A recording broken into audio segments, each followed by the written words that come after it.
everybody from this moment on to recognize me as the scholar of boxing.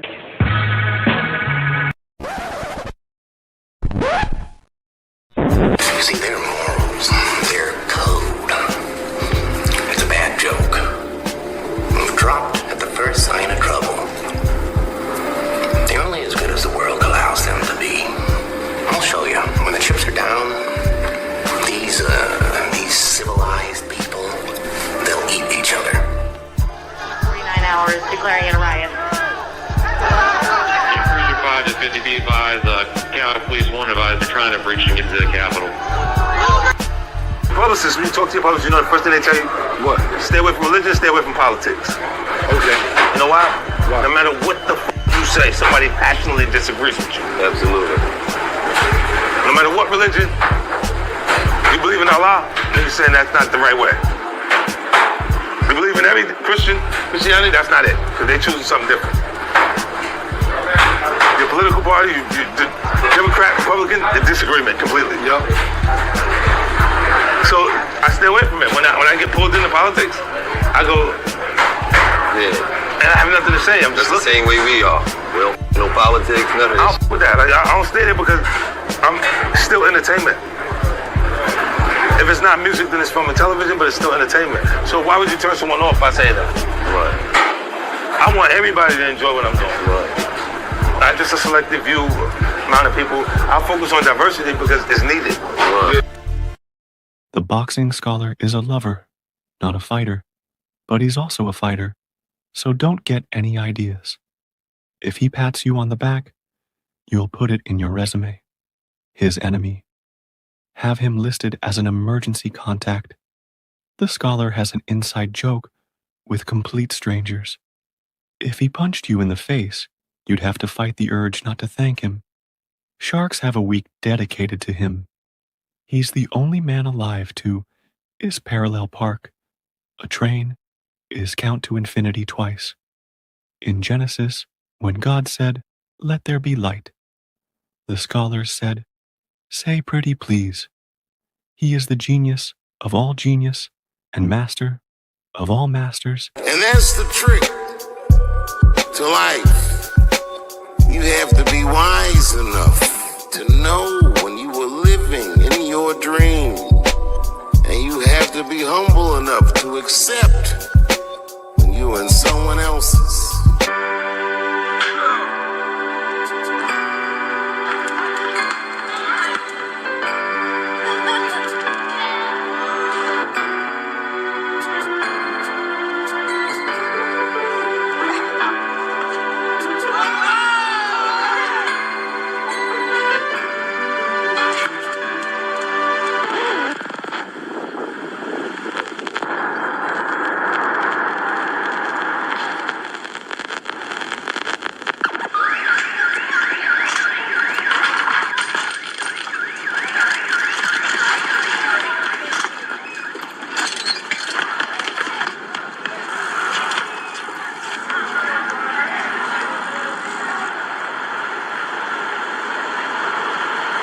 Yo, the boxing scholar's on.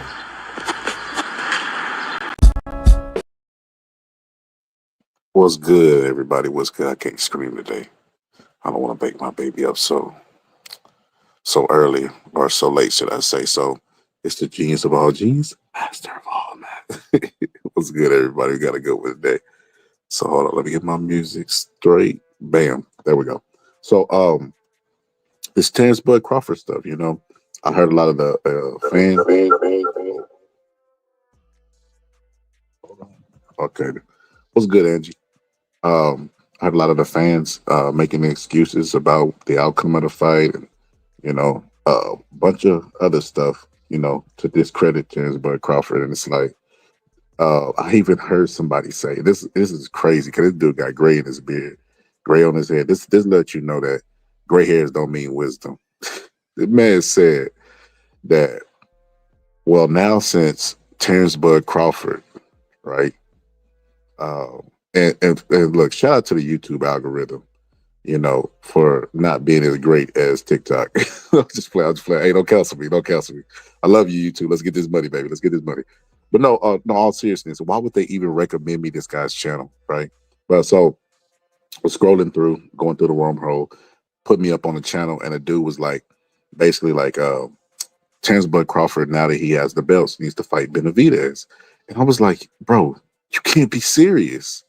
You cannot be serious. And you got Scholar in your name. You want to debate me? You want to debate me? Like, bro, just goofy, bro. I don't know if y'all was here the other day, but I showed a video of the guy that was like, I'm him, and throwing money at the camera because he cheated on his wife, and she was trying to tell her, I'm really him, and then he started picking the money up off the ground. That's what that dude reminded me of. He reminded me a lot of him, like just a infant, as far as mental capabilities, like can't even articulate himself properly. It just his logic doesn't make any sense. And you know what's crazy? People that are insane be thinking the logical person is insane. You put a crazy person in the room and you put a logical person in the room. The logical person is supposed to theoretically have empathy and sympathy on the other person, maybe even give them some life-changing advice. But nowadays, the crazy person, through the power of internet and reinforced confirmation biases, he thinks that he's in a position to give advice and thinks that he's the one that should be that the other person, the crazy one, and he's the one that should be taken seriously. That's what's happening to the boxing game. You got people out there. That old man said that we trying to protect Bud. Bro, it is 2 or 3 days after the fight. Nobody does this, bro. When Usyk beat Daniel DeBarge, a rematch that he already had, right? I mean, excuse me, a rematch from a fight that he already had. Nobody was, hey man, I want to see Yidget beat him now. I want to see Yidget fight. Nobody did this, bro. They only do it with Terrence Bud Crawford. And you know what? I was gonna give a real thorough breakdown in this fight about everything I thought and how things played out. There's some stuff I'm not even gonna mention. You know why? Because these people, these low IQ people, are not smart enough to even like. I'm not giving them anything. We gonna give Bud 100% credit. He went in there and straight outboxed the bigger guy that he had never fought at that weight before. All the stuff, like I said, like Muhammad Ali said, the stage was set. We set the stage with the narratives. We said it couldn't be done, and Bud said it could. So he believed in himself. He bet on himself, and he won. Literally, not bet no money like as a fan. I believe Bud could beat everybody in the world. He bet on himself and said, he risked everything. If Bud would have lost, they already don't like him. I looked at how the news media was portraying Bud and talking about they were just all like they were just targeting him. They wanted him to fight Benavidez right away. Turkey did. It's just like it's obvious to me at this point they do not like Terrence Bud Crawford. Like I don't know if never have, never will situation, but they don't like that man. I don't know what he did, what he said. He'll even do a lot of talking. A lot of times you on the outside, you might not know anybody or feel like you know somebody and they might show you a different side. With Terrence Bud Crawford, I think he's what you see is what you get type stuff. I don't think he's a boisterous dude. You look at people that tell stories, he don't go to gyms and just, congregate and just talk and gossip and do all this other crazy stuff. So I don't understand why people don't like him. I get it. Boxing is prize fighting. It's a business. So I understand that. And Terrence Bud Crawford, they might perceive him not good for business because he don't do no WWE antics. And WWE is still relevant to this day. So I get all that. But there ain't no reason to like hate on him. Like it comes from it. It goes all the way to just blatantly going out of your way to disrespect him. That's what I've been seeing the last couple of days. It ain't just an opinion. It's like evident, in my personal opinion. Said Canelo and Crawford, two will change boxing forever. What's good, Boston George? And then Outlaw says salute. What's up, Outlaw? T Hill said the scholarly one. Salute, fam. What's up, T Hill? Let me drop the link on the thing. There was a couple videos I wanted to go over too. I wanted to go over as well before I cook. But I'll just drop it. We all cook on it. Ain't no point. I ain't got no point I'm trying to make. I want to get actually everybody's opinion. So let me go ahead and drop this link on my community wall. Anybody who wants to pull up can pull up. Hold on.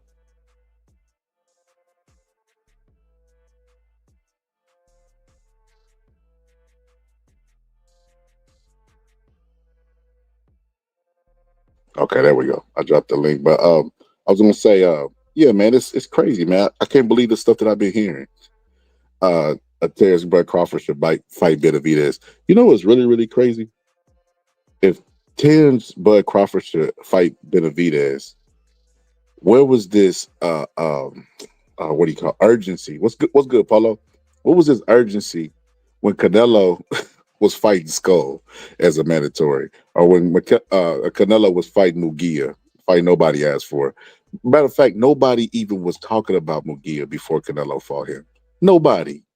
I don't even know if they knew Mugia existed. Mugia could have walked past them at a store. He could have been on the corner and tried to panhandle, and they wouldn't even remember who he was. You know what I mean? Rumor is his own family members have to be reminded every day, like 51st dates, who's the man of the house and who he is. So I just, like, nobody knew who Mugia was. They drug him up, you know what I mean? Sold him, sold the Mexican Pride fight, and everybody just bought into it. Oh, Mexican Pride. And they got sold a dud. You know what I mean? Like Berlanga, Puerto Rican versus Mexican rivalry. Canelo is really, really good at this point on selling a fight and selling narratives, him and his team. So, it is what it is as far as that. But man, that's crazy, bro. Canelo fighting these fights.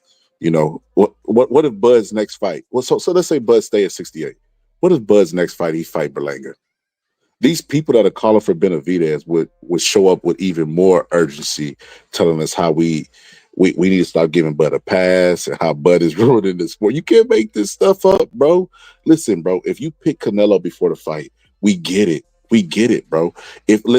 What Bud did probably won't be done again in our lifetime, if ever done again. So we get that. We get that.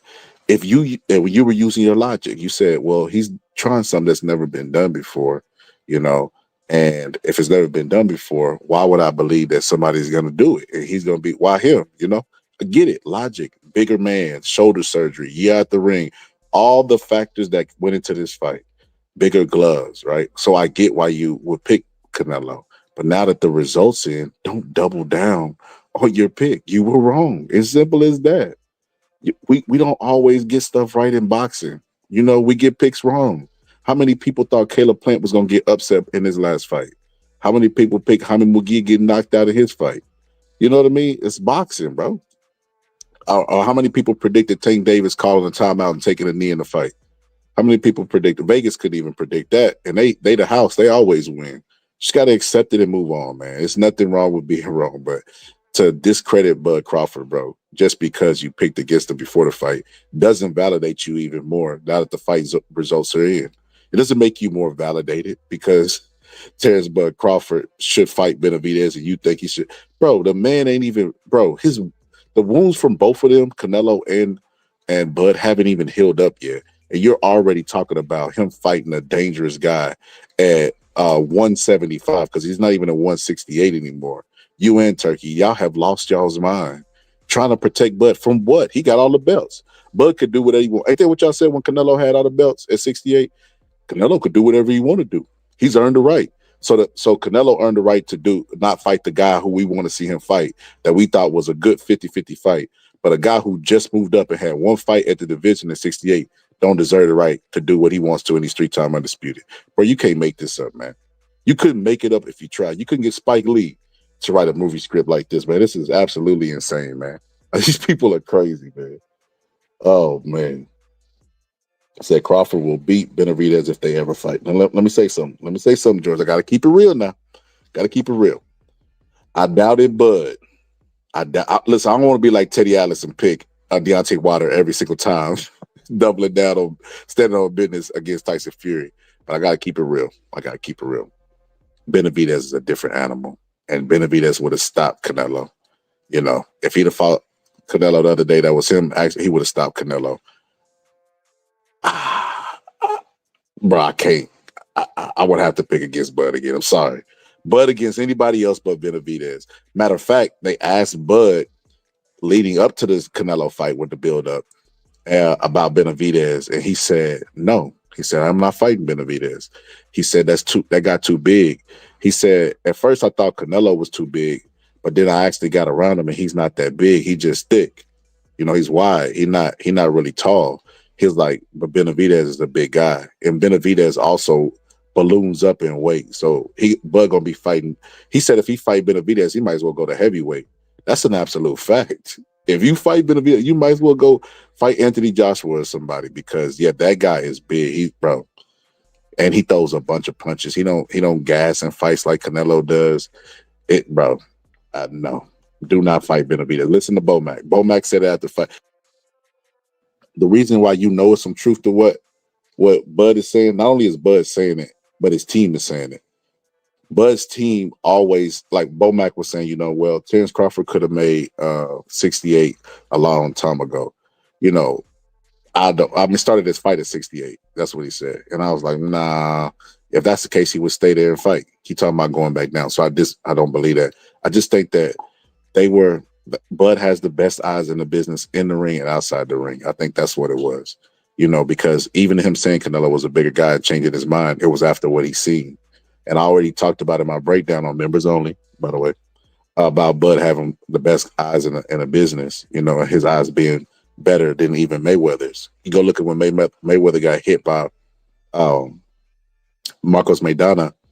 He did it's a natural reaction for human beings. Like if they get hit at the point of impact, they're gonna blink. It's just a thing. Bud never blinked. He never blinked when he get hit. His eyes be open the entire time. I'm not on no Bud superhero stuff neither. This is just what I noticed on film. And he got the best eyes in the game, and he knew that inside the ring, he's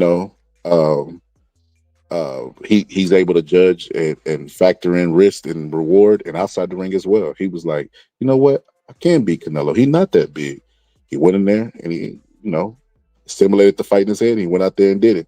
He said, great thumbnail too. Appreciate you, brother. He said, I think Crawford would probably stop Benavidez. He's a worse boxer than Canelo, just big. George, nah, bro. Bro, no. Listen, if I ain't even gonna fathom that, bro. I think y'all trying to get. I don't know, George. I know that Terrence Bud Crawford did have a lot of people that picked him, but the people that want him to fight Benavidez, I think, are the people that really want him to lose. Because Benavidez, come on, bro. Benavidez, it's crazy, bro. You said how much Bud get paid for the Canelo fight? I don't know. I don't know. You would only have to go by reports, and the reports never really know. It's just really rumors. Sources say stuff. What's up, Kazi? Said Kazi, my brother, salute.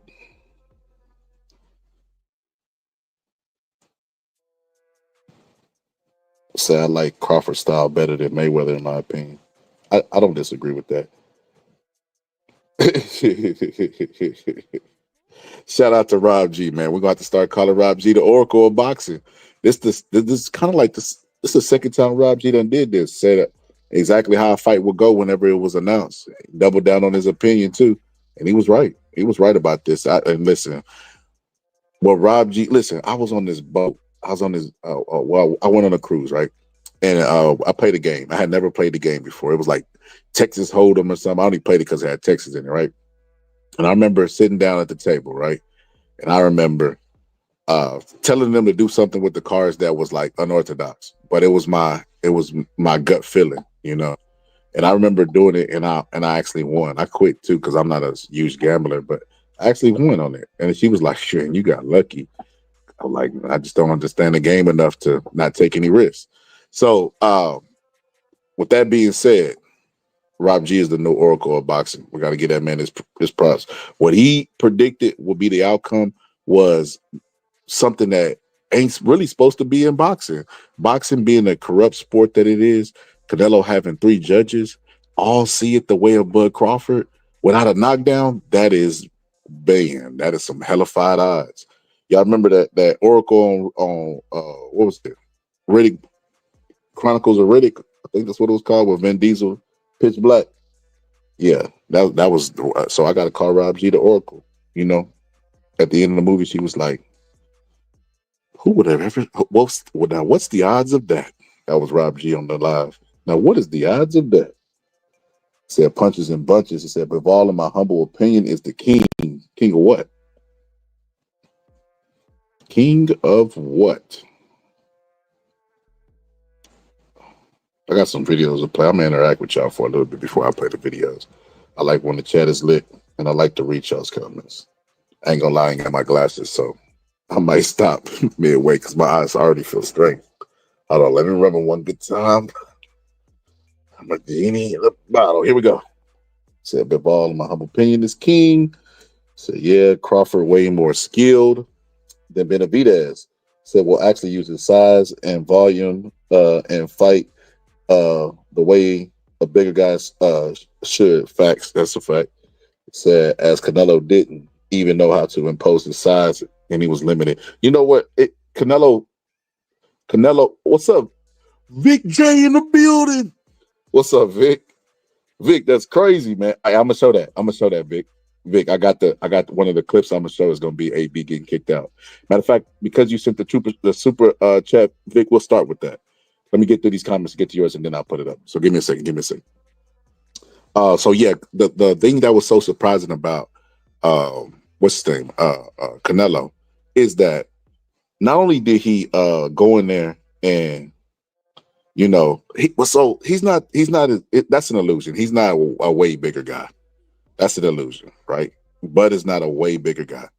Bud said it and proved it, showed in the clinch, or whatever the case may be. And he showed it with his eyes before, like he said, So one thing that shocked me the most is Canelo's non-willingness to engage. That's what I was more shocked at. He would not engage at all with Crawford. Like, he was ducked inside that high guard and would refuse to just trade punches. Amir Khan had faster hands. You remember how the willingness to engage with Amir Khan, the openness, the whatever, the recklessness at times. Same thing with Lara. Matter of fact, if you want to, Bud, this is why I say the odds were so crazy. That's why Rob G the Oracle. That's what I'm gonna start calling when he pull up. That's why I say the odds are so crazy, right?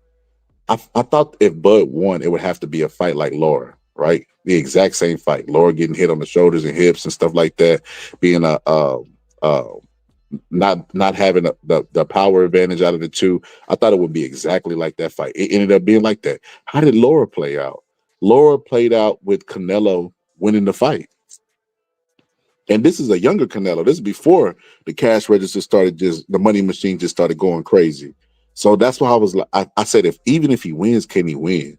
That was a thing that I kept saying in the fight. And, Vegas, I guess they couldn't go against God's will. I don't know. That was crazy. And shout out to T Hill. He said link pinned in the community tab if y'all want to chop it up. Yeah, if y'all want to click and the community tab. So let me go with this. Shout out to T. Shout out to Vic J for sending the super chat. So here we go. Let's start with the AB stuff. We'll start with that. So first off, AB is on drugs, clearly, right? He's been on drugs to me, like I was gonna say apparently, but it's not apparently. But in my opinion, his entire career, I think he's been on drugs. So let's start with AB getting thrown off the show.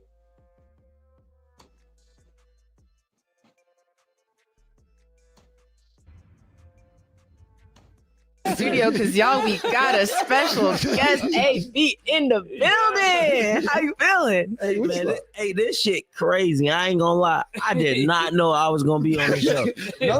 But y'all good. Y'all got me. Y'all good. Y'all got me. No, we got something for y'all. We got some chat. I keep saying when So they released the footage of AB getting kicked off first, and then this came out. And it's so funny. It says, here's what went down that you didn't see on the show. And earlier at the bottom it says let me make sure I'm not tripping. No, that's not. Here's what they didn't want you to see on the show. But I'm like, wait a minute. Hey, Cam, it's y'all show. Who is they? Like, I mean, y'all the bosses over it. I don't know. Maybe it's clickbait. I don't know. But it's a deleted scene. So here's the deleted scene. We're gonna react to it from Adrian Broner. First off, like I said, Adrian Broner, clear cut drug addict. I don't know what drug he does, but his demeanor and vibe gives me Eddie Kane from 5 Heartbeats. And nice like this. That's what he gives me. That's what kind of vibes he gives me. So here we go. Your services would not be here for free. Absolutely, brother. Okay, we know your time is money, man. Okay, but I know we usually start with football, but I want to start with the fight on Saturday. Do you mind starting with that murder stat? We went over it yesterday, but being that we have a champion in the building, especially a Cincinnati champion, one of my Ohio brothers. Y'all know what's crazy though? Yeah. You hear his voice? He clearly high. AB. Oh man, AB. Like I said, AB gonna be 50 or 60 years old, and everybody's still gonna be saying, "Man, AB, if he just let his hands go."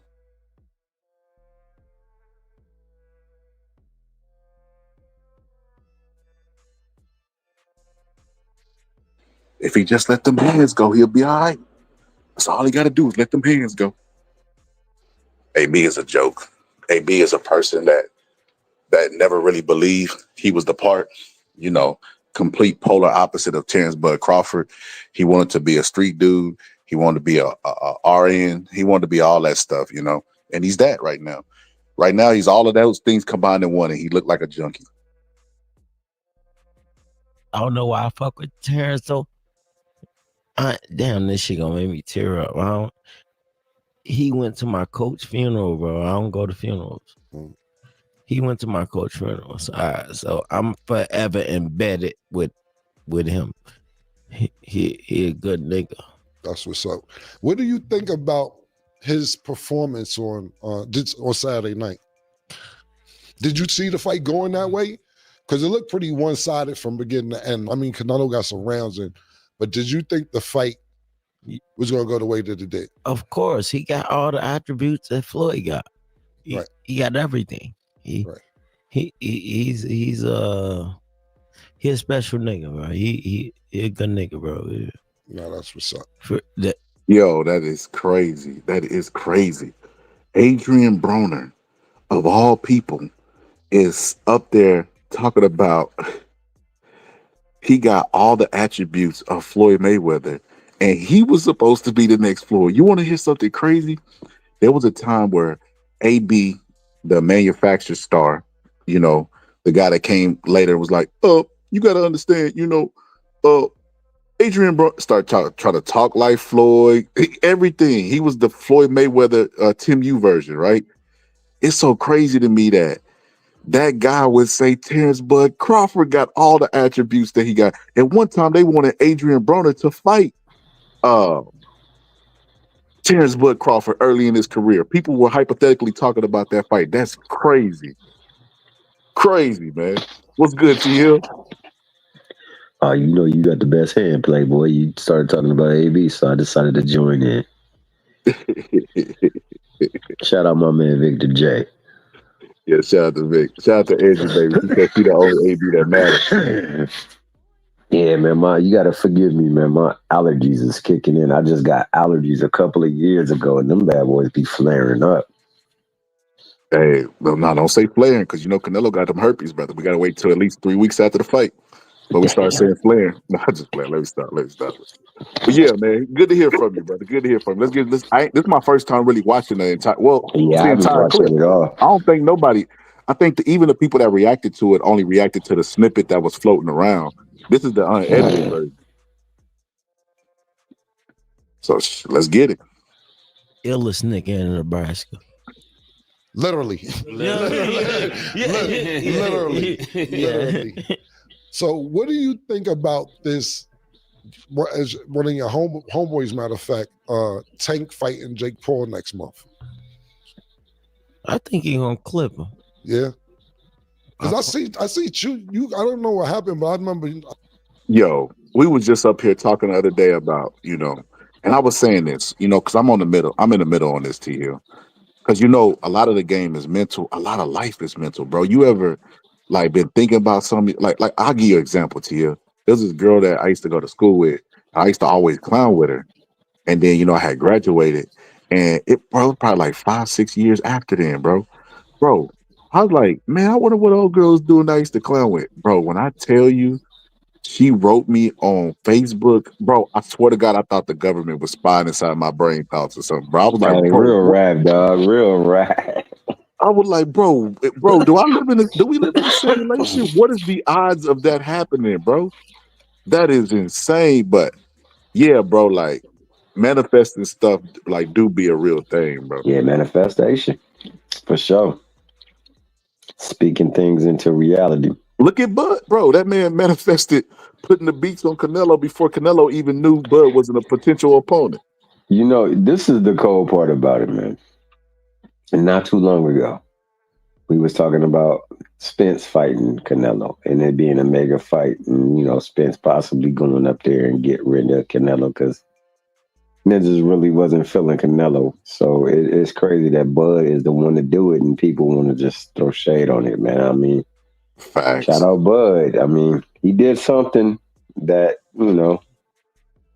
you mentioned Laura. I couldn't get his name off earlier, man. But Laura, the difference between Laura and Bud was that he did not fade late.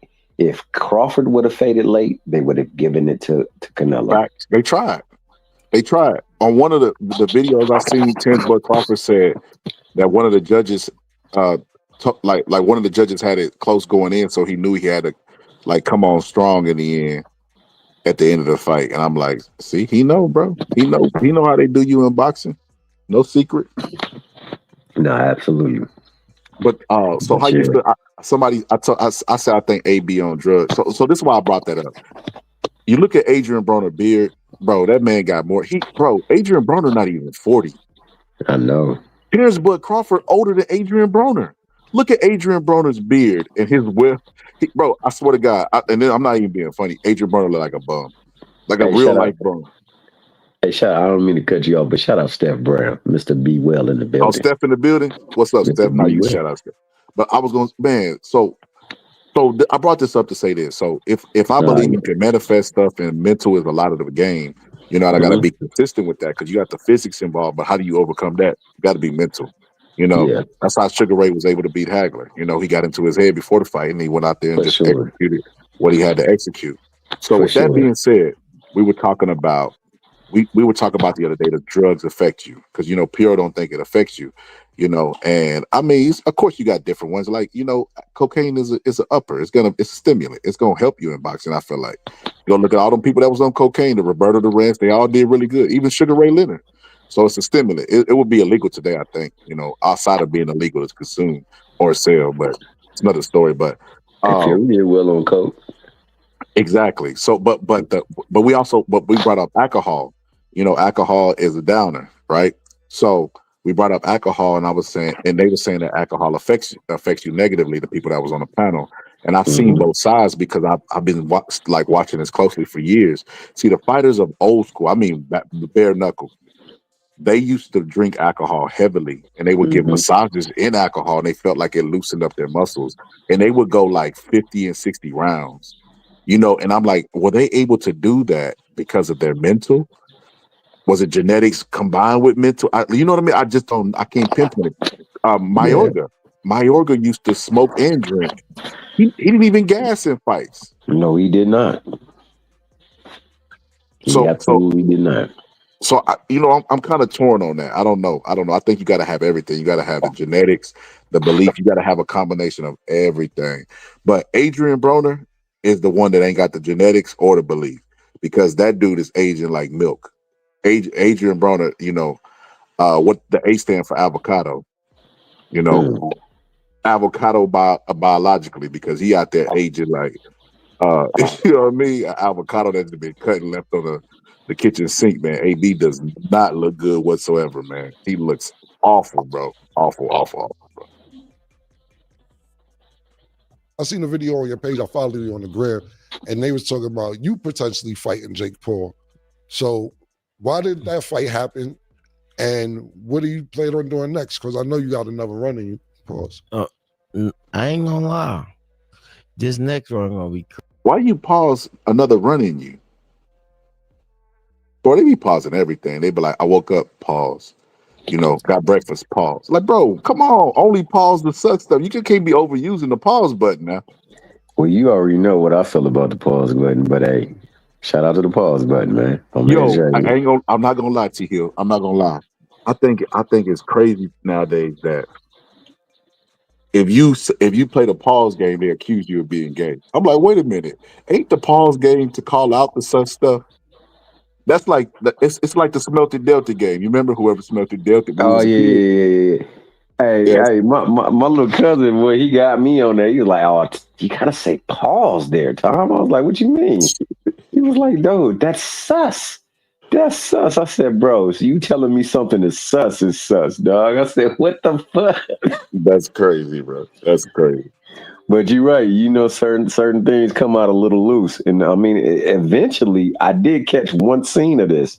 Eventually, my man gonna have to use that damn pause button. You know what I'm saying? I'm just saying. Yeah. Crazy. This next one gonna be crazy. I'm a dedicate this next 3 to 5 years. How old is AB? And do you know offhand how old Adrian Broner is? Let's look this up real quick. Oh, he was 38. He 38? I thought he was, but I could be wrong. He could be 36. Now look it up. I thought Bud was just slightly older. You're right, 36. So Bud 38, he 36. So Bud 2 years older than him. That man said he gonna dedicate the next 5 years. So he gonna go to 41, and he gonna dedicate it to boxing. AB, you show up in the interview drunk, talk about how you finna dedicate yourself. You're inebriated. I don't know what you on. I don't know what type of uppers and downers you on, but Come you're on, Scholar. You know, he giving that trading my life vibe over there. You know, when things going wrong against him, he gonna get that R. Kelly, that aura. They always got a story, bro. You know what? I haven't met somebody asked me, do I have any proof he's an addict? I never met one addict that wasn't getting their life together their entire life. Every time you talk to an addict, what they say, I'm gonna get my life together. I'm gonna stop doing these drugs. I'm gonna treat the people right. You know what I mean? I'm gonna stop. I'm gonna stop giving head for coke. No, I'm just playing. But no, they always got a story. They always got a story. So yeah, man. Every drug addict always getting their life together. AB don't seem like the type of Hey, I dude was that just was playing about to out say that drugs. they always got to come back too. Like Yep. we gonna come back. Like I'm gonna get it together this time. I promise. Facts. But if you really dedicating, we only got to hit that promise one time. So you're right about that. He said, "Do I think they paid Canelo to throw a fight? That would be the stupidest thing in the world, especially when boxing throw you away for losing a fight. So they pay you to lose a fight." I'm gonna say this: all you got to do is go back and look at every round past 9. There was things in that fight that just flustered Canelo, and Canelo couldn't believe the fact that it was taking place, and more so than anything, I think that more so than anything was the real reason why they couldn't afford to give that dang fight to him, because he looked like he was out of place in that ring. Yeah. Somebody tell me I run the clip game, but send the cash app. I'll run it all the way through. Know what I'm doing, man? It's YouTube. And I'll retire after that, but I'm gonna do it again. That's what's up. Where do you see the welterweight division right now? Because nobody's fighting each other. I fought everybody. Yeah, you did. That's why we think about you, and we'll get into you after you answer this question. But we'll do that now. To me, you had everything. Yeah. I remember because the first time I seen you, Floyd was in jail. You came out with the Floyd shit. Dancing, very entertaining. And a lot of people don't know that you could be. I ain't gonna lie, bro. You gonna hype a nigga up. I like you, bro. Yo, listen, I'm a fan. I like you, bro. Yeah, listen. Hey, Mace, I might like him better than you. Nah, you don't like it. Adrian Broner is funny. I ain't gonna lie to you. Listen, him and Cam bonding over their fake teeth. Both of them got partials. They got the veneers and chiclets. Because remember, AB got his tooth knocked out by Blair the Farrakhan. By the black Ric Flair, dog. Woo! Yep. Knocked his teeth out after he threatened to shoot him. Remember? Remember at the press conference, hey man, we get act. I can't even remember what he said. No, my homie just came back from beating the case right now. They still ain't found the body. He said something crazy like that. Yeah, he bro, did. what? You right. Yeah. My boy was about to open up cases, bro. Shout out AB, dog. Shout out AB. AB got no filter. Yeah, he wild. Hey, Mace, my bad, Mace. Hey, that nigga gonna hype a nigga up, man. Nah, well, but Mason as well. But not only I'm a fan of boxing, I'm still a fan of yours. But I'm just saying, my first time seeing you, you had the Free Floyd Mayweather shirt on. You was coming out dancing. Not only dancing, you was fucking niggas up. And for sure. And a lot of people, what I really liked about you is that you know how to talk. A lot of people could talk, but they can't fight. A lot of people could fight, but they can't talk. I love the slogan, the can man. I like when them niggas used to get mad when you used to do your interviews after the fight and they be like, don't say this. Nigga, we on cable. What the fuck you mean don't say this? We gonna say what the fuck we want to say. Yeah. Exactly. No, because it's cable. We can say what the fuck we want to say. It's just like the show. We can say what the fuck we want to say. Exactly, 100%. So when I see you taking off some time, I'm mesmerized by style. This nigga here, bro. I did not know you looked that good in person. Thank you. Now that's what got him. That's what got him booted from the show. He started flirting. That lust. But Adrian Broner is an undisciplined fighter. Of course he's lusty. You get what I'm saying? Like, of course his personal life isn't like, because sometimes you'll get a fighter that, you know, they discipline in the ring, they not disciplined with with their biological parts, you know. But, you know, Adrian Broner is definitely a person that is undisciplined in every facet of his life. I mean, to the loyalty. I remember AB flashing money on. Let me tell you this. They talk about Young Thug snitching. AB was the first, boxer turns gang member turns snitch, right? AB showed a picture of him flashing money. His baby mama took him to court and tried to up the child support. In court, he said, I don't really got it like that. You know, I got rich friends that just send me money. I got people like Al Heyman. They ain't even ask the name. Like, why is you throwing Al Heyman into this course? Like, why are you snitching on? So what? Suppose they go to Al Heyman like, Al, is any of this true? You didn't involve them. Adrian Broner crazy, but yeah, that lusty, lusting over. How old is this girl right here? She look young. She do look young. She vibrant. My man. She cheesy. I'm not gonna lie. She over here cheesing hard though. Hey, I'm not gonna lie. I mean, it is AB though. Like when we really chop it up, I'll give my take on it. Okay. Because why does everybody tell me that? Like, I don't know how to take that. Now you like, gassing it? No. It's just like if somebody tells you that you look better in person than on camera, then it's like, damn, do I look bad on camera? Like you would think that about yourself too. No, but you look so good in person. Thank you. I appreciate that. Hey, what do you think about the welterweight? You like that singer. Okay, so I'm listening. The boxing scholar, but I understand psychological stuff and I understand when to pull back. I'd imagine that they was like, oh, AB, you crazy, but it's gonna evolve into where he keep doing it. You get what I'm saying? No, for real. Like, is you gonna give me some? They got a bathroom over there. Like, I don't know if this is my first time seeing it, bro. I don't know if that's where it's gonna go, but it's kind of seeming like it might go that way, Well, he's not that vulgar, but he gonna say something like, something crazy like, hey, because I think he said it in the clip that I seen that she had a boyfriend there. So I'm pretty sure he gonna go too far. Cam gonna say, hey man, you gotta chill out of her boyfriend here. And then AB gonna keep pushing it because he's obviously drunk. Like I said, inebriated. He don't know what's going on. The Barbarians, baby. Bro, all these people on this show and ain't one of them got real teeth. None of them can eat. Hey, my not only real teeth, my man over here, right here, that's chuckling right now and smiling and grinning. Boy, he almost looked like he got a ton of makeup on. I'm just saying. He do. Well, we already know about Mace. Pause. If y'all know about Mace, just type in Pimp C on Mace. But yeah, man, listen. If I send them, gift them a candy apple, not now one of them on this show could eat it without leaving their teeth in it. What's the singer name, baby? Man, hey, you look like that singer, and you know who I'm talking about. I'm pretty sure you heard it before. If you're gonna say Coco Jones, yes, then I've been told that a lot. Yeah, Coco Jones. You look dead on her. Hey, the welterweight. Have you seen Coco Jones? I have. She looks almost like a girl that was up in that movie with Beyonce. Some girls. What's the name of that movie? Showgirl? Showgirls. Yeah, I think so. What's her name? She was on Next Talent or something like that. Oh, you talking about the one that date Common, Jennifer Hudson. Nah, she don't look shit like that.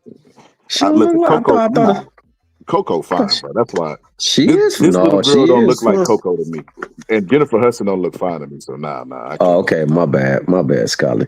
Now you got your own opinion. Shout out. No, I thought I saw them on a show one day where they looked similar as hell, dog. They was almost saying like they were sisters and whatnot. And I was like, damn, they do kind of look alike. It was on the Jennifer Hudson show. You sounded like them people that wanted Canelo to win. We all look alike, brother. Don't you do that? Nah, just play. Hey, but I didn't say that. I wanted Bud to win. Matter of fact, I said I thought Bud would win 8 rounds, but they would gift it to Canelo. I was wrong. What they did with the Laura fight and the Triple G fight and a bunch of other times. So you go with history. Yeah, exactly. Can I say one thing? Of course. Can I shout out my man Kazi? Because my man Kazi said your boy over there makes looking like the black Sammy Sosa. And that's funny. That's hilarious. What do you think about it right now? What you waste that?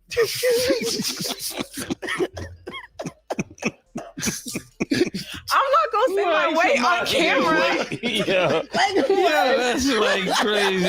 He asked her how much she weighed. I missed that. Did he say how much she weighed? I think so. Let's go back. I think he said how much she weighed. Yeah, that's like crazy. I'm not gonna answer that. I'm not gonna think about it right now. What you waste that? Yeah, he said what you weigh.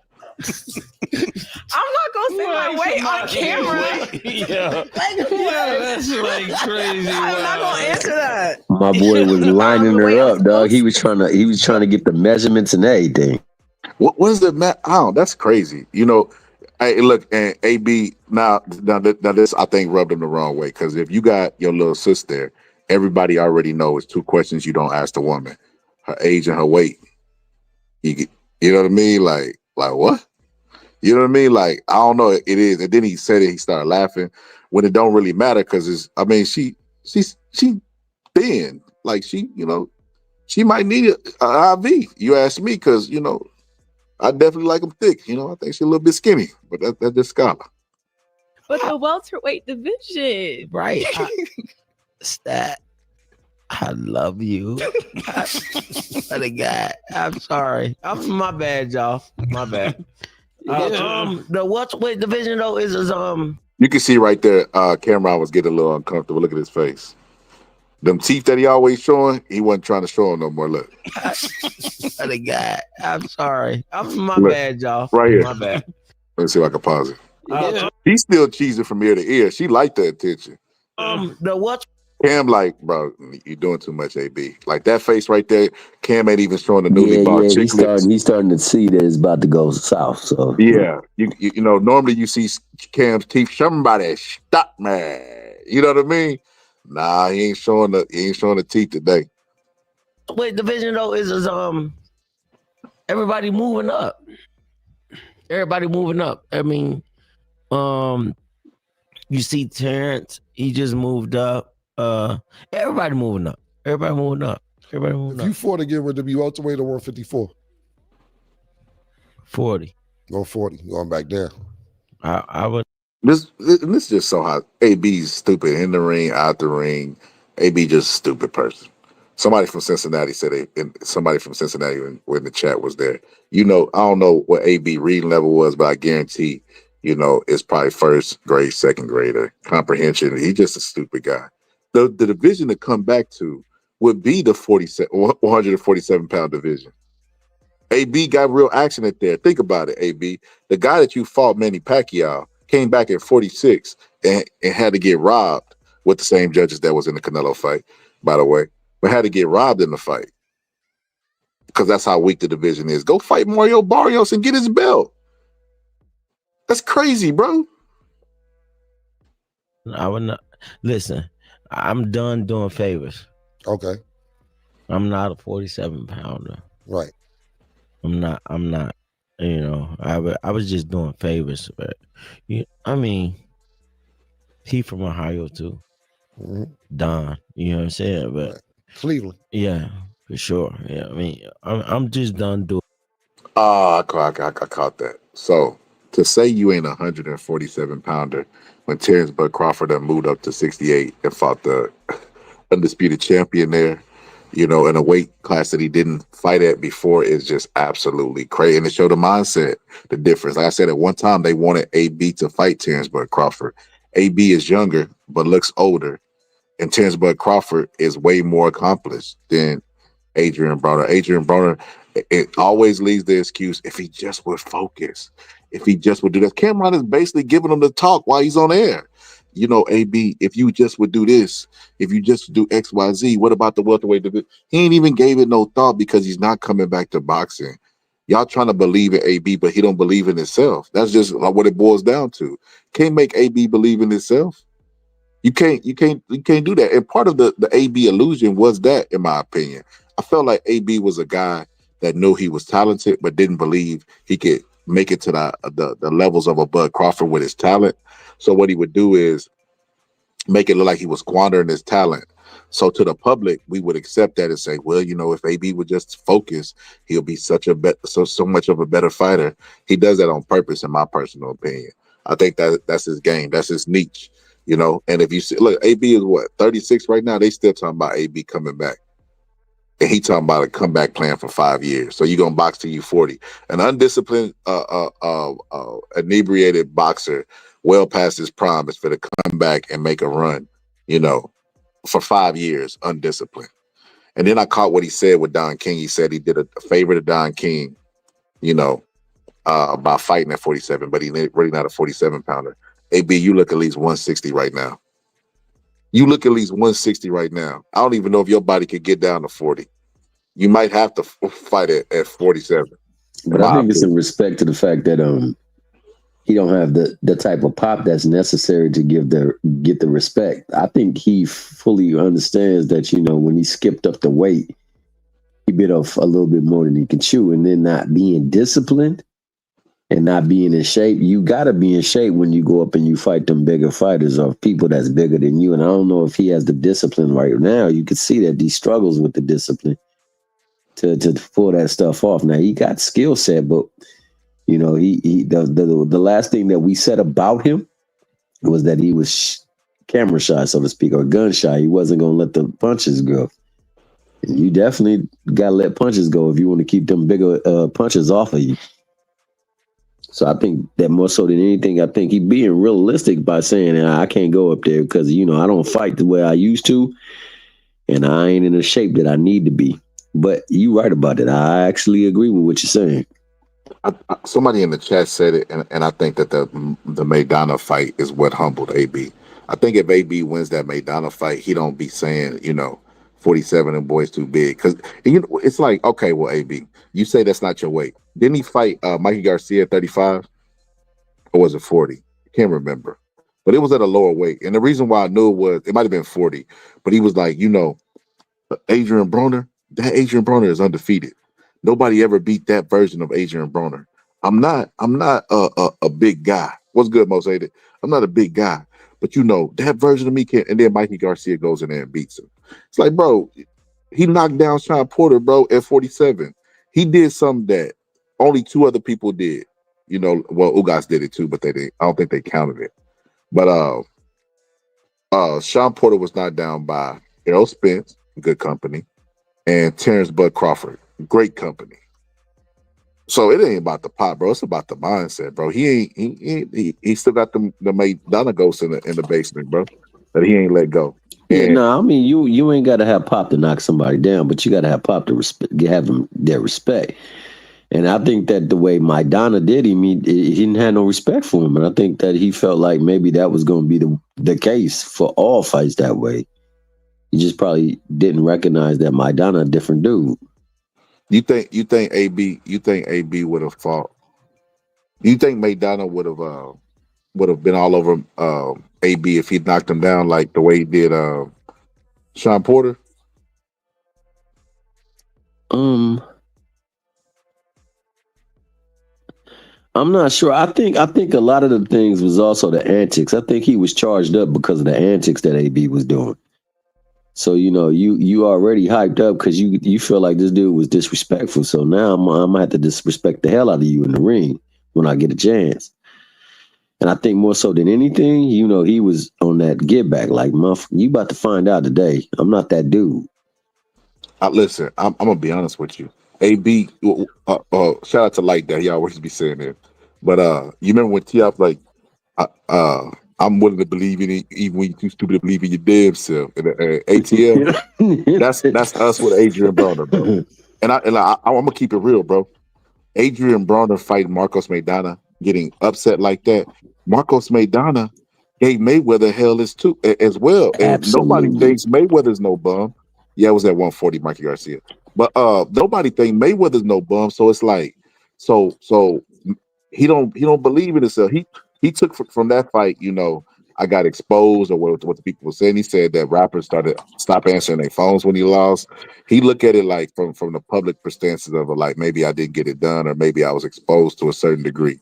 I look at it like, bro, you took a lot in that fight. Like, bro, you gave a good account of yourself in my No, he really opinion. did. He really did. Cause like I said, Maidana hurt Mayweather in the second fight.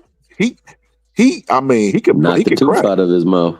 Exactly, that dude could crack. So that was nothing to be ashamed of. Maidana had a great second career, probably one of the best second half of careers of all time.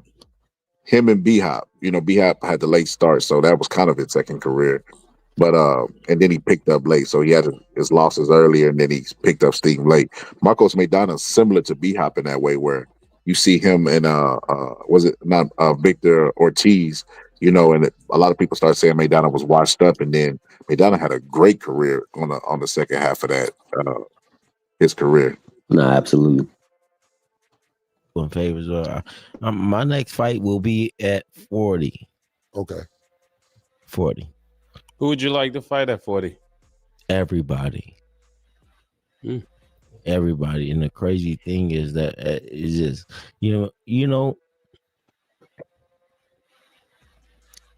they all hang with me, but fuck it. We just, I gotta get the money, man. Fuck them niggas. Who you saying fuck? What niggas you saying fuck you to? Everybody. Okay, got you. Fuck them niggas, man. 140.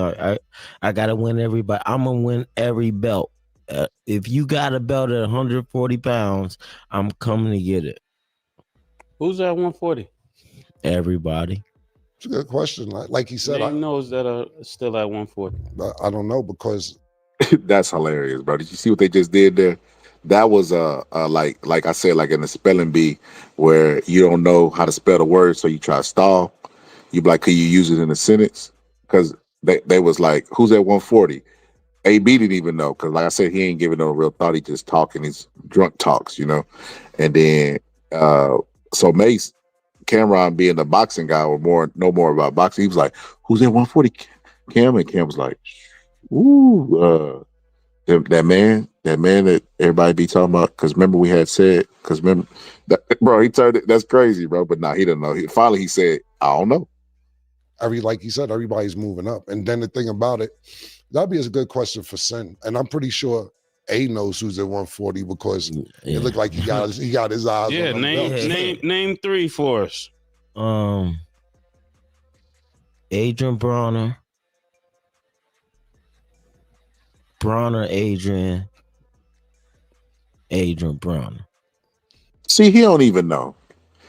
You can't take a guy serious who talking about going to take it over a division that he don't even know who at the division. That's insane. That is insane. And then, nobody on the show know, which is crazy because they all got their phones. Just look it up. Stupid. Like, why play the game of, well, I don't know. Let me see. Hey, Cam, you know? Well, I don't really know. Adrian Broner, you know?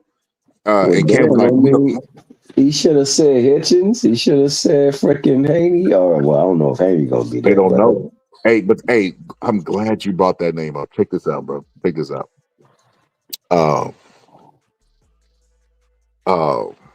Haney don't got pop. Haney is fit to go up there and fight Brian Norman Jr. So you could arguably say, well, ain't no arguably. He's the most dangerous guy at 147 right now, currently at this moment that we have. And Haney with no power is fit to go up there and fight him. AB talking about 147 is too big for him. That's crazy, bro. They just show you the difference in mentality. Nah, you right. You right. Oh, snap. Let me go back. There we go.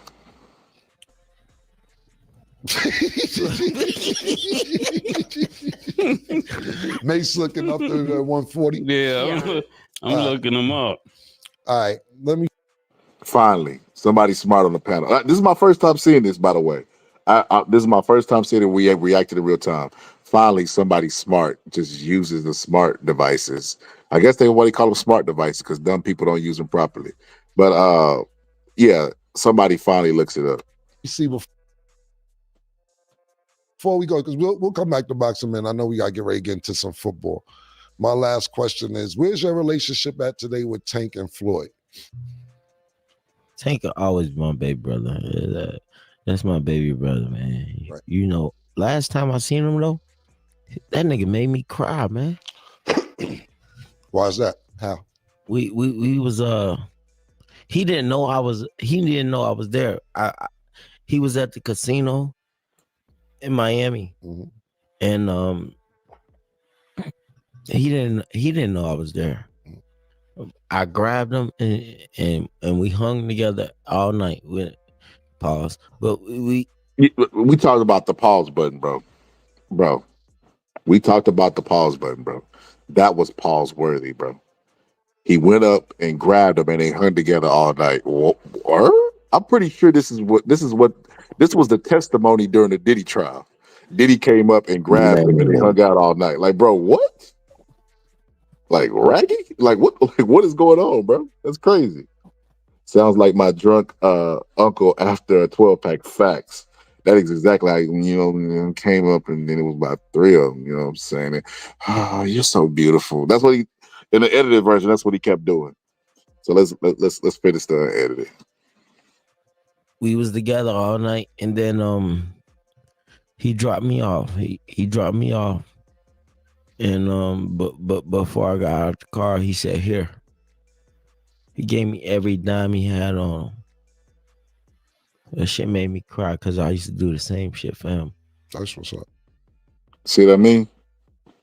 Adrian Broner literally a bum out here that Tank Davis is like, you know when you go to the corner and you just had a blessing in life or a tragedy and you start feeling bad for the people on the corner, you be like, you know what, man? I'm gonna give them this whole $5 that's in my pocket, I ain't finna just go get that hot and spicy and give them $1.30 of what's left. Or go give them the hot and spicy and keep whatever's left of the change. I'm gonna give him that whole $5. No, but I'm just clowning. But no, seriously, he gave him everything that he had. That just showed. You remember? Let me show you what it remind me of. See here, you gonna know exactly what I'm talking about. This is what it remind me of. To people that's a little bit younger that might not know this, but watch this. But what's your opinion on the TL before I show this video? The opinion of him recalling the story? Yeah. I think that, like you said, I mean, to come full circle to see that used to be you, now you're the other person and the thing. And, I think he got a little bit of remorse with that because he still feel like he probably should have been that same person. And when you look at Mayweather as the standard, and that's who he was trying to surpass, emulate or surpass, you come miserably short because Mayweather ain't never got somebody giving him handouts, so to speak. So you ready for this, T-Hill? Y'all ready for this surprise? I had to put something on the screen. I'm for the surprise, y'all. If you ask me who Adrian Broner looks, sounds, and talks like, here you go, right here. Check it out. Dang. Yeah. I ain't coming for your fucking pay or your every bit. Nights like this, I wish raindrops would fall. Nights like this. Nights like this, I wish That's Tank right there. Tank keep looking down like, man, I gotta give baby some money, man. raindrop would fall. Nights like this, I wish raindrop would fall. A hug? I don't need your charity.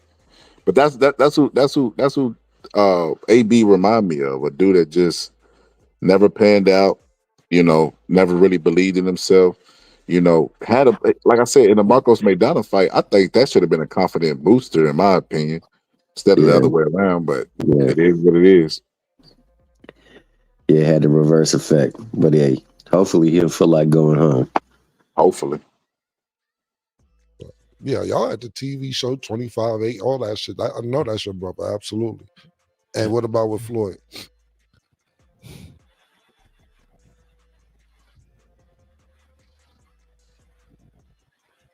Okay, we guess we can move on to football then. Stat. Oh my God. Just stat. Let's do the football. I guess that answered the question about Floyd.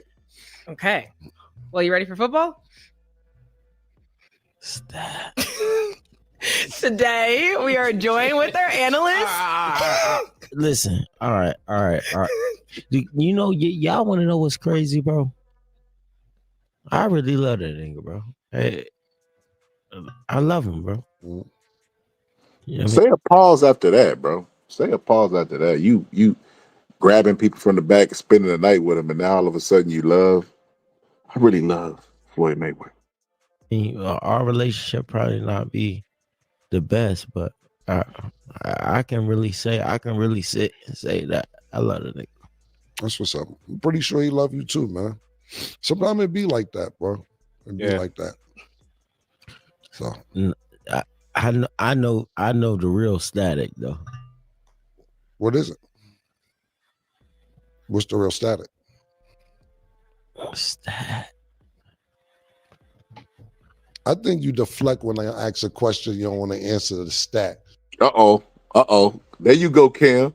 Use that old wisdom. That's exactly what he doing. First, he looked around, then said, "Stack, you so beautiful." And he been doing it the entire time. And then, of course, like Cameron is getting a little bit, he getting a little bit ag too as well, because he keep bringing it up. He won't let it go, and I ain't gonna lie. I like that he called that out. I like that he called him out for that. Hold up. I got something for you. Hold on. Give me a second. And try to go to stat because you don't want to answer the question. If you don't want to answer the question, it's cool because you presented it because we was going to move on. But then you said, I know the real static. So now you're leaving a cliffhanger. I guess, can we talk about the real static or do we need to move on?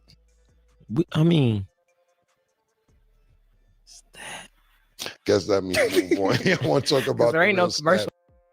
Yeah, you notice the laughter. The more he keep mentioning her, the laughter get kind of like, man, how many times you gonna say that? That's what they get into. Like, bro, if you don't leave this alone, you know what it reminds me of? Let me show you this. Let me take y'all down his history. Memory lane. Hold on.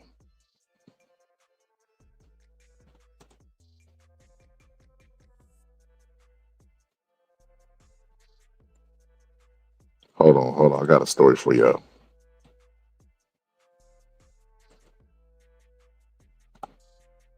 Because I've seen this before.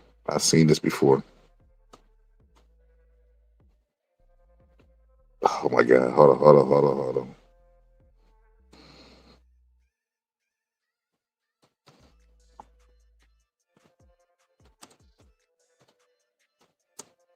Give me 1 second. Here we go. This is what this remind me of. Watch this right here. This is what this remind me of. Because people don't realize, man, I mean, we're going to be honest. A lot of people confrontation is not normal to people, especially people you like. You don't want to be confrontation with them, especially if they come off like a friend. You know, even if you tell them something, you might say it jokingly or whatever the case may be. You know, so it's not normal. You know, to want to be to go towards conflict, especially with somebody that you like. But this is what this story is reminding me of. And give me these vibes. Check this out. That Tyson was fucking with Eve, like he was messing with her, and y'all thought y'all was gonna have to get it in on Tyson. Yo, how does He he spoke know all solely. the stories? He spoke for himself because I wasn't touching Mike. Mike told Eve, I'll fuck the shit out of you. Me personally, I was on the floor. You went too fast. I couldn't. Where is this at? Yeah, I love Mike. We were somewhere in Vegas. It was either Vegas or LA. And now y'all with Eve. Y'all with Eve. This when Mike is this was y'all on- and Eve, or y'all got like It's us and other Eve. niggas? The general and them might have been there somewhere, but we on a red carpet. Okay, wait, Locks, only the Eve, artists. yeah. Only the artists. Okay. All I heard was Mike say, I'll fuck the shit out of you, Eve. To Eve. Me. Holy, what the? You know what I'm saying? Now, a regular Joe Schmo, his head would have been off. But it's tight. Mike, Eve, you gotta hold that. You gotta hold that. Ain't that? We know Mike a little crazy. You gotta hold that. Now some niggas gotta get the OG bag. Eve, my nigga, man. I fucks with Eve. Let me tell you something. We was in Philly one time. That's what that remind me of. That's, you know, Mike Tyson put him in a situation where they had to make a decision. Yeah. Bro, you know what's really funny about that? When he told the story, bro, there's a full version of that where he was like, you know, somebody had to take the first punch. They was huddled up over Mike Tyson. Bro, I gotta find, what's that dude name, man? What's the dude from the Lux name? He got a Styles P. Styles P, thank you. Hey, I'm gonna say that nigga Jada, man, he be telling the hell out of some stories, boy. I remember he was talking about how Nori took the dap back, dog. That was one of the greatest stories. He said, dog, he said nothing. He just took the dap back without saying nothing. Bro, I never heard that. I never heard that before. Oh man, you gotta check it one day when you get some free time. Just talk my man Jada Kiss talking about how Nori took his dap back. It was funny. There we go. This the full story. This one is hilarious. But now that I got all three of y'all here, that Tyson moment where he said Eve. Yeah, he's never fuck the shit out of you. Yo, Luch was gonna take the blow. Nah, Luch, you thought you could handle it? I don't remember this shit, man. Why did you say that? He was gonna take the blow. All right, let's describe. You remember This is Source Awards. Yeah, right? I was gonna take the blow. So y'all take the blow. Y'all on the red carpet. He's gonna make me take the blow. Red carpet. You volunteered for the blow, Luch. Wait, all right. So You was the biggest describe one. this to. All right. So what happened? So y'all see y'all, and Eve is walking the red carpet with y'all. It's not a red carpet. It's behind the red carpet. It's more the back scenery. I never forget this a day in my life. Yeah. Tyson is there. That's our man. He love us. Facts. Tyson Right. love us. Facts. Right. We his little mans. Like he like when he see us like all the time. Like we ecstatic because the champ fuck with us like on some real shit. Like he fuck with us. He love us. We like boom. Fuck out of here, man. One day we would we grabbed the fire. Ooh, Didn't even know it. I thought you was passing it to me. Yeah, let's keep it going. I cheated. Good. I like this. We was backstage. Somehow, D and Y wasn't around. None of the camp, none of that. It was us three, Eve. I think Wood was there. I want to say Wood and somebody else. Tyson was hardcore, G'd up Tyson. But is he drunk or you don't know? Or he just I don't even think he's drunk. Cocaine. I think he's just that sounds like cocaine is involved. I think he's eating your child stage. I don't even think coke. Say eat your child stage? Yeah, it's like I eat your kids. Oh yeah, that's cool. I eat your kids. I think it's around like you eat your kids vibe. Yeah. Now But none of the OGs is around. It's us three. All right, just y'all three. And a couple of our homies. Like Right. maybe one a man. Like Right. he had a stick man. I had a stick man. Tyson is talking crazy though. Everybody. He's talking crazy to all kind of chicks though. Not just Eve. Right. But not like he's just like he ain't talking to crazy that it's not crazy disrespectful, but it's like the type if it's somebody you could beat, you'd be like, yo, watch your fucking mouth. But it's Mike Tyson, so you can't beat him, so you can't say, watch your fucking mouth. So now he's looking at Eve. I think Eve looked like a red bone steak to him. So he's kind of on more on the edge. But Eve's with us, so she's looking at us like the big bros. Right. We ain't got the bigger bros around. Now it's us, like that's the big homie. That's Tyson. We grew up on Mike. Yeah. That's Iron Mike. We know he could sleep all of us. Dead. He could sleep all of us. Yeah, sleep everybody. But he's talking crazy. The talk is crazy. None of us know. We know we can't beat him. Now it come to a decision. He's gonna keep talking to Eve. We might gotta poke Mike. It came to that. We gotta poke Mike. We can't beat Uncle. We can't beat Mike. We gotta poke Mike. Now it's like we gotta poke Mike. But who's gonna poke him? And how they gonna poke him? Whoever run up on him is sleep. Whoever run up on Mike is going to sleep ASAP. No doubt. He's the biggest one out of all of us. He's the biggest one. He's the strongest one. She said, I don't remember this. He's the strongest one. He's the biggest one. Or did he volunteer or did niggas quit him to give him that position? They might give him my position. I think it was 60-40. We gave him the position, 40. He volunteered. It was 60-40 kind of, maybe 55-45. I may be wrong. But somewhere in that Mike thing. quit though. He got bodyguard. Mike is dolo. Mike is dolo. What's the girl he used to be with? He called his sister? Yeah. He wasn't with her. Jackie, yeah. He wasn't with Jack. See, we know Mike and we know Jack. They love us. We fan. That's not happening. Eve is the steak. Eve is the steak. She's with us. None of the big homies is around. Luce, we gotta hold Eve down. Like that's what, like we came to the conclusion. We can't let Mike keep. So now we kind of like nervous. Well, we ain't nervous. We came up with the plan. We gonna knock out whoever grab him first. That was Luce. That's why I don't remember. He was the most victim. Like you gotta go first, Luce. Like he was the biggest. So he had to go first. We planned to grab him. We know whoever tried to grab him first, he was gonna knock out. And then he was gonna knock out the second nigga. So it was kind of you and Wood. It was kind of Wood and Luch on the grab up, and the other niggas on the poke him in case it go wrong. Poke him. They gotta grab him. You gonna knock him out. Somebody gotta poke him from the back. Yeah. As fucked up as this is, That's a well thought out plan. Nah, you didn't want to. No, I ain't want to see that shit. But we was like, yo, we was kind of like I ain't gonna lie, we was like it was like an official but sucker nigga, like, yo, chill. Like, yo, chill. Like we was hitting him with that. Like after a minute, it went to the yo, chill. Yo, chill. Like he was like, yo, chill. Like, yo, gotta chill. It wasn't like a D block or yo fucking chill. It was like yo chill, like yo, you gotta chill, like yo chill, dog. Yo dog, chill.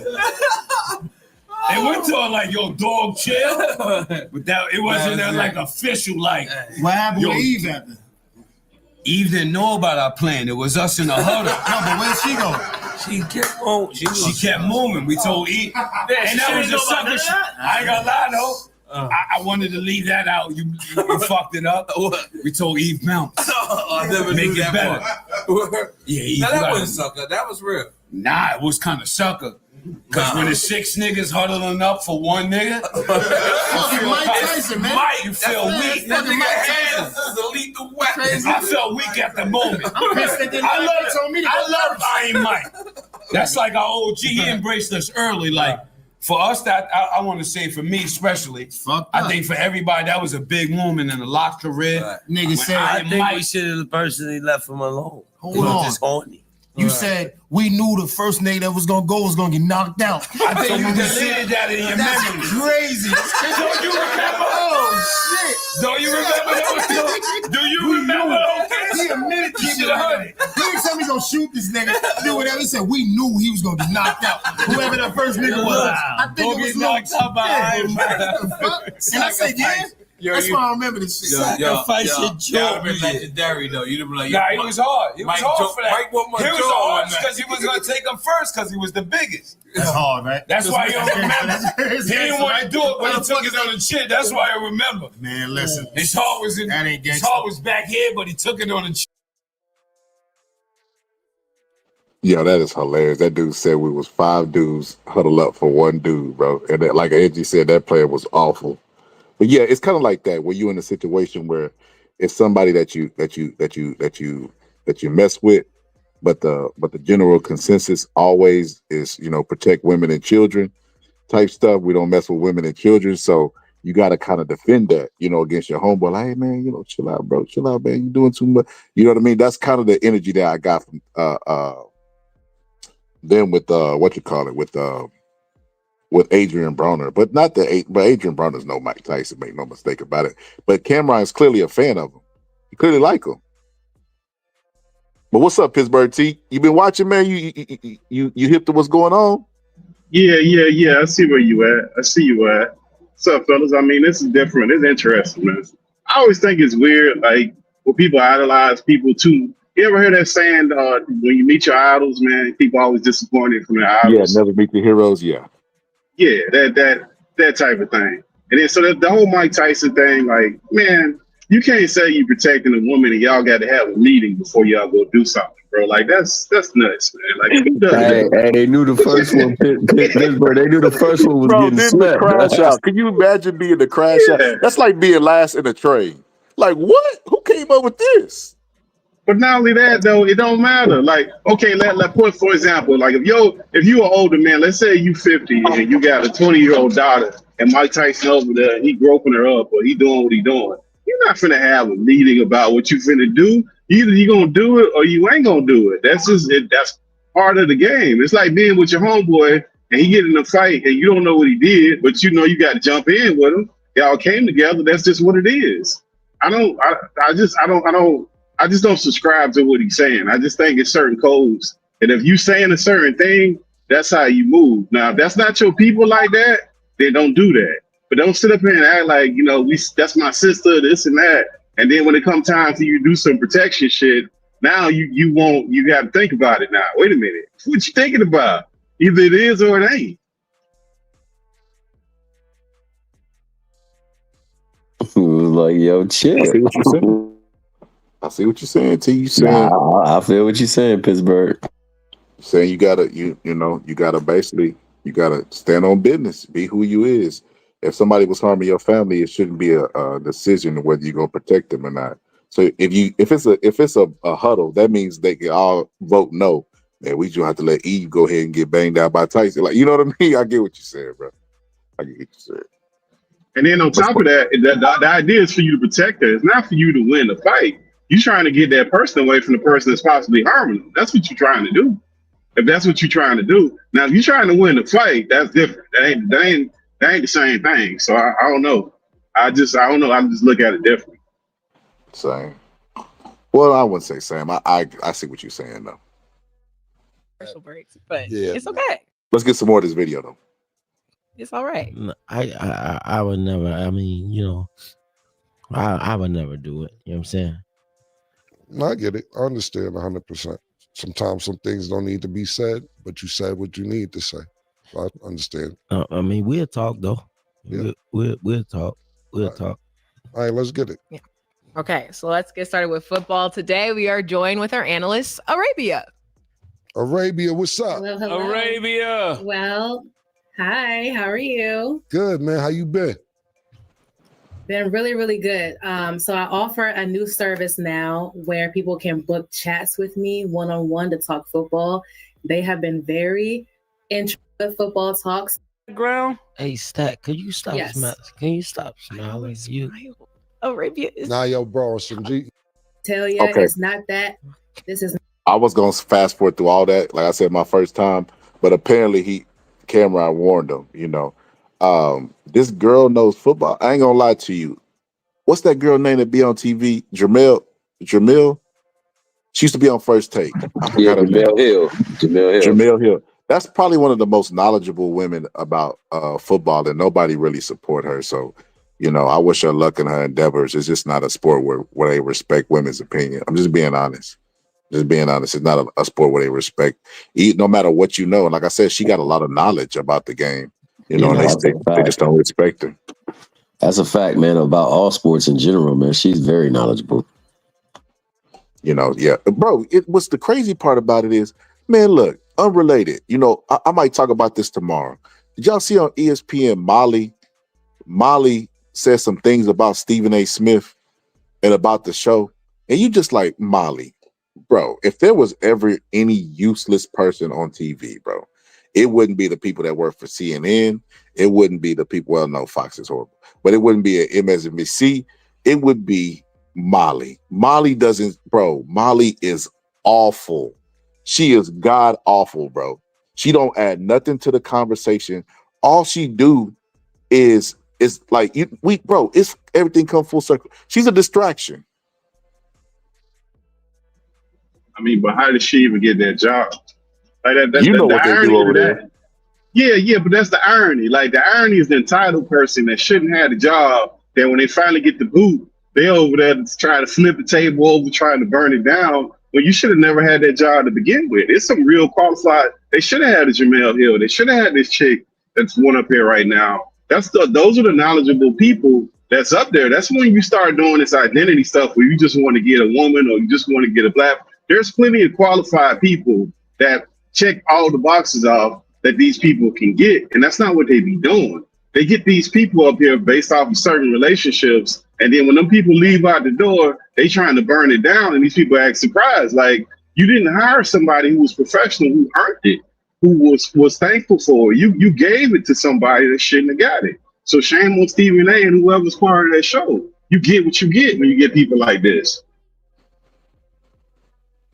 Yo, what is the dad's name? What's Alonzo Ball's dad's name? Is it Alonzo Ball too? Is he a junior? LeVar Ball. LeVar. Okay, thank you. I know y'all remember that incident. Yeah, and that was nothing. They made a big deal out of nothing. He didn't even do anything. Exactly. I'm about to show it. This is why I say she only bring confusion, in my opinion. She only bring confusion and nothing to the table. She don't add to the conversations or anything. She is completely useless, in my opinion. Let me show you this. So we was talking about Tyson and how they was like, they was having meetings and stuff like that. People don't realize this. A girl, listen, I didn't see dudes beef with other dudes just because a girl was in the chat. So women can amplify situations. They can make debates become deadly. I'm gonna just be honest with you. Look at Troy. Look at the movie Troy. That like a lot of people died just over a man's lust of a woman. You got innocent soldiers, going out there unaliving themselves and other people, for the sake of a woman that they never even gonna know what her perfume smell like. But this is why I say that they only distract. Check this out. Go ahead, LeVar, before I get back to him. LeVar, can I switch gears with you because I have a question here? You can switch gears with me anytime. Let's stay focused here. All right.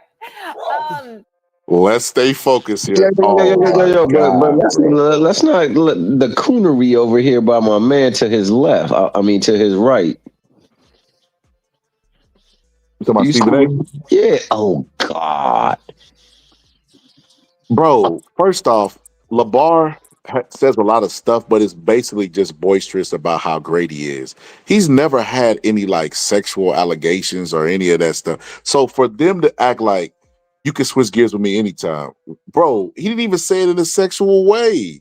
Like, bro, that's so crazy to me that, like you said, Stephen A. Smith acted like what that was sexual. Of course she thinks it's sexual. And bro, and that's the thing, bro. Like, golly, Molly, you're so hot that just everybody wants you. you're so irresistible that LeVar just, can I switch gears with you, LeVar? You can switch gears with me anytime. That is so crazy and non-sexual. Why is her brain there? That's like saying, can we change the topic? We can change topics anytime. Let's stay focused, scholar. Let's stay focused. Like, bro, what? What?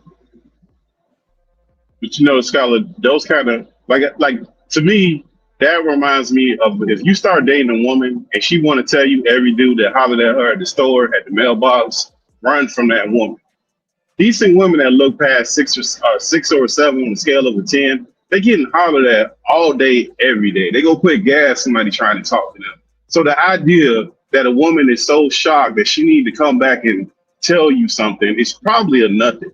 So I say all that to say that it's probably not shocking that a dude was trying to holler at him. In this case, it didn't even seem like he was really saying a whole lot of nothing. That was really mild for her to be so appalled. A lot of times, I don't know what the ego and what the motive, what actually is the motive is. You just never know with people, man, when you get in these kind of environments. He just became the fall guy for something else. And he ain't never been back on ESPN since, has he?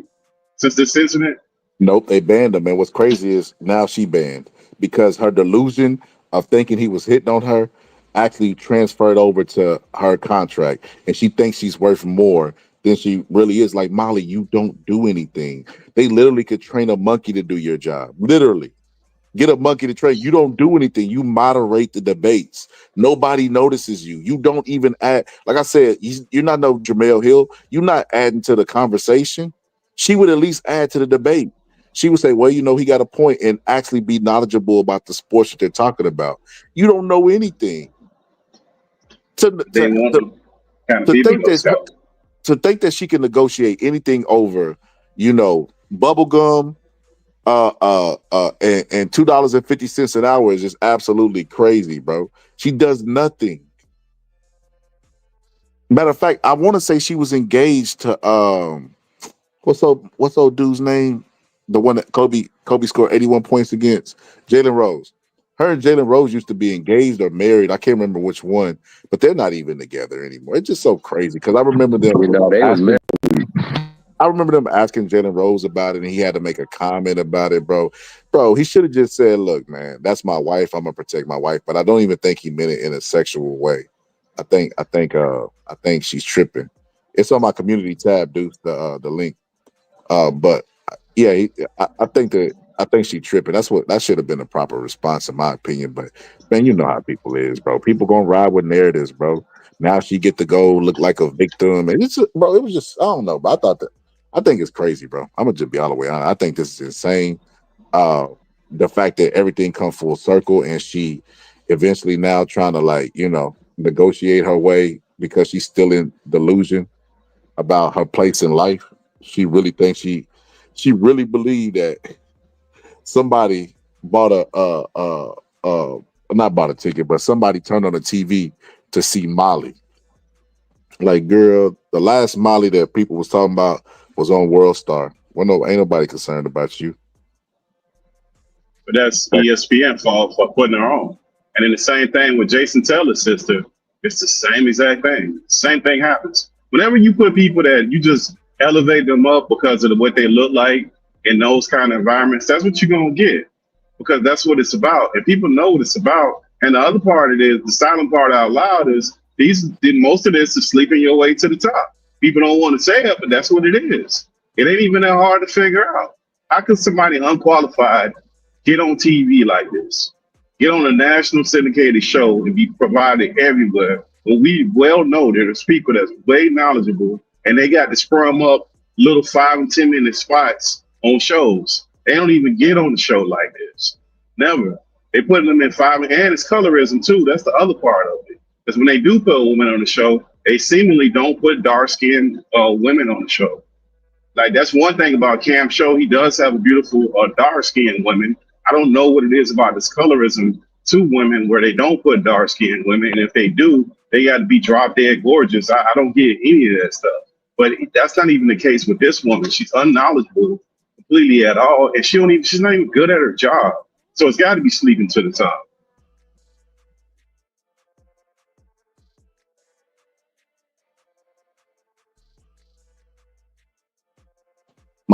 My bad. I'm trying to find this clip because I know her and Stephen A are beefing. Why cover it tomorrow when we already here? Deuce, you got an opinion, brother? You done jumped up here mid-silent, Deuce.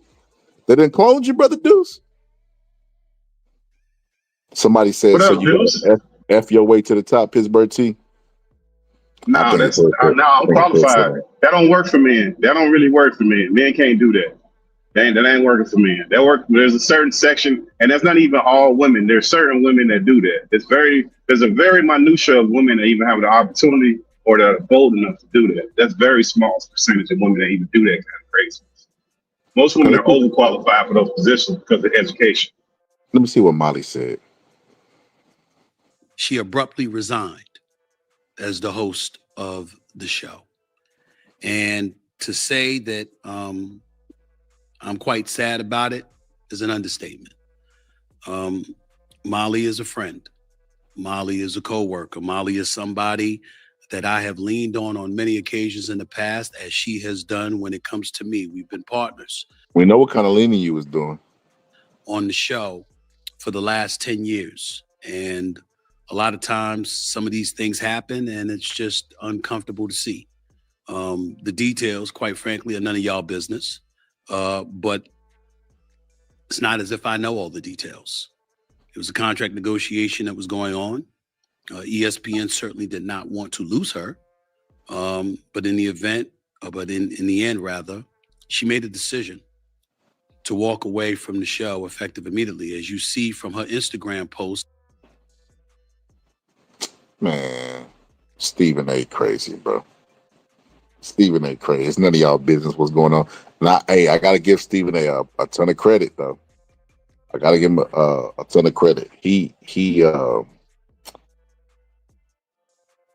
has got a lot of power over there at ESPN. You know, he got a lot of power. So I will give him he went from being fired to having a lot of power. I will give Stephen A ton of credit on that. But as far as that, we're gonna miss Molly, and man, come on, bro. What was the girl that that was over there at Fox Network? You know what I mean? And she was suing. She was suing Skip Bayless, and she outed some people. One of the people she outed, I thought was working for ESPN. At least I thought. Yeah, I forgot the name. I know you're talking about. But yeah, she started calling that other girl out. Go Shaq, like on some Kobe stuff. Shaq was doing it too. But yeah, man, Molly's useless. That's the point I'm making, man. We ain't gotta ride the Molly train. But they said the same thing about the lady from BET, the black lady that they made the CEO from the BET. Remember, it was a lawsuit that she was kind of named in and kind of made reference to that. Now, if it's true or not, I don't know. But we see it. And then people don't want to admit to it because they say, oh, you just saying that because she a woman. Nah, there's plenty of women that's qualified to do shit. But then there's a certain section of women that's what they do, man. We can't sit up here and act like that don't happen. That happens all the time. And then when it happens, you see it. It's obvious because the ones that are qualified, like Jamel Hill, she done bounced from show to show to show. Like then she had her own show for a while. They canceled that. Like she's overly qualified. College educated, knows about the sports, takes her craft serious. They're not pushing her to the forefront. The people that get pushed to the forefront are people like Molly. But come on, man. So people looking at Molly think that Molly got there off of merit. Her comprehension is not even right, because even if somebody meant something in a sexual way, in order to avoid conflict, they might just dance past it because they don't want to take it the wrong way on live TV. The fact that Molly was like, let's stay focused here. I know I'm sexy, but just focus. Focus, LeVar. It's like, come on, Molly. Are you serious? Molly is in delusions. The same way that she thinks she's so sexy that she's so sexy for a shirt that LeVar can't resist, is the same way she thought ESPN should pay her what she's worth. And it's like, girl, you're already being overpaid. Yeah, but that's the delusion, though, Scholar. That's that level of delusion that people that get there when they shouldn't get there. The worst people at jobs are the most unqualified people. They the meanest, the nastiest, got the worst attitude. qualified people are confident. They don't walk around acting like that. They have no reason to. If they lose that one, they can go get another one with no problem. That's just usually not how that goes. Shout out to Mo saying he said breaking news. My boy Scholar has offered Molly a contract. No, hell no. She ain't fixing Jonathan Majors me. Hell no. But brother Deuce, we can't hear you, brother. Well, I don't know what's going on with your headphone. We don't bring Big Brother back over here. I'm just getting back from getting canceled, brother. We can't hear you, Deuce, if you're talking. You're on mute. Yeah, we can't hear you. I think it's just the man trying to take Deuce down because he's been Oh spitting that man, hot fire. hey, don't bring that heat over here, Deuce. You going back Spitting over that there hot fire. with them rebels. Being a white man, you got back on good terms. Don't you do that, Deuce? Don't you do that, brother? We can't hear you, Deuce. Can't hear you, Deuce, if you're talking.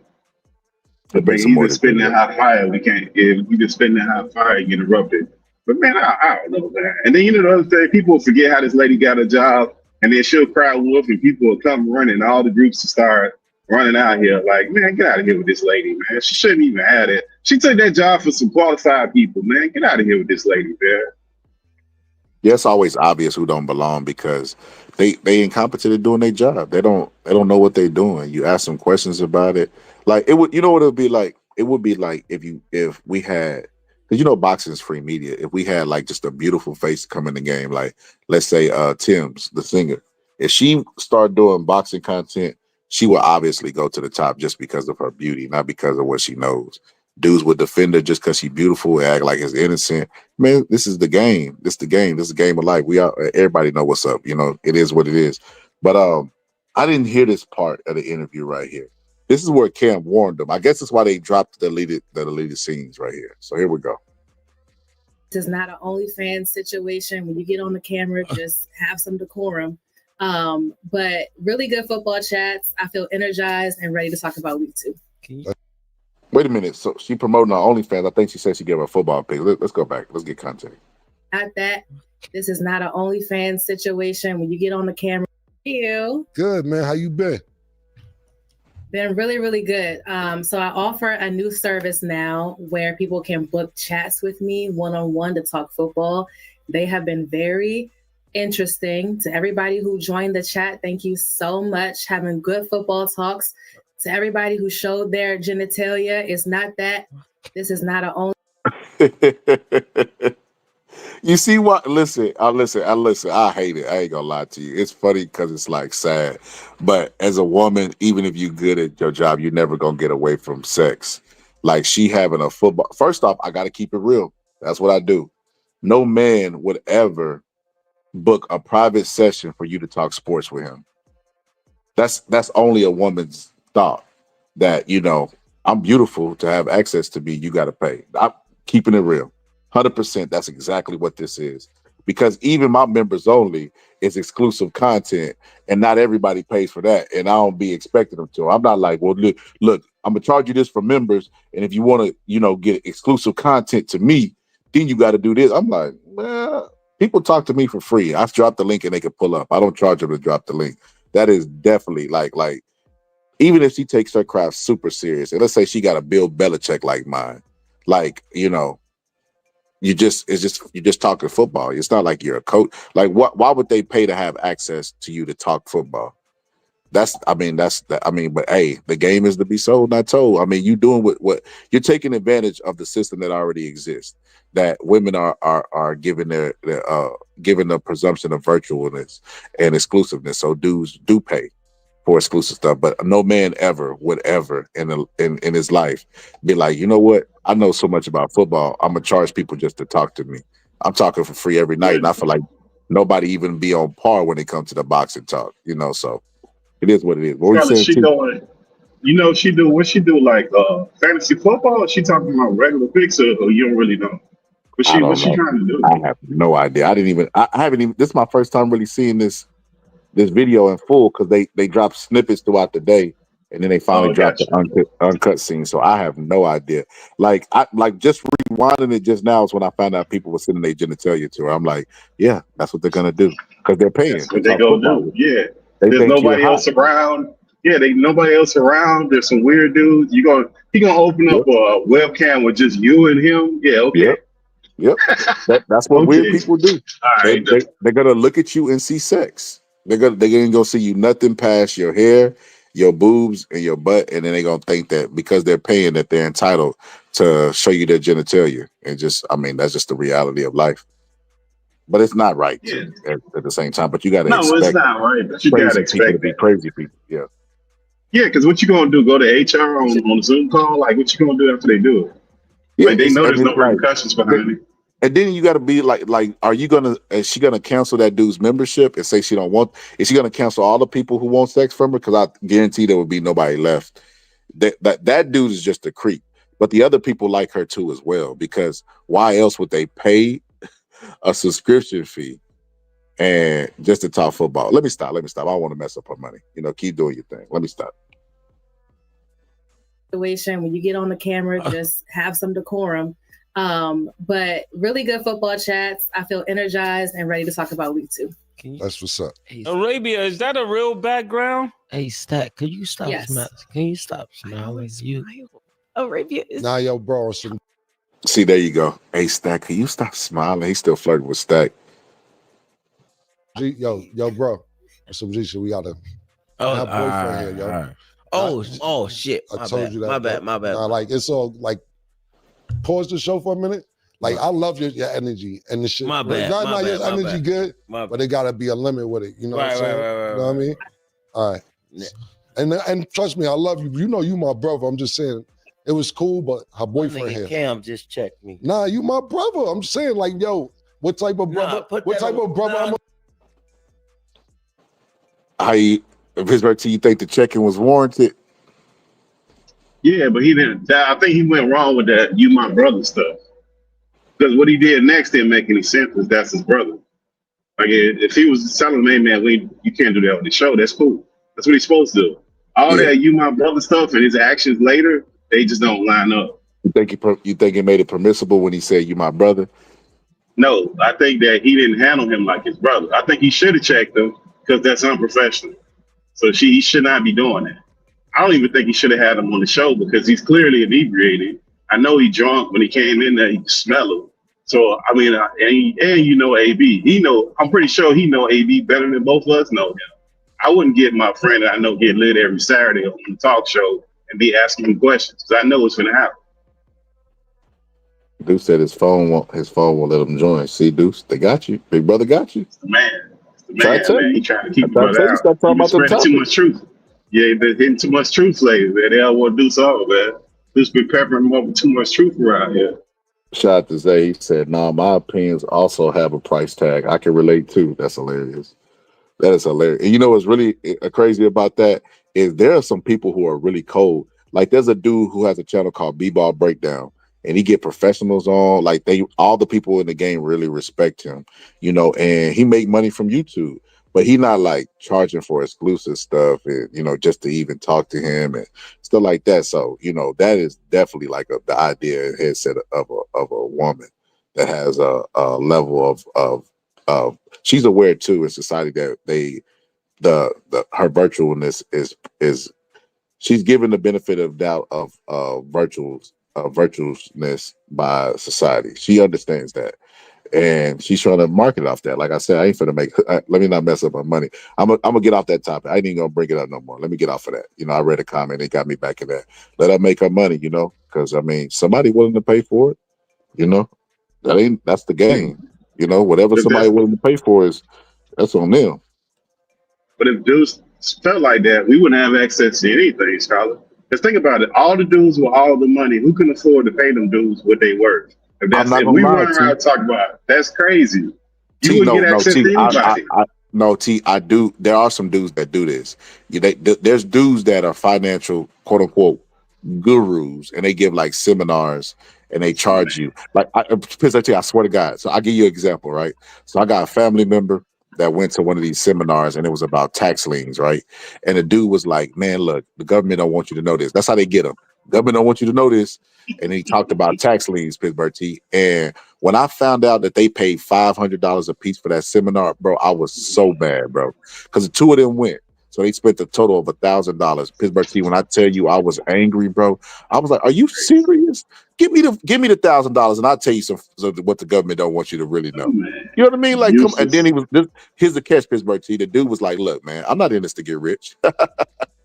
If you go and try this and it don't work, I'll give you your money back." Like, are you serious? Then why charge the money in the first place? Why not this?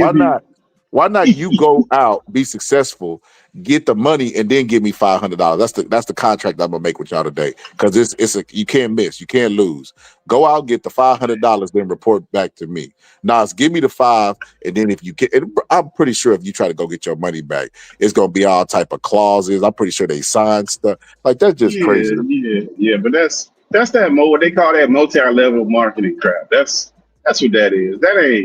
That ain't really nothing. That's that like, Herbalife. But that Herbalife was getting paid too, Pittsburgh T. That was the leak back in the day, Herbalife. Man, them dudes is working like that. They might as well went to the shoe factory over there in China. They was working 1,000 hours a week, showing up with $1,000 at the end of the week. They harassing their barber, their brother, their sister. You can't even call them fools, ask them how they doing. They trying to shove their Herbalife down your throat. Man, get out of here with that crap, man. You done bought one case just to get my feel back. Like, here, man, I'll buy a little bit. Just leave me alone, man. To be fair, Herbalife did work. You know, I lost a lot of weight on Herbalife. So shout out to Herbalife. But now let me stop quiet. But Herbalife be hitting me with it. Man, everybody came. But my point was that if all men, like, to just reiterate your point, like, men don't generally think like that. There's, of course, some that's going to think like that. Because if that was the case, we would never have any information. If all successful men thought like this, you would never get an interview because they would have to charge, and now you can't afford to pay the guy what he's worth. Like, okay, so if that's the case, what do people like Zuckerberg, what could he charge for an interview? Pittsburgh T, hold on. I got flag on the play. I got to keep it real, T.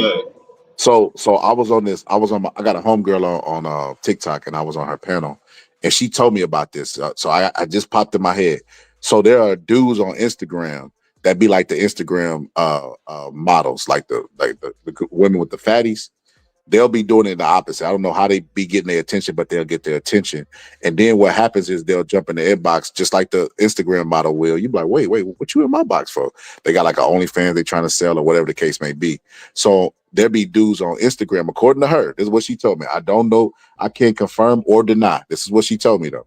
She said that there are dudes out there who women think are attractive, and what they'll do is they'll bait them, jump in the inbox, and then sell like an exclusive one-on-one content with them where they could where they'll jump on there. They might even read sex novels to them or whatever the case. So it's a bunch of horny women out there that are willing to pay on Instagram extra for the content. So, you know, there are men out there who are quote unquote, you know, sex workers too as well, or whatever the case may be, or want that exclusive content because I'm entitled because I got muscles like The Rock or whatever. So I gotta be fair on that. I just now in real time remember that she told me that, so I gotta be fair. No, that's not what I'm saying. What I'm saying is men generally don't think like this. If they did, we wouldn't have access to anything. So just really take the point. As far as like paying for interviews and like you got to get paid for everything, that's generally not how we think. There's always going to be some dudes doing that, and there's always going to be some dudes that's going to overcapitalize and under deliver on what they promising with all these stupid seminars and all this nonsense. Because most of the time, most people just link up and they say, "Oh, just at least you can have the networking opportunity." Like, man, get out of here with that, man. They got LinkedIn. I ain't got to fly nowhere and spend all that money getting you. So I what get on you telling LinkedIn me, free. Pittsburgh T, so what you telling me is you wouldn't turn down, you would take the $100,000 versus the lunch with Jay-Z. I'd never have lunch with Jay-Z if I got paid $100,000. That ain't what the meme used to be, Pittsburgh T. Would you take $100,000 or would you take lunch with Jay-Z? I'm like, bro, that is like the easiest no-brainer of all time, bro. Why would I turn down $100,000 to have lunch with Jay? What's the it about this stupid lunch? What's gonna happen with it? Besides me looking like a damn fool by not taking $100,000. That's all that's gonna happen. So you know why they try to say that? Because they want to shame people who would take the easy money They feel like it's easy money, a guaranteed money, because they like, Jay-Z, the opportunity. Bro, Jay-Z has met 1,000 rappers that came up and rapped for him, gave him CDs, and nothing never came to fruition, bro. It's the business. Why wouldn't you take the guaranteed versus? It's like the show Let's Make a Deal. Why wouldn't you take the guaranteed money over lunch with Jay-Z? If Beyonce gonna be there, are you gonna shoot at Beyonce? It got to be something that's worth the 100,000. Even that ain't worth the 100,000, but still, it makes sense.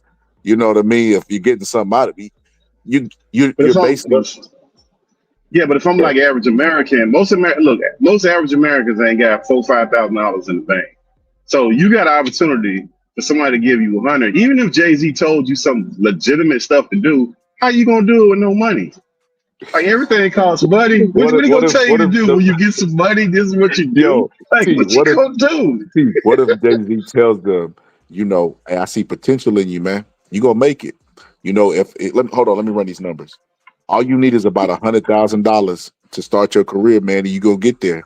Don't ever say I ain't did nothing for you. Now you done bypassed the $100,000 to go meet with Jay-Z, and you ain't got the money to go actually be successful. So all Jay-Z basically told you is you got potential. You gave up $100,000. It's crazy. I think people were paying $1 million to sit down with Warren Buffett. I think people was paying $1 million to sit down with lunch with Warren Buffett. But I mean, that's if you got $1 million to sit down with Warren Buffett, you in a whole different like they were actually physically paying to do that. It was pitching ideas at them. That's a little bit. That's a whole different deal. But somebody offering you money to somebody who's not like, man, that's crazy. So no. Shout out to Jay-Z, he did what he did, but I just couldn't. Man, I don't even know how that even got. Man, that's crazy. So shout out to Zay Taylor. He said, I take 20 over lunch with Jay-Z. He said $20 is enough. Skip lunch with Jay-Z.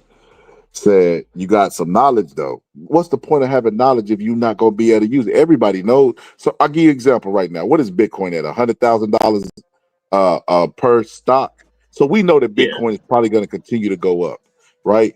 You can't get into the stock. You know it's going to go up, but you can't get into the stock unless you playing with big money. Knowledge don't mean that. Like that's insane. You know what I mean? Like you got to be able to afford the knowledge or the dream. If not, it's just a dream. That's why a lot of people so miserable in America. They never get to accomplish they dreams or their goals. And AB being one of those people. Let me play some more. Business work off money. Yeah, business work off capital. If you ain't got no capital, you ain't got no business. Right. That's just simple. I mean, that is not that complicated. It's the simplest way to think. No money, no real business. You ain't making no money. You ain't generating no money. You got a hobby. You ain't got no business. You know what? If you're not making money on your business, you're kind of like the people that be outside them stores. Like, I can spray this on your shoes and get all the stain out, man. Just give me $5.99, $5.99, maybe $15. You want to make a donation? You like them people. You got high hopes, dreams, and no product or nothing to really benefit off of. But let me play some more of this. Brother Deuce done pull back up. Hold on. Let's see if we can get it right this time.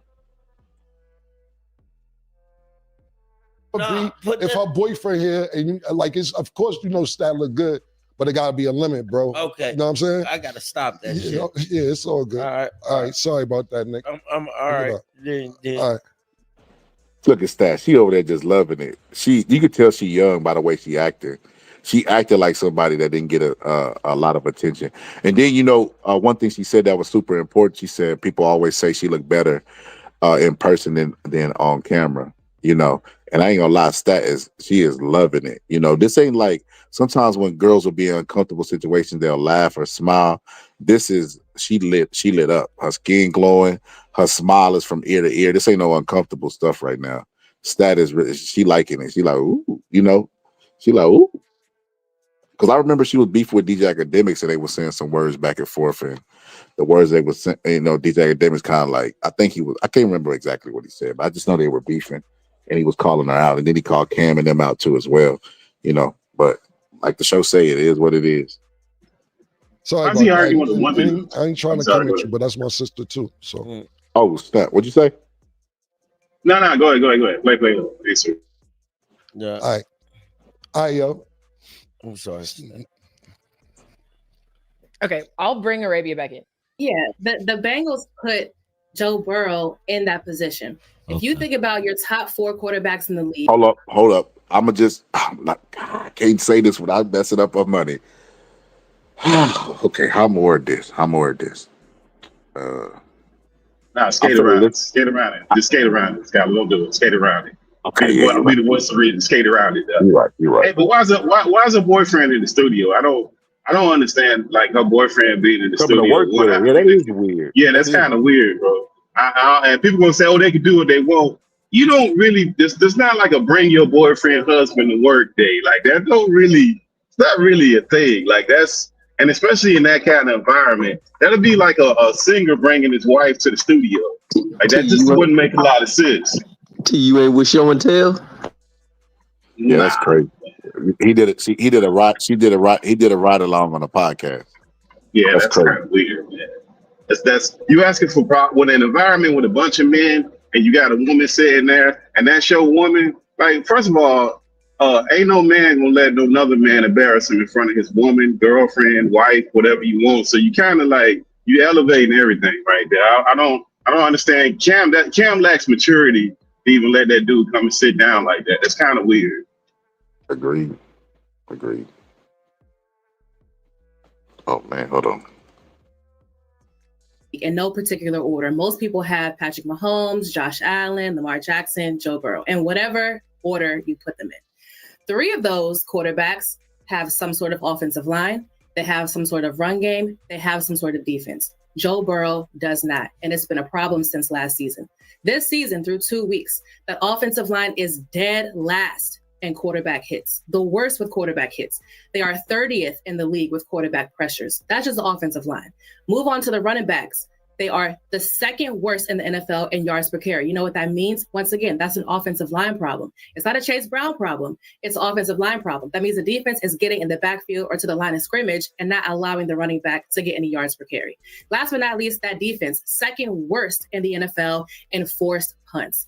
They did not give Joe Burrow the same tools that the other top 4 quarterbacks in the NFL right now also have. So unfortunately, this injury was inevitable due to the Bengals putting the cart before the horse, because you know what they do have? Probably one of the best receiving duos in the NFL. You can't get the ball to Jamar Chase. You can't get the ball to T. Higgins if Joe Burrow does not have enough time to throw it, if he's constantly on his back, getting sacked, getting hit, getting injured. So yes, Jake Browning. Dang, she pausing? Came in and he did what he had to do. He threw 3 interceptions and ended up winning the game. But this Joe Burrow injury, unfortunately, a lot of it is on the organization.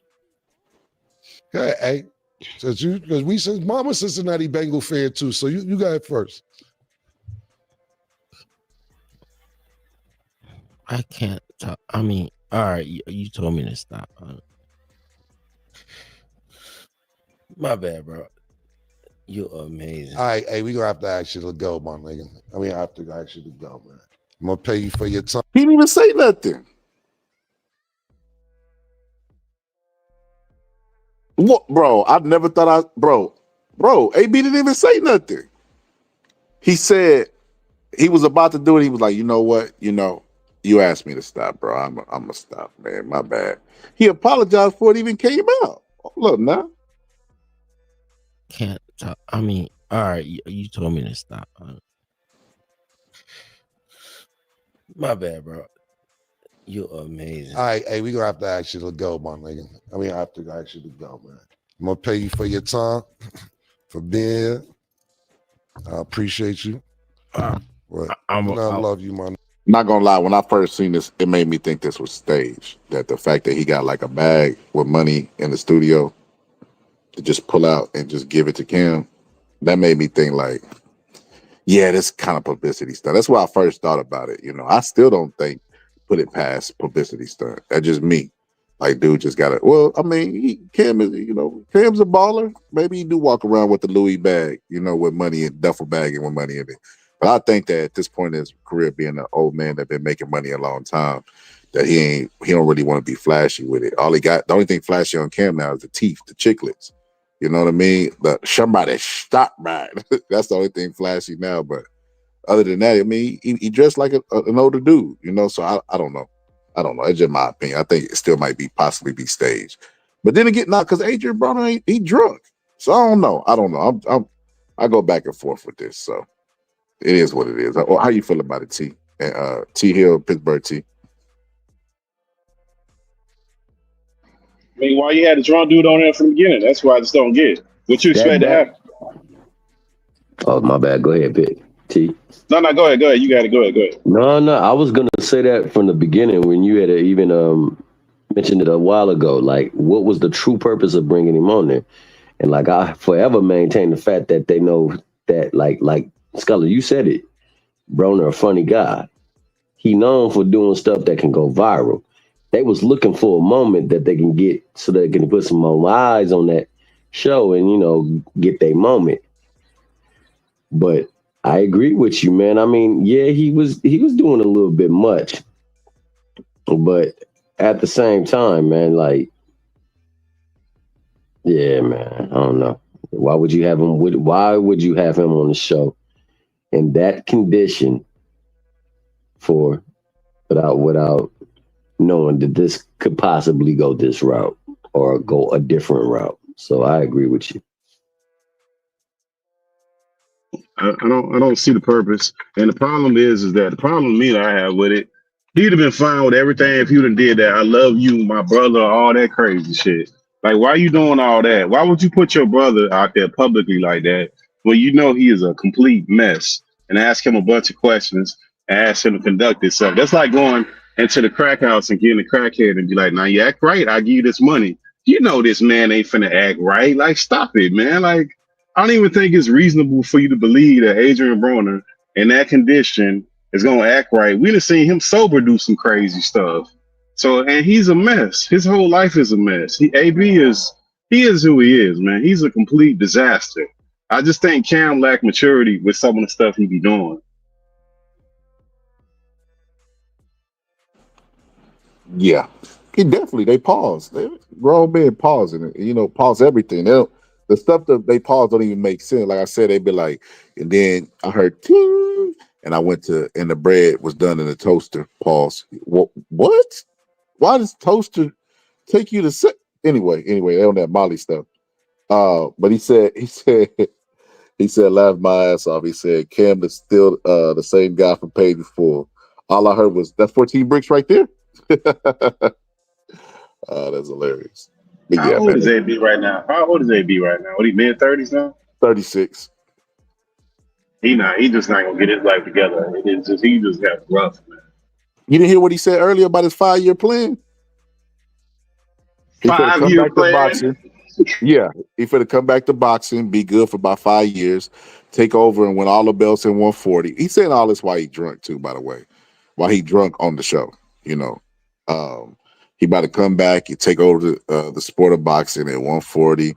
He finna do all this. And then they asked him who was at 140. He couldn't even name it, which let you know that he ain't serious about doing anything in the sport of boxing because he don't even know what he's up against. That man ain't seen 140 pounds, and God knows what the last time that man was 140 pounds. Well, the man had a hard time the last time, or whatever weight they put him in. He can't make no 140 if his life depends on at this point. Exactly. So let's finish this up because I ain't gonna lie to you. Not that AB is no saying anything, but I felt like he was tripping the entire time, and then he told him stop doing it because the boyfriend. He even got you my brother. I love you, man. But you can't do that. Her boyfriend is here, and they ask him about Cincinnati's Bengals, the Cincinnati Bengals being for Cincinnati. It's a boxer too. A lot of these guys give their life to, but they don't watch anything. I'm not doing it. My bad. They don't watch anything outside of boxing. So I just thought that was kind of weird that he's so animated about, kicking him off. I don't know. I think kind of was a publicity stunt, or it might be one of those things where how sometimes if you don't react how you think you should react, you start feeling like your manhood get challenged a little bit. That normally happen when you're younger, not when you're older. But that might be what he's experiencing right now. It felt like he should have acted and protected the boyfriend because he was like, I got you, bro. Earlier, whenever he was talking to the boyfriend, he felt like, he didn't step up for her and he didn't step up for him on his behalf. Because if he's following his girlfriend to work every day, then him and Cam, I'm sure, have a relationship. So, he probably looking at it like he had to do something. In the same situation of Mike Tyson, Eve, and the Lux. Whenever they was huddled up, about stabbing Mike Tyson. It's no different than that, you know. They felt you feel like you got to do something sometimes as a man. That like the one thing that a man, like we talk about, you know, the unfairness of the gender wars and all this other stuff, right? The unfair part about being a man is that you have to do something because it's cowardice to do nothing. Even if it's a talk, a handshake, whatever the case may be, you can't just ignore it. You know what I mean? Like that's not seen as a symbol of strength, you know, especially when you're younger. That's why, like you said earlier, Pittsburgh T, I don't know why Cam in his older age is acting like this.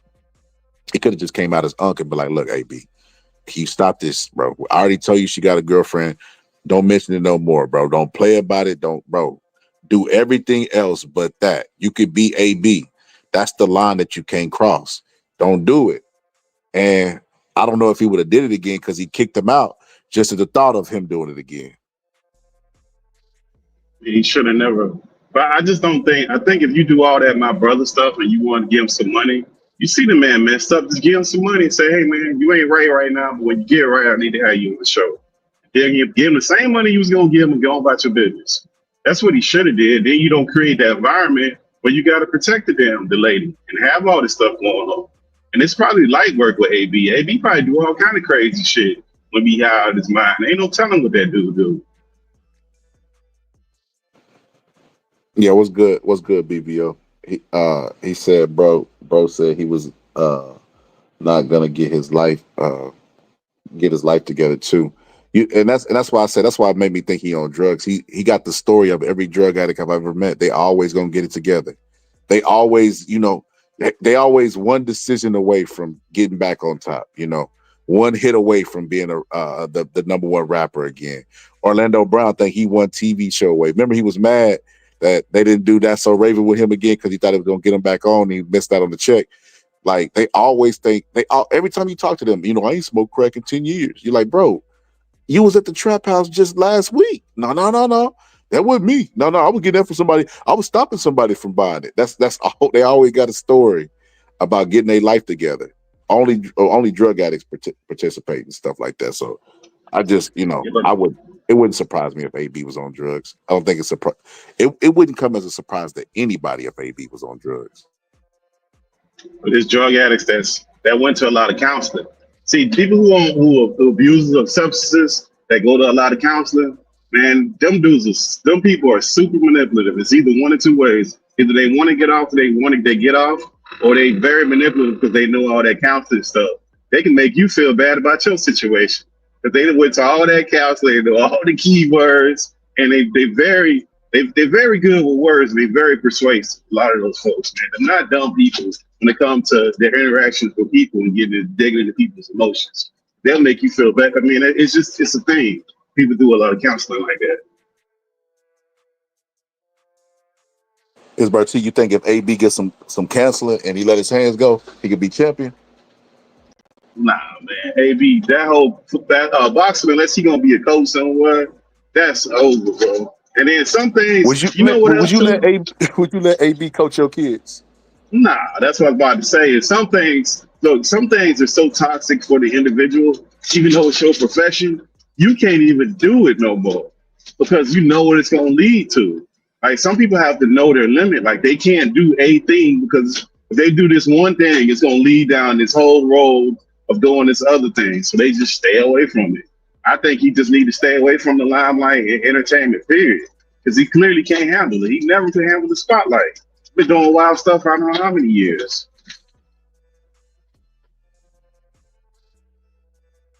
I don't know, Bertie. I'm starting to believe. I think if he just let them hands go, he might be back. You let him go every night when he go to that corner store and dig right in that pocket and get that bottle. He let them hands go when he begging. He let them hands go every time he begging for some money. He ain't got no issue doing that. That's crazy that he got this level, man. He's fucking nuts. But yeah, let me finish cooking on this, Pittsburgh. I got some questions I want to ask you about the fight too as well. So hold on. Give me a second.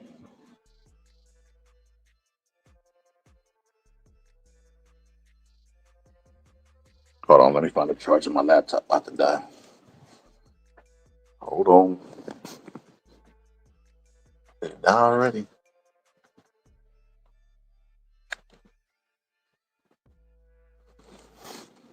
They be trying to kill my laptop. Hold on. They be the career killer.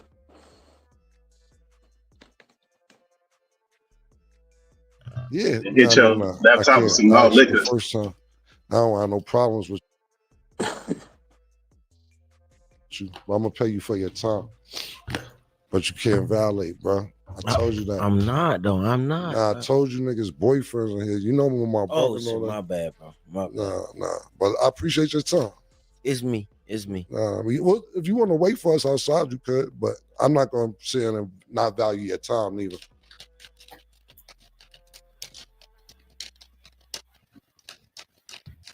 That's why I love you, Cam. You a good nigga, man. Appreciate you, bro. Thank you.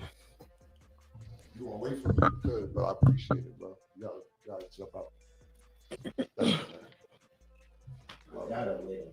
Yeah, no problem.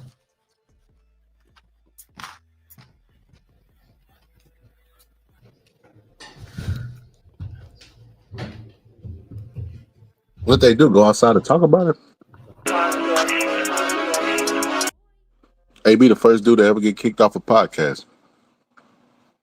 Well, they podcast. That's insane. But shout out to AB, man. Shout out to AB. He never gonna get it together. If anything, I feel like AB need help.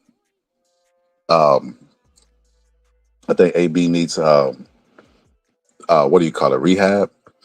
I think AB needs rehab and counseling, and I don't even therapy. Excuse me. And I don't even think that would work at this point. I think he's too far gone.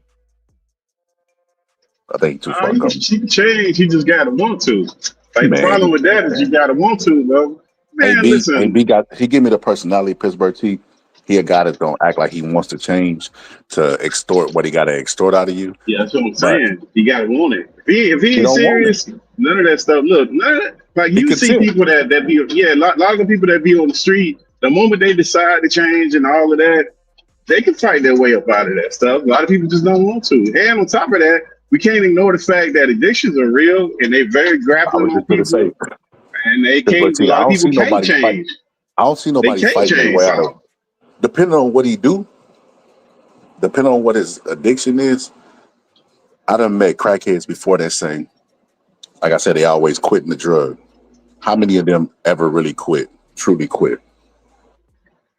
It's got to be a small percentage, but some of them do though. That's what I'm saying. But those are the truly ones who want to. I'm not saying it's impossible. It's very difficult. It ain't gonna be easy. I'm gonna jump on the limb and say 0, Pittsburgh T. I think they lying about their drug habit. They just say that to everybody else. It's some of them 90 crackheads still walking around. They straight. They done got off they drugs live forever. and all that stuff. They live forever. But I'm saying there's some crackheads that was crackheads in the early 90s, early 2000s that they ain't no crack no more. They work at regular jobs. They don't go on with that life. They still cracking it up. They got like a little crack patch on them. Some people get up out of that. Bro. Just like some alcoholics. There's some people who are stone cold alcoholics, but they get the shakes if they ain't drinking alcohol. And they just stop doing that shit. It ain't a lot of them I know of, but I mean, people get up out of it. That's another thing. The people that have alcohol dependency, they can't quit. Their body has become dependent on them drinking alcohol. So it's like, if alcohol is like that and it's a drug too as well, how do you quit crack? That's cap. They can quit. They can quit. Just look, food is a drug.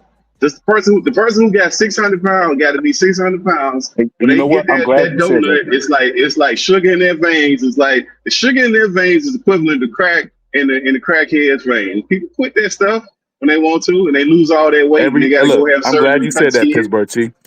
Because every show is the same on my 1,000-pound life. They start off and they be like, I just love food. And then they be like, I'm hungry. After they just get through it, they be like, I'm hungry. Pittsburgh T.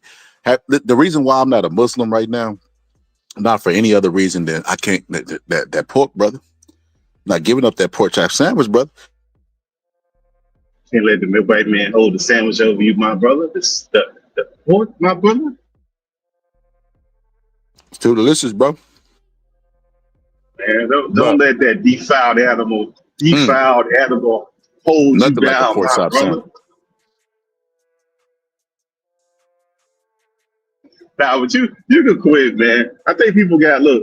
This is how I think about that.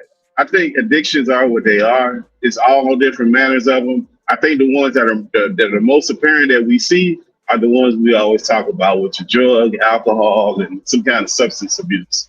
People have all other kind of addictions that people don't even see, and they hide them in the dark. And those are the main people pointing at people, talking about people. Now, I just think that's what it is. But people quit anybody who has the willpower can quit any kind of addiction they want. It just ain't gonna be easy, depending on what kind of habits you guys signed up for, what kind of lifestyle you got. I don't think it's impossible to do anything. And these people get addicted early. They got kids in high school getting addicted to stuff. That's what I'm saying, T. Like being a human being, knowing how hard it is just to quit basic stuff. I don't see nobody quit no crack, man. They say they do, but I ain't never seen them. I ain't never seen nobody successfully do it, because you never know. Because the people that are active crackheads, that got active on their crackhead status on their cars, crackhead cars, them people still be out there, you know, still in refrigerators and car stereos until they 80 years old. So you wouldn't know. You wouldn't know unless somebody else told you, like, nah, that man still smoke crack. I know some people listen. I know some people that used to be crackheads. I know some people that used to be prostitutes. People be having all kind of history of doing some stuff, man. And they don't. You can't hardly even believe that they did some of the stuff. People be peopling, man. People have all kind of history for whatever reason that they do stuff. You just have to have a willingness to change all of that stuff. It's up to a person that want to do it for whatever reason. But I mean, you actually gotta want to have a real reason to do it. If your reason ain't for real, once that thing hits you again, you going right back to it. And the crazy thing, I'll say this too, Scholar. Most of the time that men get themselves on them kind of binges, they be by themselves, bro, for a lot of different reasons. Because they done push most of the people away from them. And dudes that's your friend, man, we don't be fighting that hard for no another dude if that's not your blood relative. That's just a fact. And even your blood relatives, at some point, I mean, that shit get abrasive and get dangerous. People just kind of leave you, they love you from a distance because it becomes too much pressure. They can't just handle it. It becomes too much dealing with your family and dealing with that. Just don't be working like that. But every time you look at them 600-pound, 1,000-pound woman, ain't it some dude in the room talking about how she's just a good person? Yo, T, if I ever find this episode, I cannot find this episode. It was a dude that was with this woman, and he had a bather in the front yard. And he was like, no, I don't really care. I don't really care. And then they flashed to a scene of her, and she was like, you know, he always says he doesn't care, but I know he really does. You know, I know he really doesn't like doing it. And then they got interviewed him right fresh off of the session. When I tell you his nose was frowned up and sour because of what he was smelling, he was like, it was disgusting. I'm like, wait, we thought you didn't mind it. Yeah, it's always some dude right there. It's always a dude right there for a woman. Somebody for everybody. Match up with anyone. Yeah, it's always some dude right there. Like you say, it's always. There ain't no shortage of men signing up for stuff, man. Never. It's just that's part of the game. So Pittsburgh T, how you feel about the fight? I didn't get your opinion on the fight. Oh, it was a great fight. I'm glad they didn't cheat. They didn't cheat Bud at all. He didn't get cheated in the fight. I was nervous about the scorecards. I thought them scorecards would be funny, man, but I'm glad they didn't cheat him. They tried. I was happily wrong that Bud, the size didn't matter, and then he just beat him down. Right. Happily wrong. He beat him down. So let me show y'all this. This is why people that comment on the sport should actually know the sport, including Stephen A. Smith. So Stephen A. Smith asked Terrence Bud Crawford about giving the belts to Canelo. This is what he don't know. And this is why this is why y'all need to bring Max back. You know, Max knew about boxing, you know, but Stephen A. Smith, I don't know, egos clash or whatever the case, and Max got out of there. But it's tradition for a champion to give the belts back to the fighters. They don't know this because they don't know boxing, right? So if you beat somebody, if Canelo got all the belts, Canelo's name is on the belts, you know, and Terrence Bud Crawford will beat him. They'll give him the belts in the ring, but they always go back and give it to the former champion because they're going to make new belts with Terrence Bud Crawford name on it anyway. So a lot of times they give it back in tradition unless they really don't like the guy, and then they'll keep it, whatever the case may be. But Stephen A. Smith didn't understand that. But still, even in comparison to this guy right here, this guy was amped up the entire interview, would not sit. Like, bro, why are you standing at a desk with a microphone? Like, that is the craziest thing in the world. Sit down, bro. Like, that dude was geek. Like, he was on something. You know, we talk about drugs. That dude was, I don't know, Osterine popsicles, clenbuterol burger, something, right? But this dude was just hype. But this is why if you speak on the sport of boxing, you got to know, because you're going to end up looking stupid, right? Let me show you this. So this is what he asked Terrence Bud Crawford. Strong fighter. When I caught him with that shot, it was actually, kind of the feel as you're kind of figuring each other out with. Did it on like as you connected, and then his jaw maybe impressed you, or what was kind of the feel? Felt like you caught him with a few. Was there a moment where, for every single moment of every single fight, you caught him? You caught him with a great left. His head spins, and then he looks back. He said his head spun. Back at you, almost like a what? Now, to the untrained eye, that punch looks like it had a lot of effect. To people that understand boxing, he was rolling the shot. If you get caught with your hands down, you don't have to take the blow. You can ride the shot still. Wouldn't advise anybody to do that, but you can do that. And Canelo sound fundamentally that not only does he roll that shot, but he anticipates the follow-up shot after that. Look at I did not rolls his head to the side for the other shot. expect that. I did not expect that. That's what boxing is right there. Let me show that again. Put it in slow-mo, because they don't know what they be looking at. So put it in slow-mo so I can clip this up right here. Boom. So to the untrained eye, the dude was like, "Oh, you hit Canelo, his head spun around." Like, bro, just describing the fight like a I wouldn't even say casual. Casual got better description than that. But Canelo throws the right, and then he squared up and off balance, right? Because he reached, and then Terrence Bud Crawford caught him with no defense, and extended. So what he does is he rolls his head with the shot in his body. You wonder why his torso and everything is rolling with him? It's to take the steam out of the shot, going with the direction of the punch. That's why his body is still going that direction, and he wants to do that and also regain his balance. So look, he rolls that shot. You can see the neck flexing and everything. He rolls that shot, and then because Canelo's a smart fighter, he anticipates Bud throwing another punch, because at this elite level, they don't throw just one punch. They normally throw 2 and 3, right? So what does he do? Especially if the first one lands, the follow-up is coming. If an elite fighter lands one clean punch on you, they're going to follow up with another punch, because why hit him with one when you can hit him with 2? That's the mindset of these elite guys, and they set stuff up. But he goes and rolls his head to the other side. See? Rolls his head to the other side because he anticipates another punch. And they don't understand what they're looking at. They don't understand what they're seeing. The guy is describing like, "Oh, Terrence Bud Crawford, you hit the guy and his head spun around." But luckily, Bud corrects him on that. Bud didn't hit him with most people don't know shit about boxing. He didn't hit him with that when he really could, but he basically told the dude what was up. He explained to the dude that Canelo was actually rolling he rolled that shot and he rolled the next shot. He rolled that shot and he rolled the next shot. So check this out. That's why we need more informed people in the sport of boxing. In the right hook, so he kind of rolled with the shot, and then was anticipating the right hook. Strength of the shots to each other. Oh, not at all. Canelo's a strong fighter.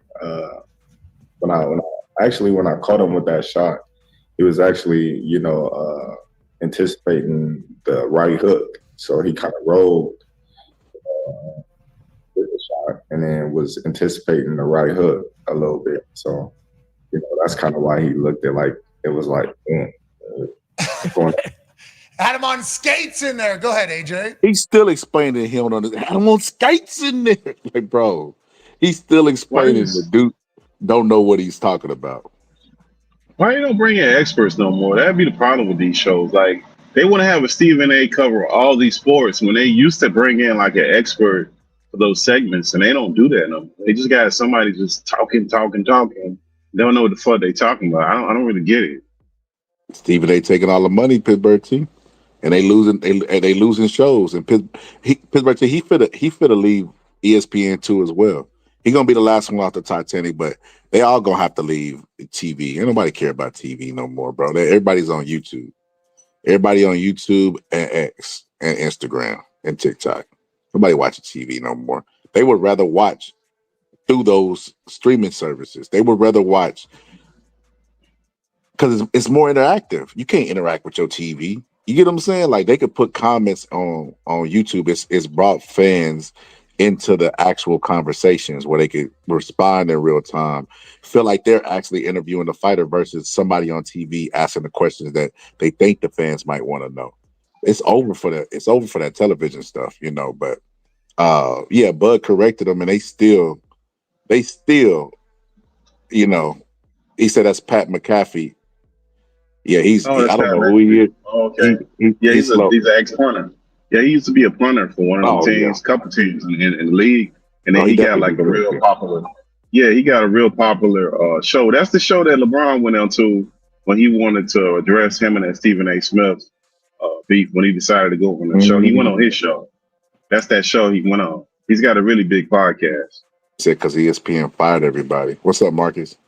Yeah, I agree. Well, now ESPN is doing like all net TV networks, look, network TV. They can't. What happened is like on here, you can do long form. You can't do that on network TV. Everything is chopped up. Everything is service level. People get real frustrated with that. So they go to YouTube where they can have this long form, long conversations about that stuff. They ain't got to deal with the commercials and all the foolishness. And people who clearly don't know what the fuck they talking about just getting clips. Yeah, that's crazy. When I seen this, I like, bro, he explained it to him. And he was like, yeah. Okay, whatever. So you spun his head around. Like, bro, he just told you the man was riding the shots, basically. You know, and look, Bud 38, he got what? 4 or 5 gray hairs. Adrian Brown at 36 with gray hair all over it. You know what I mean? He like a Super Saiyan, all that gray hair. You know what I mean? Like, that just show you lifestyle, man. Lifestyle. Oh, he played for the Colts. I think I do remember him. I used to play with the Colts. One of my homies in the chat, Zay, I used to tear him up in Madden. So I probably done played with him before, and you know had to spank him in Madden with that dude we talk about. That's crazy work. That's crazy how life be. Yeah, that's that show that Aaron Rodgers was going on during the time he was with the Jets. When he used to say all the crazy stuff. He kept going on his show. Yeah. Okay, that makes sense. Yeah, that was the show. He kept going on his show with the foolishness. So yeah, the dude got a popular show. And I watched it once or twice. I just really can't digest this type of content. I get what he does over there. You get all the people saying that. Go ahead. Oh, I'm glad I got you on, Pittsburgh T. Let me upload these videos or these pictures real quick. But what was you saying? Pittsburgh T? No, I was saying he got a good show. It's real popular. I just can't digest this type of content. I ain't got no knock on it. It's just different. My bad. That was an accident. I was trying to do that right there. But what was I gonna say? Oh yeah, Pittsburgh. I want to show you this. Hold on, let me upload these pictures real quick. So I want to get your opinion about them. Glad we got the business guy on. So first things first, you know, I felt like Floyd was trying to get him beat. But then when Floyd bet on him, I'm like, maybe he didn't. But then I was like, man, let me think something Floyd would do. Floyd probably bet on every scenario, and he just still won. He probably bet on Canelo for the knockout. He probably bet on every scenario, you know, and then just posted his betting slip like he supported Terrence Bud Crawford the entire time.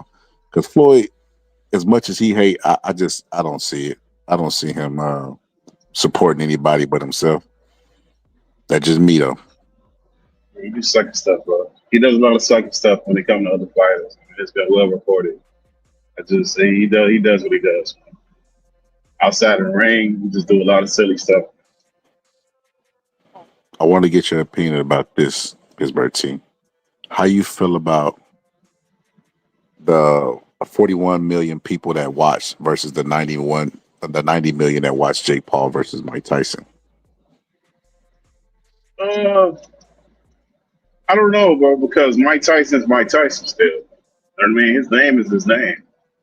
But he almost I think 60. Mike- Why would do you think it says something about Canelo and Bud that a 60-year-old can still outsell them? No, it's Mike Tyson, bro. That would be like if Michael Jordan right now decided to play the first game in the NBA, that will break records. I don't give a damn how good or bad he played. People are gonna watch it all over the world. That's an international icon. Same thing with Mike Tyson. That's a living legend. No, that's not. We don't have a person in the league that would have. I don't give a damn how good they was after Mike or currently that would garner that kind of attention. Same thing with Mike Tyson. It's just Mike Tyson is just. Remember, the guy had a whole Broadway show based on himself. He been in several movies. Mike Tyson got all kind of stories behind him. It's just Mike, bro. No, he's just an icon. No, I just don't think it has nothing to do with that.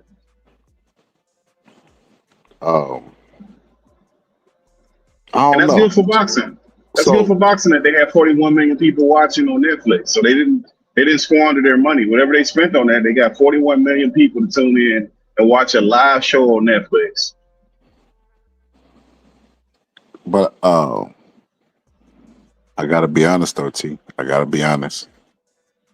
So you right about Mike Tyson being the draw anywhere, but this is not a non-success because you have to factor in a couple of things.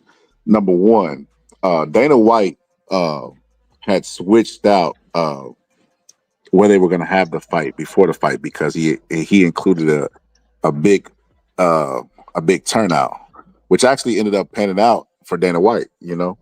Who was not really promoting the event, but promoting the event, air quotes. And it ended up turning out because it ended up being a larger gate than Mike Tyson versus Jake Paul. But the gate ain't what matters. It's the eyes.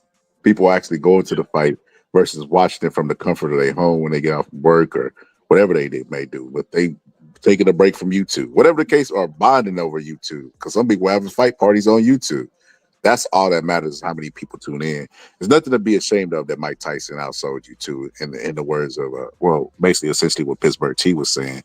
It's nothing to hang their hat off of, because they delivered. But yeah, Mike and Jake Paul and them did outperform them. I feel like Mike and Jake Paul would have had a liver gate too had they did it in Vegas. Possibly. Because Vegas is a fight capital. If they would have did their exhibition in Vegas versus Texas, as many people showed up in Texas, they definitely would have transferred over to Vegas, the fight capital, where the Jabberwockies tour over there and got people wrapped around the corner to go see them dance. So yeah, Vegas is where you can find a lot of people to pay for a lot of different things. So if they would have had that fight, that's why a lot of people was like shocked that they didn't have the fight in Vegas. They was like, Texas. I remember one time Errol Spence, because all Errol Spence fights is in Texas. He wanted to fight Bud in Texas, and the argument was, why would Errol Spence want Terrence Bud Crawford to come to Texas, and the fight is not going to be as big there? Because everybody understands Vegas is the fight capital. It's not a secret. I'm not providing you with any knowledge that you didn't know, but yeah, as far as the pay-per-view numbers, I think that might have had a lot to do with why it wasn't buffering too. Well, and then on top of that, like the other part is this was hosted on Netflix, right? So I don't know what portion of the person, the venue, and all of this stuff that Netflix paid for, but I'm pretty sure they got more subscriptions for this month for whatever they invested in this fight. Now, was it worth it to them? I don't know, because I don't know what they pay per to acquire a new customer, right? So if let's say they threw out $100 million, right? But they acquired another 15 million customers. Was it worth it to them? I don't know. I don't know what they pay to acquire customers. See what I mean? So if they paid to acquire, because most of the time people that have Netflix, people cancel a lot of subscriptions. They usually don't cancel Netflix. You cancel Paramount, all the other stuff, but whatever reason, most people don't get rid of Netflix. They just don't. They don't. They just don't get rid of Netflix. So if Netflix is trying to get new eyes, and this is the way that they can do it, it's just what it is. So I don't know. I don't know how much Netflix had an influence on this. I don't know how much. I don't know how much they paid, and I don't know how much Turkey paid. So I have no idea. But they really wouldn't care about that.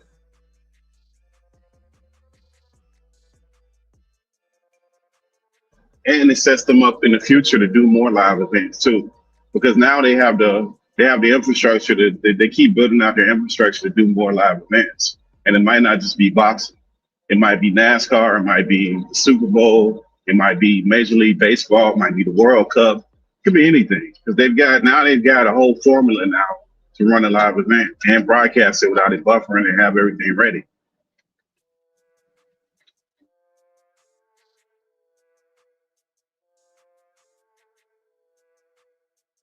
My bad, T. My phone was tripping. But what I was gonna say is, so you don't take anything by it. But here's a theory. Let me throw this out there, so I can hear it on you, repeat it on YouTube. By people who won't give me credit. What if people could make the argument that maybe Jake Paul and Mike Tyson hurt boxing on Netflix, and people didn't want to just so easily give their money away again to a sport that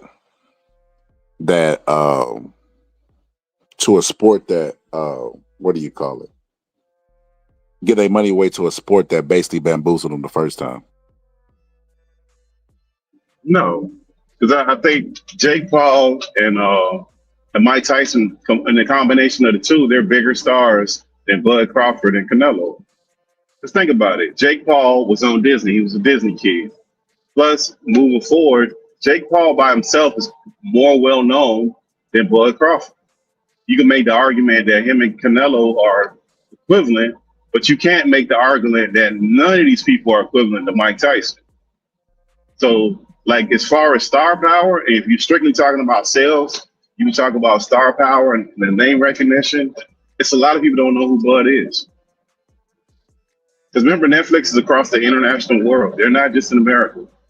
So their subscribers are everywhere. But do you think this will affect Bud going forward? Do you think he can now demand a bigger purse? You think he demand a bigger purse now? I don't know about his contract negotiations. I don't know how that'll affect, but I know this thing got nothing to do with boxing. Because I mean, besides Bud, Canelo is a big star, and if Canelo is involved and he's technically now doing Canelo numbers. So do you think like going forward, like the performance he put on and everything, that people will now say like, well, I like that Terrence Bud Crawford guy. He beat Canelo, and they'll start to pay attention to him. Or you think he needs to part of it? But certain part of it. But remember, stars aren't necessarily stars because of what only they do in the field, on the field or whatever arena they in. Like, unless it was the 90s, all them 90s stars, all they talk about is what they did in the arena of what the sport is. All these new stars, it's all the ancillary stuff outside of what they're doing. They know people's kids. They know what their wife doing. They like that. They know their hobbies. Like, people are really want to be connected to their stars. And I don't think Bud is that type of person. He seems very private. He don't do a lot of interviews. He's more reserved. I mean, he comes out during a fight. Now he does promotions of building up in the build-up, which is, I mean, this fight and the last fight, he did a lot more. But he's just not that well known. He's way more well known with these fights than he was. So I don't know what it helps or hurts as far as going forward. I just know he's not a mega star like those two other guys. I don't believe he is. He's not a Mike Tyson. He's not a Canelo. Somebody said he definitely became an international star on Saturday night. So then this is what we got to ask ourselves, Mike D. This is what we got to ask ourselves. Going forward, do you think he should continue now that he's an international star? Because the unfair part about boxing, like I always say, that you look at the pound for pound list, they're never the highest paid. The highest paid are the highest paid. Rarely are they on the pound for pound list. Anthony Joshua, Jake Paul. You get what I'm saying? Just go down the list.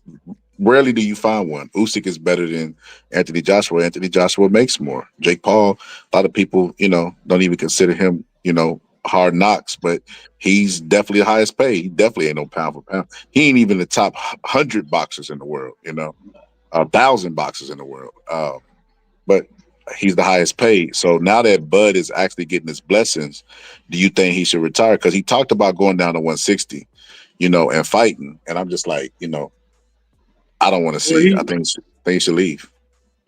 Yeah, because he should have the connections. Because remember, not only did he fight on Netflix, he connected to the Turkey guy. He connected to the executives on Netflix. Like, they just don't let you go over there, and that's that. You don't have no kind of connections. So if he wanted to do, a reality show, if he wanted to push a business, he wanted to have, vertical leap into another business, they will set him up with somebody else. Like, he's tied into the business world now. So he don't necessarily have to do that.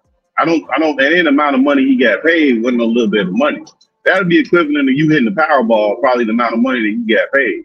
So, I mean, it's not like he got to do this. If he don't do this, he ain't going to be on the streets, is what I'm saying. So, I mean, he probably need to really, assess if he wants to still continue to box. I don't know if he really wants to do it. It's funny you said that, T. So, Terrence Bud Crawford got a block named after him where he's from in Omaha. He bought the block. He doing real estate flips. You know what I mean? So yeah, he don't need the money. He's not dying for money, especially, so he invested smartly, and then he just got this new 50 million, whatever he made, let's not count his pocket. He made a lot, turkey out of sheet, he made a lot, So, and then shout out to him. He's a smart businessman. Everybody, he should just take the money and fight Errol Spence and shut up. That man not only did not take the money, but ended up fighting Errol Spence, getting the money that he wanted, beating up Errol Spence, and then going to Turkey out of sheet, getting a tune-up fight, getting paid a lot of money to fight Masvidal, then going into the biggest fight of his career where he made history and made the most amount of money. So nobody could talk about his career other than him, because not only is the one experiencing it, he won. He won. He go forever be remembered as 3-time undisputed, the guy that beat Canelo, dethroned him. You know what I mean? Saved boxing, essentially, in my opinion, because now Canelo can't hold the 168-pound division up for hostage anymore. But shout out to Terrence Bud Crawford, man, for doing that. I mean, if it was me, I would leave, because he got everything he needed to get out of it. And then you just move it laterally into something else. Because remember, look, this is the way I look at stuff, and I could be wrong. It'd be akin to me, if I had some kind of way I want to play the lotto ticket tomorrow, and I got let's say $15 million, and I cleared $7.5 million, right? I wouldn't even touch the money. I would go see somebody at Charles Schwab, TD Ameritrade. I go sit down with them people and let them say, hey, look, this is the income I want to generate month to month, year to year, and I want to save the rest. They'll come up with a whole formula plan for you. And then they'll say, hey, if this don't work, this is my cell phone number, call me. Terrence Bud Crawford got all them people for investment. He got a bunch of people I'm sure he got access to for buying property. He got a bunch of people he can get into for the entertainment and movie business. He connected to a lot of stuff that we never going to be connected to. So I think the avenues that are it's not like he don't have to do this. Literally saying that he just got to get in the ring and make money, I think that's insane. Now, if he want to do it, more power to him, box away. But I don't think it's in the point where if he want to make money, that's the only avenue he got to make money. That's just, that ain't, Yo, Smart T, what do you feel about the people who don't like Bud? Let's call it what the coons, because there's got to be self-hate that don't like Bud, that are saying that Terrence Bud Crawford needs to go fight Benavidez. Man, when I heard that Pittsburgh T, I damn near crashed my car listening to that dumb stuff, bro. I like, bro, did this dude just say he need to go fight a guy that's definitely too big for him? After beating Canelo, and he ain't even rested yet. He's still beat up and bruised a little bit in the interview. And this man on YouTube talking about he need to go fight Benavidez and we need to stop protecting him. Bro, who is we first off? And talk about protection. You protected from the couch. You know what I mean? That's insane, bro. Some people shouldn't even have boxing channels. I'm just being honest with you. The rhetoric that they spew, the amount of stupidity, the IQ level, that is absolutely insane. But the man 30, he 30, what? He about to be 38. He about to be 38 right now. So if he fight again with a year-long layoff, he'll be 39. but leaving on top. You leaving with a bunch of money in his pocket and all good faculties, nothing messed up. This is the time you walk away. If you're gonna walk away, you don't need to do anything. Like, I think that's crazy. He decided to do the things the way he wanted to do them, agree with disagree, and it worked out for him. He got everything he wanted to get. So, I mean, at this point, I don't want to see it. Michael D. Don't see it. Michael D. Everything looked easy from the couch. You know, and that's not no knock to you. It's just the reality. You know, sometimes during the fights, I'll turn, be like, y'all okay? Y'all okay? You know, joking. You know, are y'all okay? Because we ain't take no punches. You know, it's the fighters in the ring. Of course, to us, it looks like it was easy work. Bro, I can guarantee you 100% Terrence Bud Crawford is hurting. He didn't feel those punches like he should have felt them because, you know, whenever you're in the heat of the moment and your body is hot, you don't really be feeling them like that, you know. But I guarantee that, you know, when Terrence Bud Crawford got home, welcome. He was icing his body. He can't walk because of Canelo hitting him with hip shot. I can almost 100% guarantee that's the case in this situation. 60, and I saw you say so for us to say, you know, what he should do is, you know, and continue with his career, and we don't know how he's feeling. What else does he have to prove? 3 or 4 years for what? So you gotta stop thinking in terms of a fan and think in terms of, you know, caring about the fighter. Why? When Muhammad Ali beat George Foreman, that was a perfect ending. Why continue to box? It doesn't make any sense. You're not at that point. It's not even padding the stats. Your stats are what you can't go no higher. You can only just plateau, and even like he can't. What is he gonna do that's similar to beating Canelo? What name that's out there can he destroy and it be similar to him beating nobody? And the more that you stick around when they don't like you, the more they're gonna want you to jump in the ring with a Benavidez. And it ain't just fans. Turkey Alashi was like, can Benavidez still make 68? So they're trying to get him. They're trying to get his ass whipped too. So with that being said, if you got everybody in the game turning against you, you got to get out. They said he barely got touched by Spence. He said, but Canelo was popping his body. That's a fact. But even with Spence, what about the training? Spence did land a couple flush shots on him too as well. So you got the training camps, you got all that stuff. Not to mention for 68, he was sparring bigger guys before he ever got in the ring with Canelo. Like they're just it's crazy. But what's the age? How old do these people think he's supposed? Like, how old do they think he's supposed to keep fighting till? Like, what's the age where they say, all right, that's it? How old do they think this man's supposed to be? Not only that, he did it on a platform where everybody saw it. Remember when Mike Tyson lost to Buster Douglas? That was on pay-per-view in Japan or something.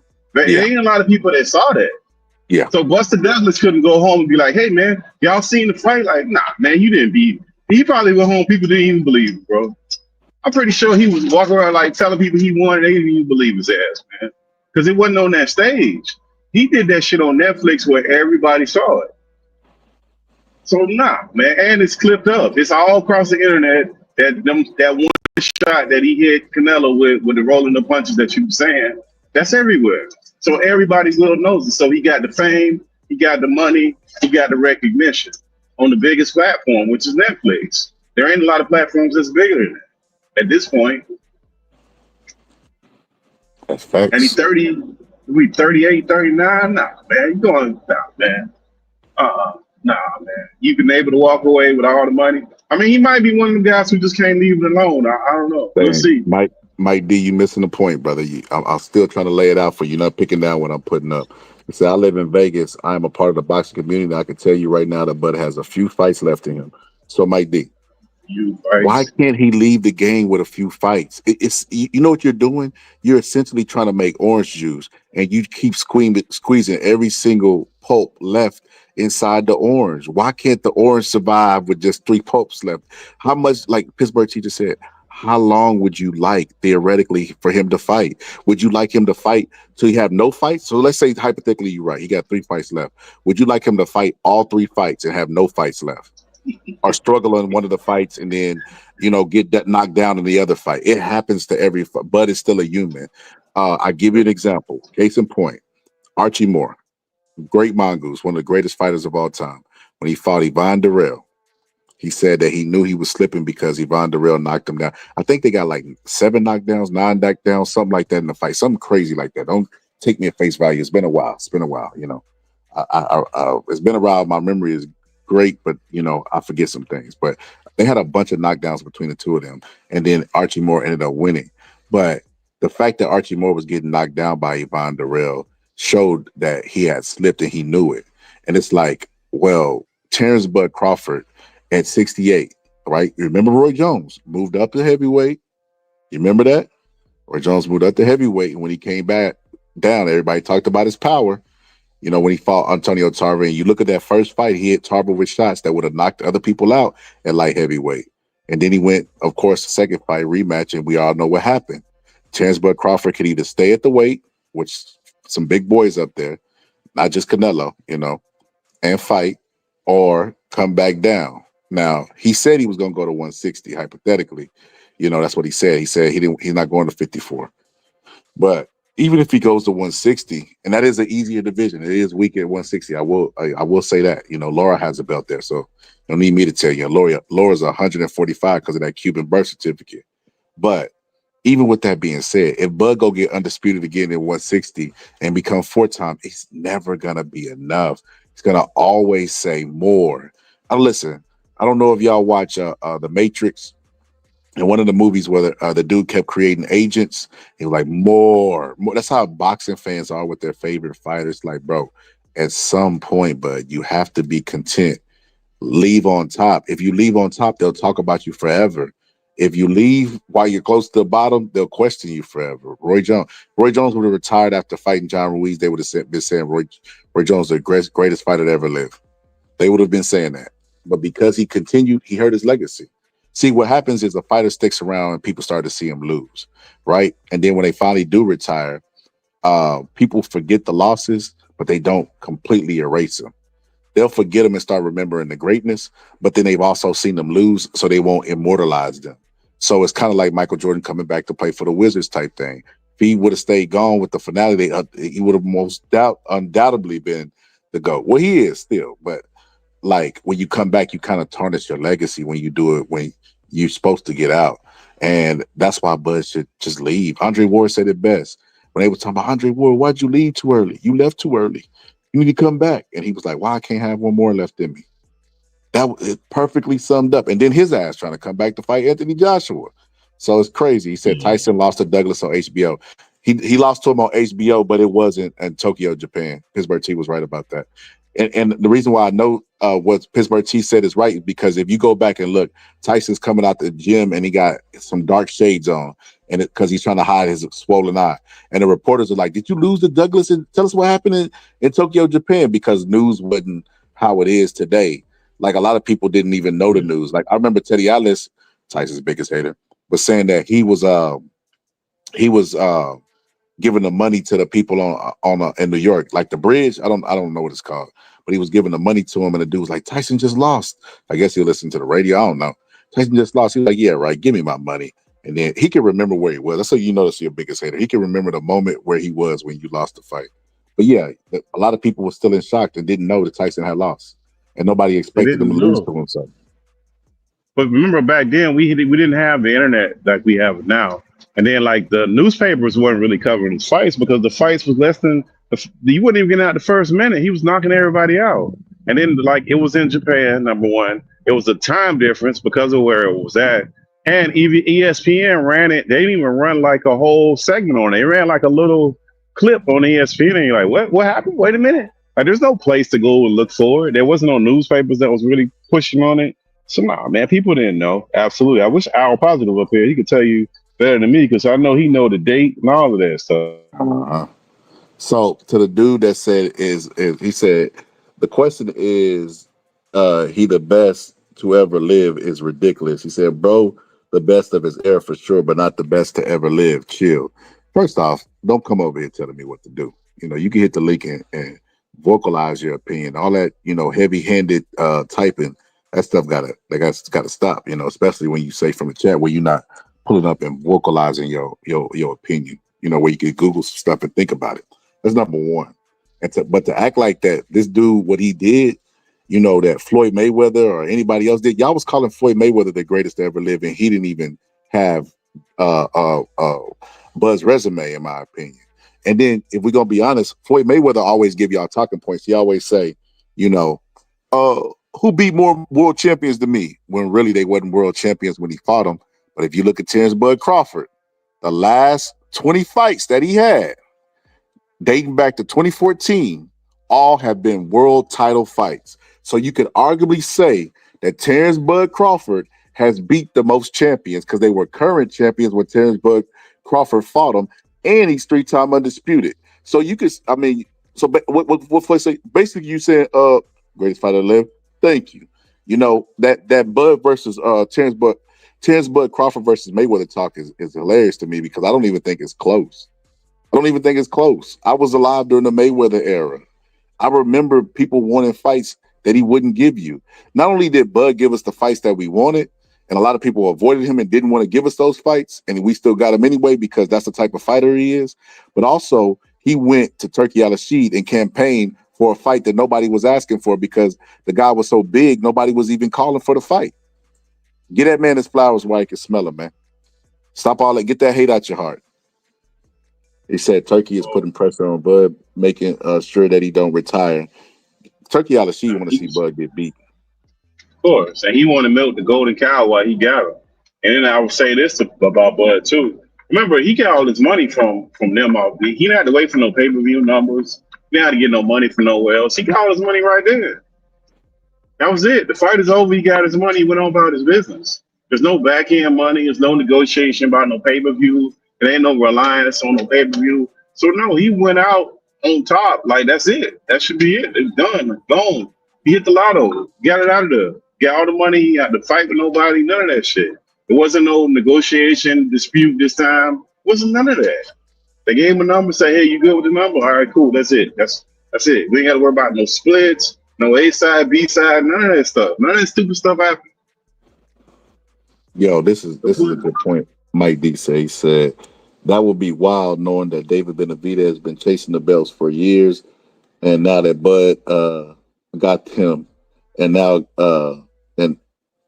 and not giving him that fight for Canelo been ducking for years. I get what you're saying. You're saying that would be wild to all of a sudden strike up a fight with Benavidez versus Bud when you couldn't make the fight with Canelo versus Benavidez. Yeah, that would be actually yeah, Turkey showed his hand. So I think bigger payday for him versus Canelo any day. I think if we do anything, not a Canelo rematch. I was gonna suggest that, but they'll rob him this time. He robbed the bank and got away. That's like turning around, and going back because you dropped your watch. Don't do it. He said that's how Turkey is. He said, but Canelo is not a real super middleweight. He's a natural 154 pounder that started at 47. Canelo was the undisputed champion at 168 pounds. You can't tell me what he naturally is because he naturally won all the belts at 68. And whenever this fight happened, everybody was saying, giving Canelo the advantage of weight because he fought at 168 and campaigned there. We're not fit to do revisionist history and let's take away from Bud's greatness. We're not gonna do that. So I want him to fight until he feels like he can't no more. So everybody is trying to say he should retire, and he's never said that himself. So that's what I'm saying. Well, I mean, sometimes in the case of the fighter, we can see something that he can't see. Most times he can see something we can't see, but sometimes we can see something he can't see. Everybody thought Muhammad Ali should have left the game. Muhammad Ali had proved everybody wrong so many times and went to that well that eventually that well ran dry. And we got history to see that happen to fighters. You don't have to guess. Why would he continue to fight? It just doesn't make any sense to me. It don't make no sense whatsoever. Bud is not reckless with his money. He's smart with his money. He probably still spending Errol Spence money. He went back to his neighborhood and bought the block. Why would that man continue to fight? It doesn't make any sense. For who? For entertainment purposes? Because the only thing that's left for him to do is lose. Bud don't want that. Benavidez. He got enough. The thing is, he got enough where you don't have to, bro. I think there's a threshold of money that you get to where it's just It ain't. People say you can never have too much money. Yes, at some point, it ain't a value. It's not having too much. It's what you got to do to get the money. Like, look, they got a dude that climb up on the top. He climbed all this tower to put a light bulb in. And it's like so many stories in the air. He climbed up there on the solo tip. It take him an hour to climb up there just to change that light bulb. Everybody ain't willing to do that. That's why that dude get paid like $150,000 to change that stupid light bulb once a year or whatever it is. It's a risky job. Like boxing ain't no. I don't box. I know it's risky. It's not like the guy's going to, he going to a cubicle somewhere, and he getting older. So I don't get it's easy money. That's some dumbass Floyd Mayweather shit. That ain't easy money getting hit upside the head. I don't care what these clowns say. That's just stupid. He said, Boxing Academy new motto, nobody can be somebody. Bud said it the opposite way, didn't he? That anybody could be a nobody. They should do both. Anybody could be a nobody, and a nobody could be a somebody. That's a great inspirational quote to put on the wall. Y'all put that in quotations and put hashtag boxing scholar, hashtag Terrence Bud Crawford. Y'all give us both our credit. Said Floyd, the best defensive fighter of all time, did get touched. Are you definitely don't know boxing? Let me ask you this: who's a better defensive fighter? And it's gonna tell me if I need to entertain your boxing IQ, which I already know I shouldn't. Who's the better defensive fighter, James Toney or Floyd? And tell me why. Don't just give me your opinion. Type out why each fighter was special or not special, and why you believe somebody is better. Benavidez throws too many punches, too many combinations for Canelo. Agreed. He said naturally, all one belt at 68. He said question knowing Canelo and his team. Oh, you already know about that computer raw. You're right about that. Said if we see something in Bud last night that points at retirement besides there's nobody left, then name it. If we see something in his performance that why he should retire, yeah, it's something called history. Where what happens is you're taking damage to your brain. Bud is a human being. If you crack open his skull, he gonna have a brain just like everybody else. He has nerves and muscles and all that other stuff that separate him and make him elite. Judgment, all that stuff. Abusive mama, all the stuff that make him who he is, right? But he's still a human being, and you cannot punch somebody's brain. CTE is irreversible. So with that being said, is he took damage in that fight to his head, right? To his body. You don't know how much because you're not Terrence Bud Crawford. He could be slurring his speech right now, for all you know. So this is we gotta be realistic as fans. And you say, what is there something I see? It's not something that you see. So what happens with fighters is they keep get in the ring, going to the well until eventually they slip. And they don't know that they slipped until they get under the lights. So Bud looked good last night. But what happens with older fighters is they're gonna age, and it's gonna be drastic, like Canelo. It's gonna be one fight drop off, right? I don't want to see that fight.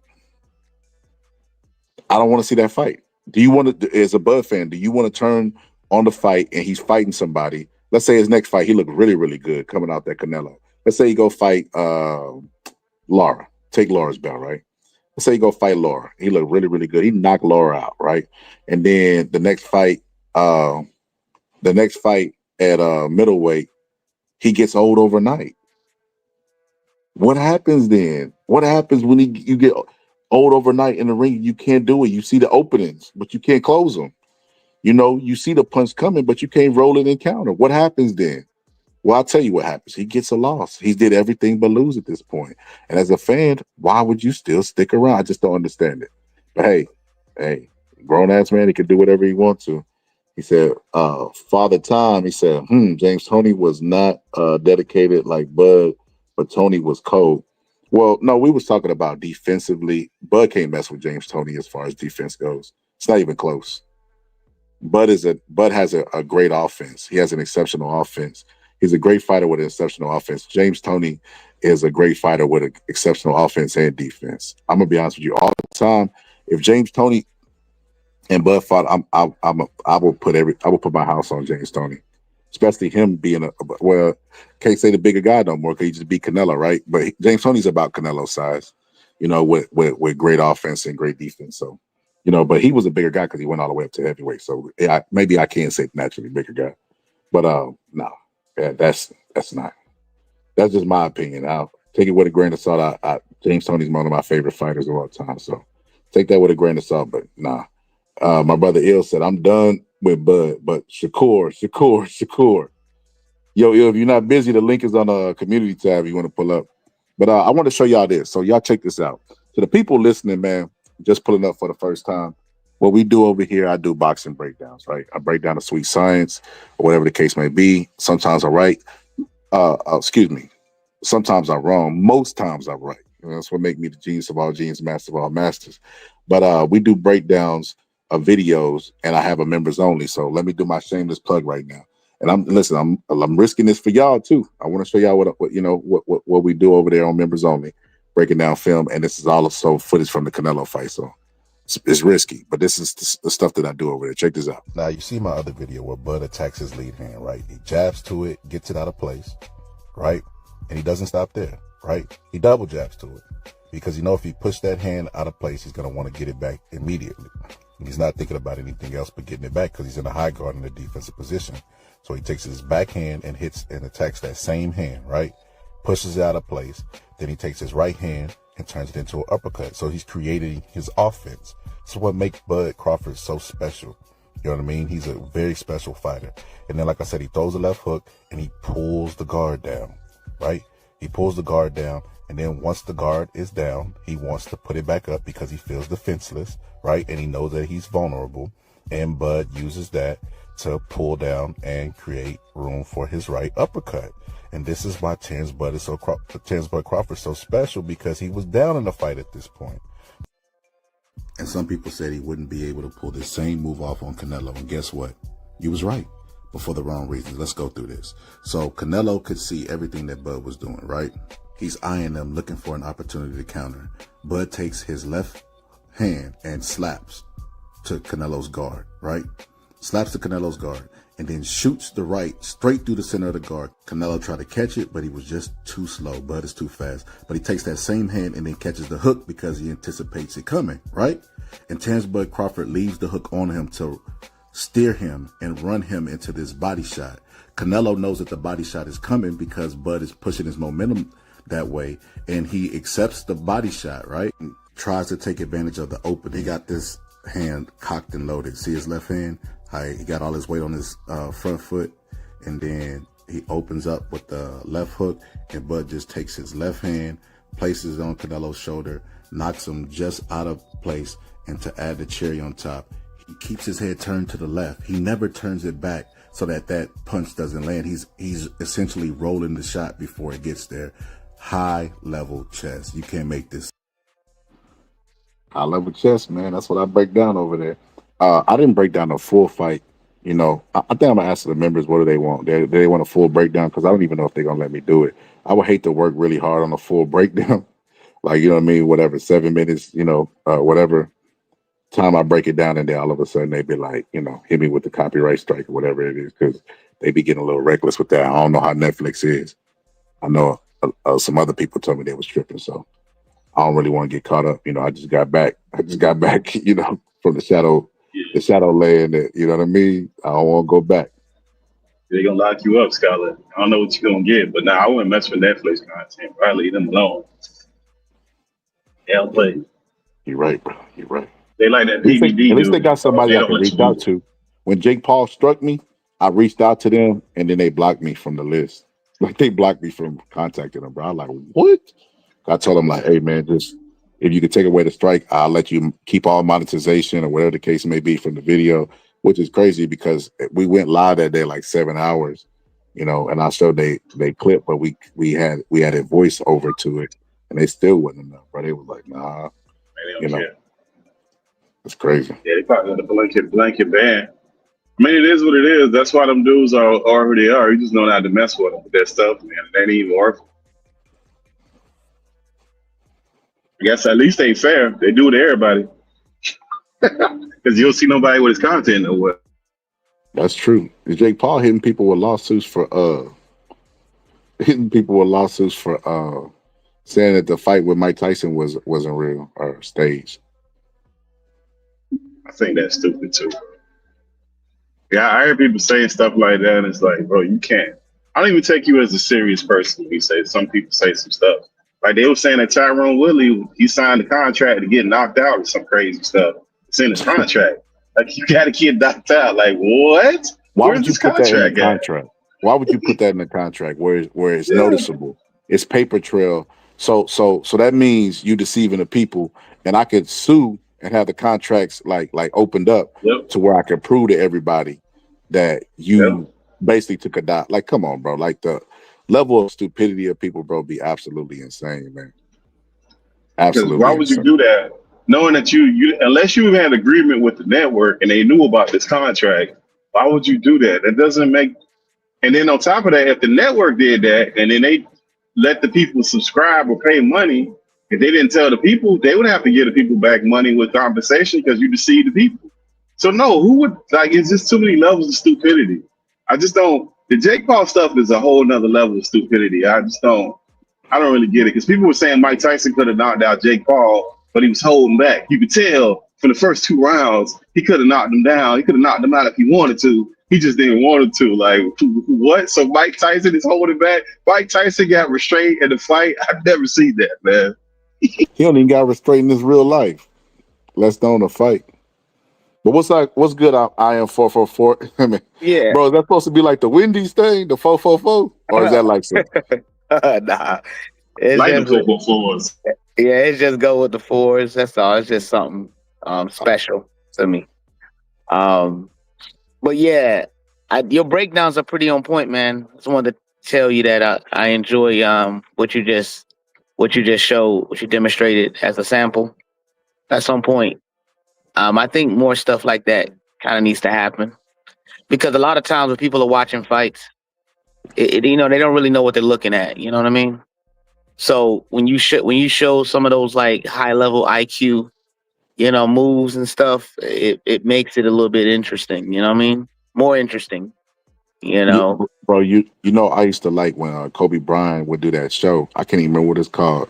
Kobe Bryant would do it, but they would like break down the science of basketball. And I played basketball. It's not really my favorite sport. Of course, boxing is, but I like to see it broken down. Like, oh, that makes you get what I'm saying? It's like intricate stuff. I get exactly what you talk about. Yes, brother. That was on point, man. Really on point. I just want to tell you that. What's the topic? What's the topic today? Oh, bro, we cook on everything, bro. We done talked about Cam kicking Adrian Broner off, Oh, okay. drug addiction. Right now we were just talking about Terrence Bud Crawford.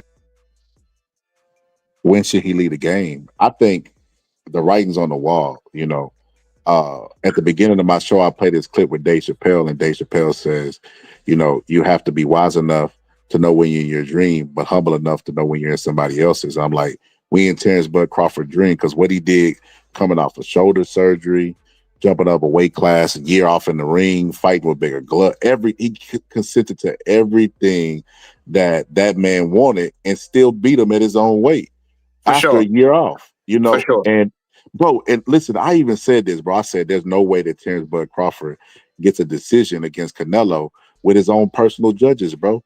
The people that worked the fight for him, bro, had worked 3 of Canelo's last fights. So it's safe to say they worked it together, not separate. They all worked this. They was a team. I'm like, well, ain't that like a personal ref? You know how Floyd got his own personal referee? Yeah. The referee worked with them. So it was the judges and the referee like a combo. We're talking about the 4-4-4? That's they 3-3. That's they 4-4-4 right there, bro. Understood. But I was like, bro, I watched Laura go to a decision where I felt like Laura might have did enough, you know what I mean, at least to get a draw. They gave it to Canelo. I watched Bivol beat this man around the ring and get one, and the fight be so close that if they would have gave one round of Canelo, would have been a split draw. You know what I mean? Like I was like, bro, there's no way that they give him a decision. When they gave it to him, bro, when I tell you my mouth was on the floor, bro, like, holy snap, bro, like what? So Bud should take that and leave, bro. He should take that and just leave. When you rob the bank, you don't turn around because you dropped your watch. Just get on out of Dodge, brother. No, I feel you on that, and I agree. I ain't gonna lie though, I would like to see him The only reason why I think that Bud could possibly do no more than 3 more fights, I would like to see him do it. But if he made the decision not to, based on your example, I'll rock with it too. But on the other side of it, because of Bud's, I'm gonna be honest with you, man. To me, Bud is the only boxer of this generation that I've witnessed approach boxing like they do in an NBA game. You know what I mean? Like a championship game or playoffs where there's a team of coaches that strategize, scouting reports. Yeah. And I think that is the element that's kind of overlooked when it comes to Bud, is that he's so strategic with his moves that I think he could strategically choose the right opponent, because he took damage in the Canelo, but he didn't take as much damage as I thought he would take. You know what I mean? In my mind. And I know what you mean when you said we don't know Bud and what he sustained, but it's like, man, they move so damn strategic, bro. It's like, I wouldn't be surprised if they just can look up something, look at the next opponent, and just really just strategic. And he's not fighting 3 times a year. Dude is fighting like once a year, and it's like, and his lifestyle is not destructive. So it's like, I look at all those combinations and I'm like, it just reminds me of somebody that understands how to preserve life, and because of that, he gets the most out of life, and that's just kind of something that I think that I'm weighing on. If he does continue to do 2 to 3 fights, after that, I think he should hang it up. But I mean, if he was to hang it up, I would accept it and it wouldn't change it. But I just want to see him a little bit. I just want to see him once or twice. You know what I mean? And I'm just banking on his lifestyle, and I'm banking on his team. That's the only thing I'm banking on. That will kind of give him that preservation. And, but I do agree with you guys as far as knowing when to hang it up, Especially when Turkey Al-Rashid tweeted the next day. He didn't even wait. He had 2 tweets. He said he would like Canelo to continue to fight with them and retire with them. And then he also said, can Benavidez make 68? I'm like, Turkey, you tweeting everything but congratulations, bud. You one of the greatest of all time. He tweeted everything but that. If the writing ain't on the wall, man, bud, please stay away from these people. They ain't your friends. Do you think he asked Benavidez, can he come to 168 for Canelo rather than Bud? I don't think it was for Bud. Oh, hey, if that's the case, Canelo might as well drain him down to 60. If you're right about that, so he weighed in 167. He could lose him 7 extra pounds and drain Benavidez, who are light heavyweight now. So the fight could at least be competitive, because if that Canelo get in the ring with Benavidez, it is over. It is over, bro. But I can make the argument that both of them need to walk away at this point, especially Bud. I would say that just the time, because they not young fighters, and then it's a brutal game to get in there and just have missing a step. It just ain't gonna be good when it happens. Like when Roy Jones lost and Roy Jones got knocked out like that the first time, man, that disrupted everything. That dude Roy Jones was the guy, man. Even dudes that halfway watched boxing or whatever, I was really young at the time. Everybody mimicked Roy Jones jumping in and out, putting his hands behind his back, all of that stuff, just the athleticism. And when that left, and that just, man, that's just not what you want to see. That ain't what you want to see no more when it's gone. I mean, I agree. That's a great point. That's a great point that y'all brought up. Somebody in the chat brought it up, and you brought it up at the same time. So let me think about that. So what I was going to say to that is, even if let's say for the sake of arguments, he was talking about Benavidez versus Canelo, it still don't match the tweet, because he don't even know if Canelo will continue to fight, because he basically was saying, we'd love to have you, Canelo, if you want to continue to fight. We'd love to have you for the contract and then for you to finish out with us. Why would you ask that if you're asking for, and then why not ask that before the fight? If they would have made an announcement before this fight that if UFC do it all the time, and then they promoted the fight, if Canelo makes it past Bud, we gonna make the Benavidez fight. Why not start the promotion right there on the biggest stage while all the odds is watching Terrence Bud Crawford versus I think it was for Benavidez to come fight the new champion, because he didn't even talk a rematch. How the dude that love rematches ain't talking about a rematch? Yeah, he don't like Bud, bro. I don't know. I don't know if Bud this team. I'm pretty sure the team see it and they aware of it. You know, they ain't gonna say it publicly, but yeah, bro. The writers, everybody, the next day, bro. Like, bro, they talk. If you reading the article, let's say you fell asleep. You know what I mean? Or you waking up from a coma and you reading the article, you would have swear that Bud was Tank Davis as far as character. Like, what did Bud do to deserve all this hate from everybody, bro? Like, we get it, bro. I want to say, bro, I love Canelo as a fighter. You know what I mean? Canelo used to be that dude, bro. But I mean, it comes a time in every man's life where you gotta hang him up. And Canelo's has been like a long time ago. Jaime Munguia fight, I was calling for him to hang it up, especially if you're not gonna give us the Benavidez fight and keep fighting these level of fighters. But you know, with all that being said, man, they do not like Terrence Bud Crawford, bro. The media, everybody, they make the fans support him harder and more because they're disdain for him. Like, we get you picking against him before the fight, but now that he accomplished what he accomplished, why is there now an asterisk? Why is there a reason still to dislike him? It don't make any sense.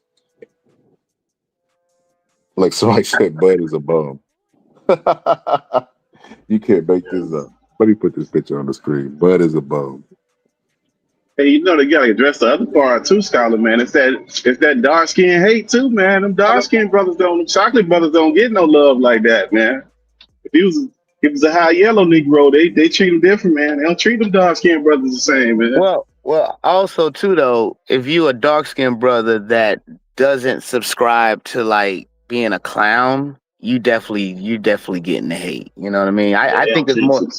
Yeah, I think it's more so of the mentality. Like people don't they forget that he didn't play the game, man. Like he didn't just go that route, and he showed that you know you don't have to go that route in order to be successful. You know what I mean? He no matter how much people try to focus on everything other than boxing, he made it about boxing and only boxing. So he forced people to accept the reality of like, look, man, it's about what you do in the ring, bro. All that other stuff is just goofy. You know what I mean? And I'm not going to shift who I am in order to, you know, he ain't pander. He didn't pander, bro. So it's like there's a lot of hate because of the mentality as well. You know, and he just beat Canelo, so you know it's even at a whole all-time high now. You know, but no, I mean I agree.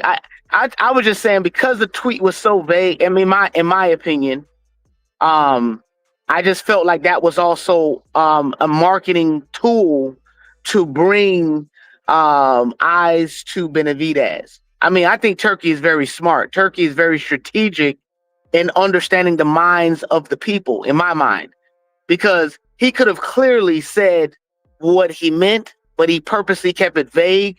And guess as a result of it, guess what everyone's talking about? David Benavidez. Now all of a sudden you see the father in interviews. Now there's this, you know what I mean? Like there's a lot of talk about Benavidez. So I think that was just purpose. That was on purpose. And you know David Benavidez got a fight coming up. So I just think it's just, you know, that's just what I think. Crawford already stated what they're going to do. They're looking at the 165. They're looking at 160.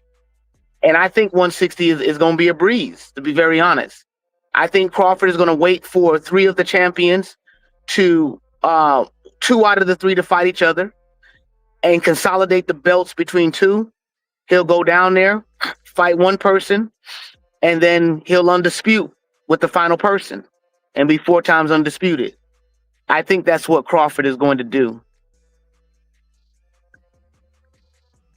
Hey man, we're not gonna talk about that trash ass Junior that fought right before the fight, bro. Like, what in the hell was that, man? That shit was booty garbage, man. How the hell Dave let that dude get the fight before the main? Like, that was just terrible, man. Fucking horrible, man. They had a whole segment on him, a build up on him, and how serious he taking boxing, and he talked all that trash, man. That dude should never be allowed to fight again. He never be allowed to do anything but clean the match from now on, man. You talking about Vargas? Yeah, Vargas Jr. Yeah. Yeah, you know, that was all up. That was political because the column wash guy is Dana White, guy.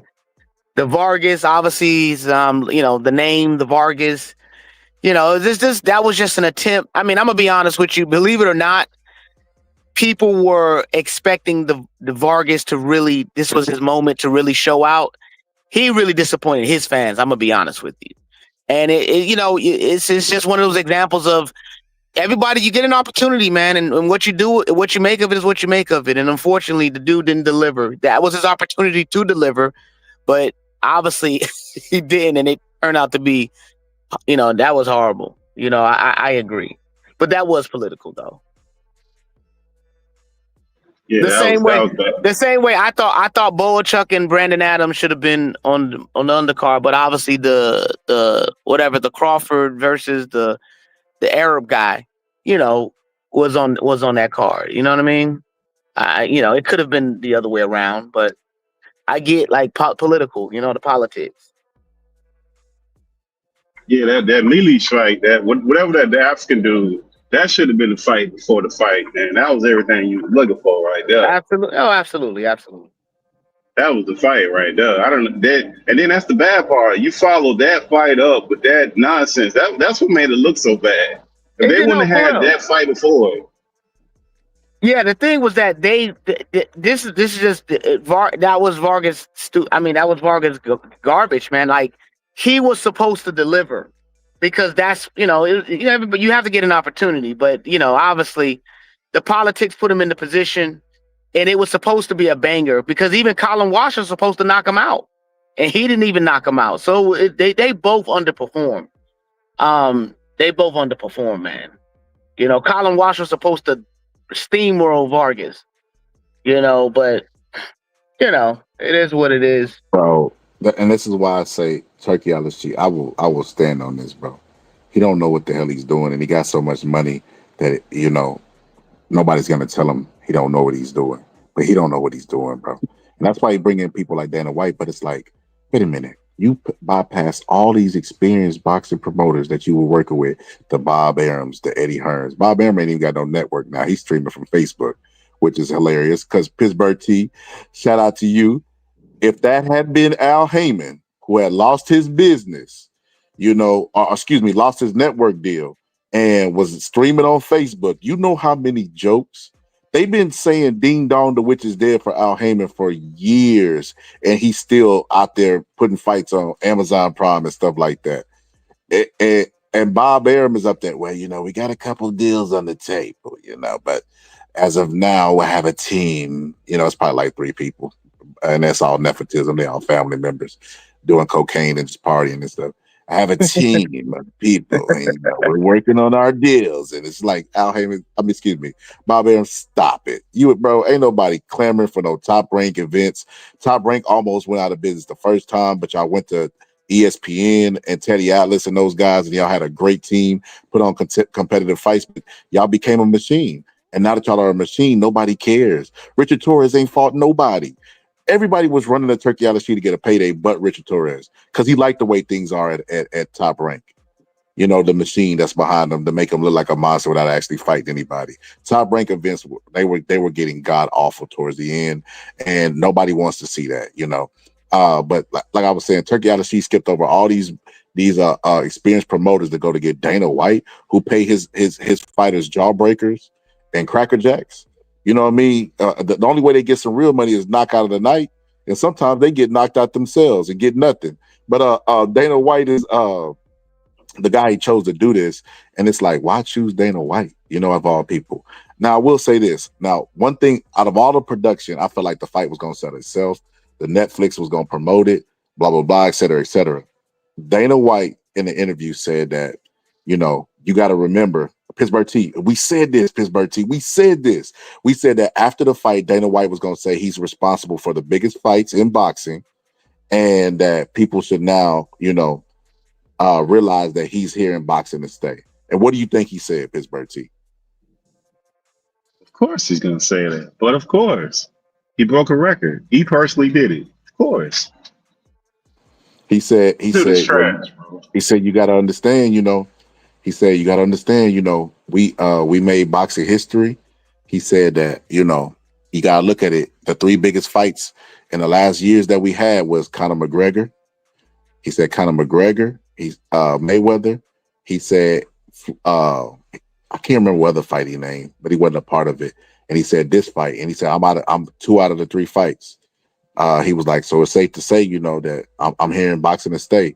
I tried the first time, it didn't work out, but now basically his pitch to boxing. And I'm like, Dana, I'm gonna be honest with you. I'm giving you credit for the pace, because the pace was good. They had a fight after fight after fight. Instead of fight podcast, let's talk about how the main event. And then another fight, and then let's go to the podcast. And then another fight, and then let's go to the podcast. That stuff, like, by the time midnight get here, we like, bro, I'm sleepy, man. Really, you finna put the Shakur fight on? Help me get some of the best rest of my life. No, my bad, Il. My bad, Il. Il status, that's your favorite fight. I had to use him as an example, brother. But now, so he did do good with the pace, but the promotion of the fight was trash, in my opinion. Because every time you turn on ESPN, they're showing a UFC commercial. Why didn't they do that with Netflix and boxing? Especially Netflix of all places.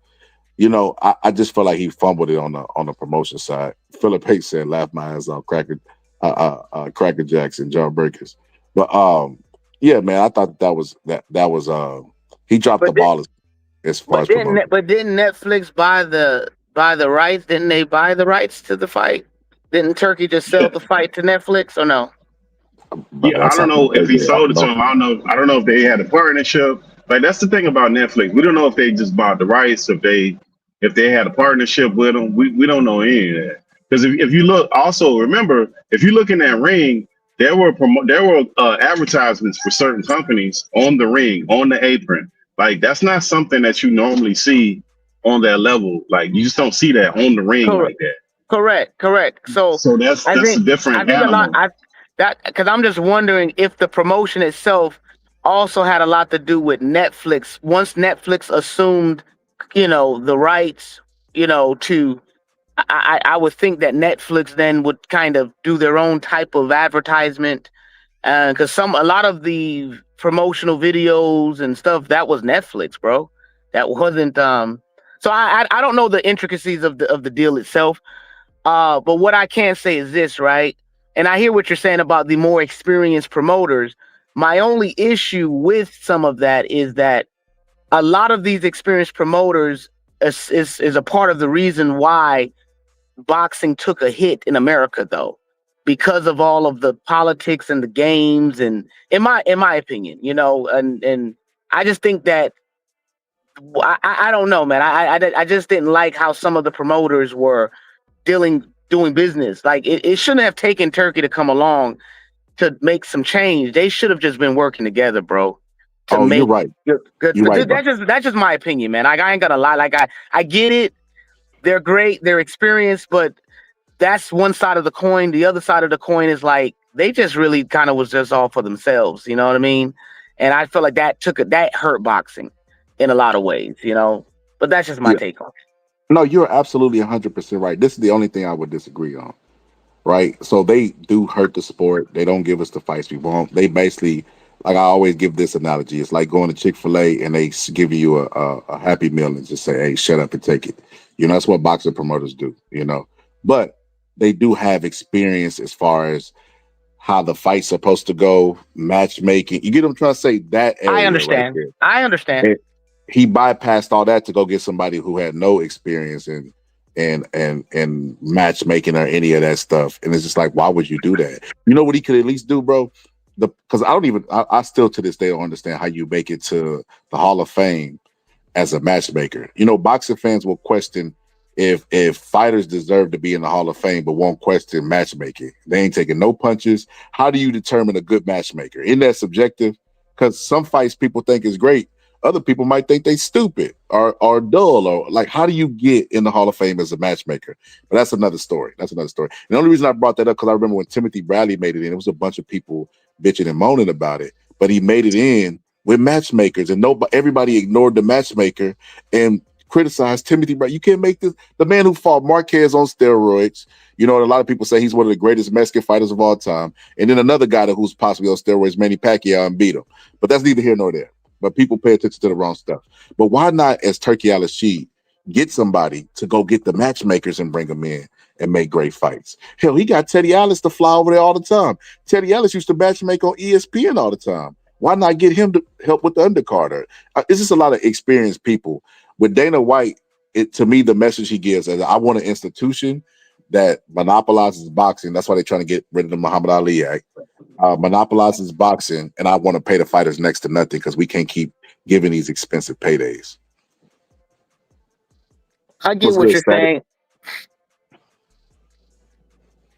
Go ahead. I was just shouting out static in the chat. Oh, well, no, I get what you're saying. I agree. I mean, when I looked at, this is my take on it as well. When I look at that card compared to his other stacked cards, what that tells me is that he's well aware of when he can make a card that gives us the bells and the whistle every fight.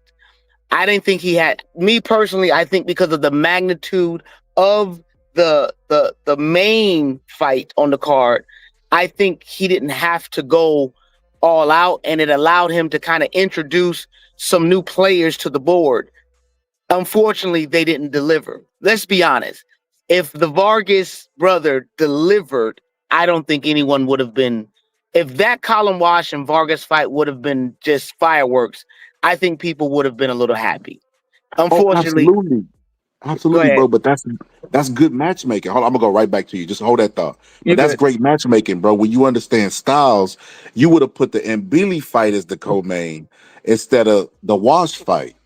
I agree. See, I'm gonna tell you what they were trying to do. It backfired.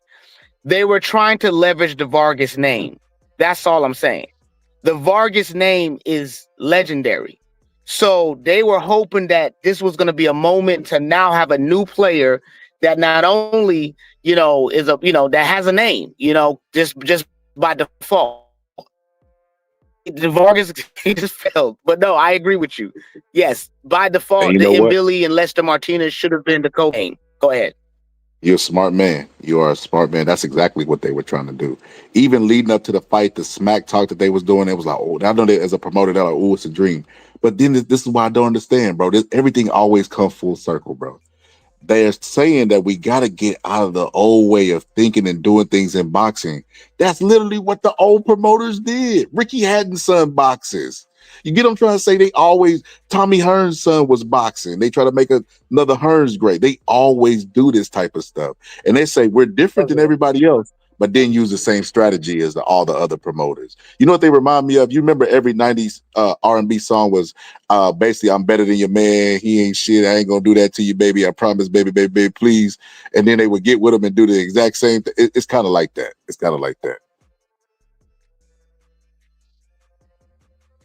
Agreed. No, I agree. 100%. I agree. I mean, but this ain't gonna last long because pretty soon, hey, look, this is the problem with this whole thing. And when they step up to Netflix and those kind of situations, they're super advanced. So now what ends up happening is you're dealing with a company that deals with algorithms and they deal with AI. Eventually, they got all the data. They crushed all the data. They look at which fights did what. They already know that, and they're just exactly, to me, they're akin to freaking Amazon. Amazon will hire you to do some shit for a little while. They'll matter of fact, they might even overpay you. They should do the job for as long as they want. But eventually, you know what's gonna happen? You're gonna get the tap on the shoulder and be like, you know what? We don't need your services no more. And whatever you was doing, they're gonna start doing it. That's exactly how Netflix works, the same way. So I mean, these people, they thinking they doing something, but they better watch it. Hey, I don't know, Pittsburgh. See, I kind of feel like they rocking boxing fans to sleep, bro. I feel like whatever they doing, man, is gonna work because boxing fans ain't gonna. They don't care. I don't think. I think that boxing fans will never admit it, but they part of the problem too as well. Like they talk about, I'll give you an example. So what we used to do, because we the Fire Stick team over here, right? We team Fire Stick, Fire Stick boys back in town over here, we're gonna stream a fight. But every now and then we get somebody that pull up, and talk stuff about people streaming fights or whatever the case may be. And because I don't just only watch boxing, and I'm aware, I just look at when I was a kid and I didn't have access to boxing, it's because they hid behind a paywall. they always talk about why the sport is dying, and it's everything but, let's start with grassroots. They always talk about our people going to play other sports, but it's like, why? It's because exposure too as well. You got to inspire them when they're younger. And how do you do that? Accessibility, free TV, or whatever the case may be. And I can remember specifically, when Roy Jones fought Kazagi, I had to wait for the results of that fight. I had to keep Googling, refreshing and stuff versus actually watching the fight because it was behind the paywall. So what promoters will do is this, right? They know that fans are going to pay. They know there's a bunch of tribalism in the sport, and they count on it. And they count on it literally with their pockets, right? They know it transfers over. People will support them no matter what they do. Case in point, we've been wanting Canelo to fight Benavidez for years. Never even mentioned his name. It was like Candyman. Didn't want no parts of that man, right? And then when they introduced the idea of Terrence Bud Crawford, he said, I don't want to fight Crawford. Well, first he said, well, you never know. We're like, wait a minute, you never know. We've been wanting you to fight Benavidez all this time. And now when we talk about Terrence Crawford, you never know. He didn't like the blowback that he got from that because it was going to be obvious he was ducking Benavidez. So what he did is he said, well, nah, he's too little. I wouldn't fight him. But then Turkey Al-Ashid stepped in, and now he's like, oh, well, he's pound for pound great. He's another great fighter, blah, blah, blah, et cetera, and all this BS that he said, And the fans, I watched the journey of the fans. The fans went from Bud ain't fought nobody when he fought Spence. Then when he beat Spence, well, Spence was in a car crash. He still ain't fought nobody. To, well, justifying it to make Canelo great if he beats Bud. Because fans will do stupid stuff like that, right? They'll justify everything that their guy does in the sport of boxing. And that be a lot of the problems right there. But promoters know this. They know that the boxing fans are dumb and loyal to a fault. So they give you whatever throughout the entire year, whatever fight that you did not ask for, and they promote it. And they tell you this is the fight that you want to see. You can't miss this fight. And because you're a fan, you will show up and buy. Football is free. The Super Bowl is free. The only time you pay for stuff like that is if you go, right? But they're not hiding behind no paywall. Boxing is the only sport that hides behind a paywall and charges you for every single thing, every single content. Boxing was the first OnlyFans, right? Boxing hides behind a paywall and it's not loyal to its fans. It don't give you, by the time the Super Bowl get here, there's a tournament or an elimination process. We know who the best is according to the process. Boxing won't even give you tournaments or no process. They just show up and say, other side of the street, you're going to fight this person. This is the person we telling you the biggest fight. Case in point, Lamont Rose versus Tank Davis. Tank Davis thought that would be a cherry pick. It turned out to be the toughest fight of his life where he taking a knee in the fight. Somebody got grease in his eye. Then he don't fight that guy again because they marketed it as a tough fight. Then when it turned out to be a tough fight, they say, hey, man, let's get away from this guy. Then they're going to go fight Jake Paul. And what did the boxing fans do? Justify him fighting Jake Paul. And the ones that didn't like him criticized him for fighting Jake Paul. But the same fans that criticized Tank for fighting Jake Paul didn't criticize Canelo when his name is on contract for fighting Jake Paul too. It's just a bunch of craziness going on in the sport of boxing. And the boxing promoters, they anticipate this. And this is why they're able to get rich, because fans will show up and try to out-fan you. They'll say, man, you ain't no real supporter. Why? I bought every fight of Canelo this year. Congratulations for paying for Benavidez. Excuse me, not Benavidez, Berlanga, Mugia, fights that you don't want. Everybody but Benavidez. Congratulations, you are a super duper fan. They show up and tell you I'm more of a fan than you are. And that's their starting point for conversation. It ain't I know more about boxing than you. It's you're a casual because I spend more money on the sport than you. No, you're an idiot. Only an idiot could spend money on a product that they did not ask for and then brag about it.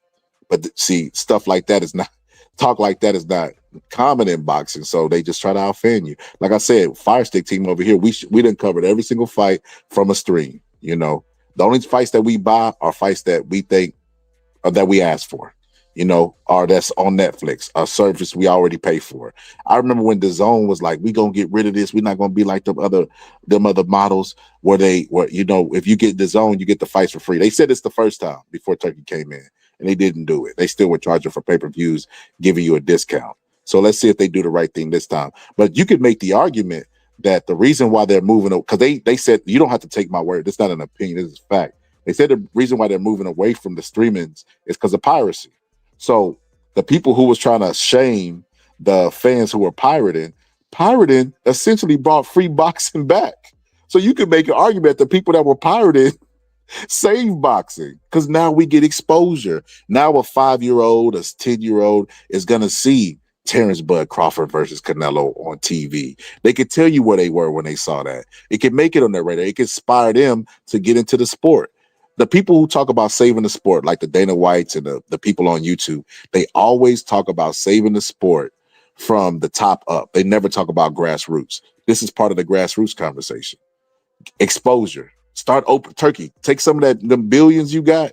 Start opening up boxing gyms. You can find an MMA gym within 5-mile radius from your house. Everywhere. That and a smoke shop. Boxing gyms closing down left to right. And if they is open, they charge you to sweat. But I'm done, man. I'm done with my rant. My bad, man. I got a little long-winded on that.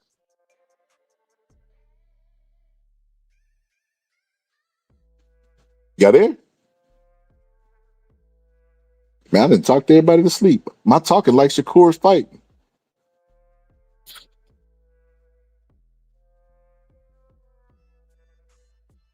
You there, 444? Yes, I'm here. I'm back. Man, I thought I had Shakur Stevens for a second. I was like, wait a minute, what is going? Hey, you funny, man. Hey. Nah, you good. Now you make good points, brother. That was good. I agree with what you're saying. You talked about the piracy, the streamers, the piracy essentially is it helped boxing, kind of push boxing and get boxing accessible to people, more people, etc. I agree. Good points. I remember one time Justin Bieber was online and he was asking for the link to a UFC fight. And Dana White got mad. Dana White was like, nah, Justin Bieber ain't gonna be no streaming over here. Now UFC is for to come free TV. So they all do it, They all are gonna come around to this because it's like, bro, TV is so dead at this point. People will tune into a fight, show up to my channel, mute their TV so we can all engage and talk about the fight. Yeah. The days of watching stuff, through television is over. We are an interactive society. If we're not interacting, we don't have any interest in it. People want to be a part of it. So they better get with the time. What Nino Brown say? If they want to roll with it, we'll roll right over. Yeah. New Jack City, man. If y'all don't want to roll with it, the internet gonna roll right over y'all, man. Y'all better get with the times. I agree. Man, Pittsburgh T been quiet about the business of boxing. Pittsburgh T, you okay, brother? That's Pittsburgh T expertise, the business of boxing, bro. Pittsburgh T for a long time was telling everybody, because what they was doing is saying Al Heyman is and the PBC is going out. And I don't know why that was like a real thing in boxing where people it just had to be true. They just like, oh no, it's right around the corner. I'm telling you. And then what's crazy is Canelo went inside with him. It's like, bro, Al Heyman had at one time the biggest star in boxing, which was Canelo, because he went from Hearns to PBC. And that's when they were saying PBC was dead. But every time they say PBC dead, it's like the Halloween movies. They be like, just when you thought it was over. Like that's Al Heyman, But correct. I don't know. I used to always wonder why they focus on Al Heyman so much when Al Heyman wasn't doing anything different than any other boxing promoter. All the practices he do, if anything, he does the opposite where he tries to circumvent the Muhammad Ali Act, but he allows the fighter to promote their own fights and get the promotional fees as well. Errol Spence Man Down Promotions was a part of the Bud fight. So he got paid double in the fight and on the back end, So if anything, he create avenues for fighters to get money on top of their fights. You know what I mean? And people don't like him. They sued Al Heyman for avoiding the Muhammad Ali Act. That's the first time I think I've ever seen that done. Well, it is. I don't know any other case where a boxing promoter was sued by other promoters, for circumventing the Muhammad Ali Act, and they don't even think the Muhammad Ali Act should exist. They are the reason the Muhammad Ali Act exists, and they tried to sue him for circumventing it and getting fighters money on the back end. Like, you can't make this up. They complain about them paying fighters too much, all this crazy stuff, but the focus is always on Al Heyman and never what's wrong with boxing. Bob Arum and Don King, both promoted at the same time. Don King became a villain. Bob Arum didn't. Don King does all the same practices Bob Arum does. He robbed people just like Don King, what he did early on, but for some reason, man, the Muhammad Ali Act was invented for Don King. That's crazy, bro. Even now, right now, Turki al-Rashid is not even an American. This is the craziest part about America, right? They always say America first and act like there's some real pride. The only time I ever seen real American pride was after 9/11. Now, I'm not being facetious, but that's the one time I seen the country like really, really stand together, and everybody was an American type stuff. But Turki al-Rashid, right, came over to boxing with a lot of money on some coming to America stuff. They started throwing rose petals at Turki al-Rashid's feet, kissing his ass, right? Turki al-Rashid ended up becoming an honorary member of the Boxing Hall of Fame just for being rich. He didn't have no accolade. He didn't do anything in the sport of boxing. They were like, you know what? That guy deserves to be in the Hall of Fame. That's the craziest thing in the world, right? All the meanwhile, they're telling everybody that Al Heyman is bad for business of boxing. Al Heyman is this, Al Heyman is that, right? Turki al-Rashid is just skating on ice, right? Then they're rooting for Al Heyman to fail. Everybody's saying now that Turki al-Rashid is the savior of boxing and that he's bringing boxing back to free TV.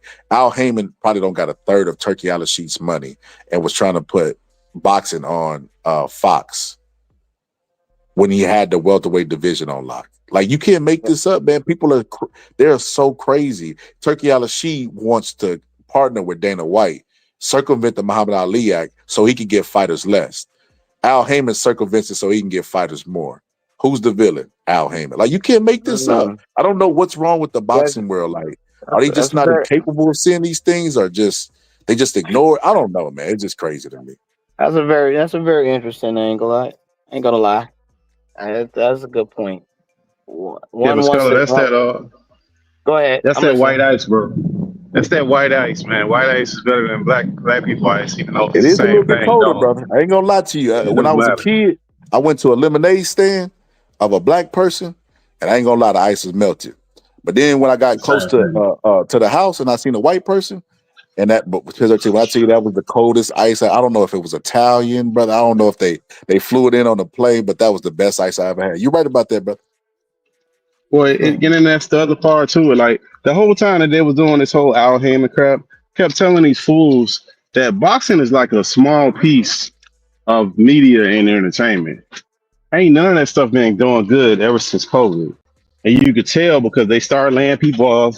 People started that was on TV, they started going to the internet. And they just ignored all this stuff. They were starting to have mergers, acquisitions, companies merging themselves. You see it still now. Paramount's supposed to be trying to get Discovery now. They're trying to merge into Discovery Channel, trying to buy that up. So I don't think like the stuff that they were doing, WB too. Yo, so a lot I'm of like, stuff, that WB, man, I ain't heard I thought that frog was dead. The WB, man, because you know what it is. They trying to, a lot of these like Paramount, what they trying to do is have a big media catalog so they can compete with Netflix. That's what they trying to do. They want to have enough to go that's why online they've with been it. trying to monopolize. They try to monopolize all the old media to compete with the new media. Yeah, they want to have a catalog, because if you go on Netflix, one thing you got is old shows, new shows, and then some of them shows ain't even theirs. They licensing the shows from like they had at one point they had a bunch of Disney stuff on Netflix. Disney snatched all their stuff back when they went live with their online channel. So you don't really see like the Disney sub cartoons and none of that stuff on no more, because they won't relicense it with Netflix no more. But I say all that to say that a lot of these companies, they're gearing up to have an online catalog because they know cable is gone. So cable is gone, and that used to be like their big revenue, and it's not there no more. They all have to gear up to go online and try to fight against the monster, and the monster online is Netflix. So like the stuff that they were doing before, that don't exist no more. That pay-per-view crap, that don't exist online. Ain't nobody doing pay-per-view online unless you're doing OnlyFans. That don't exist. So that whole thing that they were doing, that's pretty much over. If they're trying to continue that, and boxing is dead as a doorknob. But they're not. There's no network that's going to sign up for pay-per-view like that. It don't exist. So I don't think that we have to really worry about that stuff no more too much. But that paywall stuff is hard to get on when you paying like $20 or $10 a month for a network, and you get all these shows, and you get new shows coming in, and you paying little or no money. Why would I pay you $100 for one event when I can pay that for the entire week and get the whole network with the entire catalog? So it's hard for them to compete. They can't really do that no more. I don't see that going forward too much longer. And then that's why they went to Netflix, because they can't. The networks ain't gonna really source out their money like that, because they're not gonna get the money back, and they can't afford it. All these networks want to look good, so they can. The smaller networks want to look good, so the bigger networks can buy them and acquire them, get their catalogs. That's the game that they're doing right now. Yo, T. Listen, I gotta give Terrence Bud Crawford credit for this too, bro. That man, when I talk about it, that man be so meticulous all the way down to his clothes that he wear, to his ring rock. When he walked out with a guitar, bro, I literally thought somebody left their guitar out there. I'm like, bro, who tried to trip Bud before the fight? You know what I mean? You funny, Like, man. bro, like, what? Why is Bud weirdly sitting in the tunnel with a chair, and then he picked up a guitar? I'm like, is he finna play it or something? Like, what's finna go on? Bro, the Desperado with Antonio Banderas, bro. That was cold, bro. Yeah. That was cold work, bro. I ain't gonna lie, man. I gotta give Bud credit for that. That was really thought out. I just show you, like I think you made the point earlier. You said, you know, the team that he got, bro. They think about everything, every aspect. And see, this is why you need a team. You know, what one of us say, I got a team. We got the tapes. This is why you always need a team in the sport of boxing, because, and this is why I know Emmanuel Stewart at the Kronk gym, that those Kronk people all would help each other, and they all had a ton of experience and whatever the case may be. Emmanuel Stewart used to run the tapes on the big screen at the gym, and if somebody saw someone, an opponent, they would come up to him and say it, whether it be a sparring partner or whatever the case may be. He wasn't so arrogant to say, well, I know everything there is to know about boxing and nobody can help me. You could always use an extra set of eyes, ears, mind, whatever the case may be. And Bud and his team know that. Like you said, a scouting report they be having. You know, they want to know what is the person's weaknesses, his strengths, blah, blah, blah, et cetera, et cetera. That's important, you know. Teddy Atlas does something like a mini camp whenever with his fighters, where he'll do a camp before a real camp, you know, like stuff like that. That's like the off season when you do mini camp. It just, when you got information out there, you got to accept it and adapt with it on the strategic side. And I think Bud does have a really, really good team. They're not so close-minded that they think they know everything, and they want to accept information from all different places. And that's why he has what he has. And I hope that Bomac being the head of the team and him saying no to Benavidez, that hopefully they will steer towards that. I steer away from that. I mean, I do not want to see him fight Benavidez. It doesn't make any sense. I don't think, for both parties, Benavidez is not going to go down to 168. Benavidez has finally realized that he has to walk his own path, and his decision shows it. I mean, as of right now, he's already stated that they're not going to go to 168. So, and I don't think Crawford don't want to play those rehydrate. The one thing about Crawford that I respect is the fact that he's not trying to get fighters at a disadvantage. Like, he's not trying to drain you. And it's so sad that people really trying to do that for him. He's like, look, no, he ain't gonna drain you. He knows that Benavidez ain't fight at 168 in a minute. Everyone knows this, you know what I'm saying? So once again, like, I think all of that is just marketing to get Benavidez's name bubbling, because Canelo, the king of Mexico, has been dethroned. There needs to be another Mexican to replace, and it's gonna be Benavidez. So I think that that's just the play. Crawford's team understands that Benavidez that's not the look. Even though I know Crawford would fight Benavidez, but there's bigger things, man. Go undisputed, go 4 times undisputed, man. Go to 160 and clean that up. And I think it's a lot easier. I really do.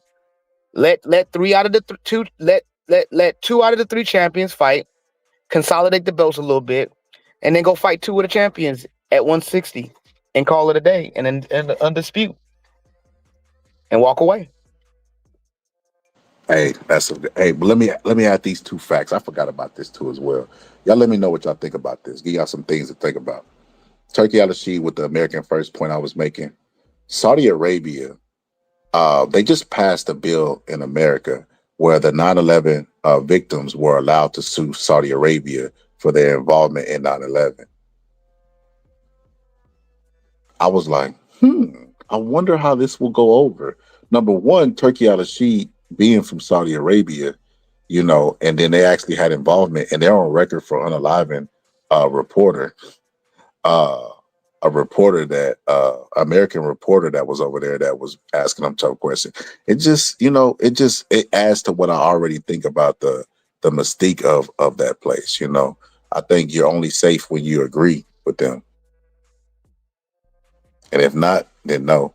So I wanted to say that to give people something to think about. And I also wanted to say, you know, as far as the Benavidez stuff, you're absolutely right. Benavidez can't make it. But who knows, man? Like, for the right price, if they give him a 60, 70 million, I wouldn't mind them trying to, I can't blame them trying to make 168, even if he can't. You know, that's a lot of money to turn down. You know what I mean? Bro, if they offered me that money, I would have like IVs where that was just sucking the fat out of my body, you know what I mean, and replenishing the water. I would do that for a month, you know. But yeah, man, if the money right, who knows? But you're right, they are trying to build a star. They think Benavidez is the next guy up. But what are they gonna do with the guy who they already gave 2 fights? Like, it looks like he passed his prime. I think they probably looked at that fight like, oh my God, can we even sell him anymore? You know, but Turkey made it pretty clear that he still want Canelo to fight for him, you know, and some other fights. But who else they gonna put him with? Shiraz? I think Shiraz will beat Canelo at this point. It'll be a good fight, but I think he wins. It beats him. I think Canelo's washed. And I also wanted to say this. They could have made me go back and do this. I'm gonna do this. I'm gonna do this just for y'all. Because this is what happened. I did a presentation on boots, right? And I told everybody that I call them Crocs Innings. And I've been saying this for a long time ago. The people who know. I've been telling everybody Boots is overrated. He wants to look like a star. He's really not a star. You know, well, excuse me. He has star talent, but he's really not the guy. He don't believe he him. When Bud look in the mirror, he don't see a reflection. He see the letters H-I-M. You get what I mean? Like he just showed us. He showed us. He moved up to a weight class, 3 weight classes, really. If you want to count 54, you can. I didn't before the fight, and I'm not about to now because he didn't look good at 54. But he jumped up 3 weight classes and beat the guy up there because he knew I could beat him. I'm him.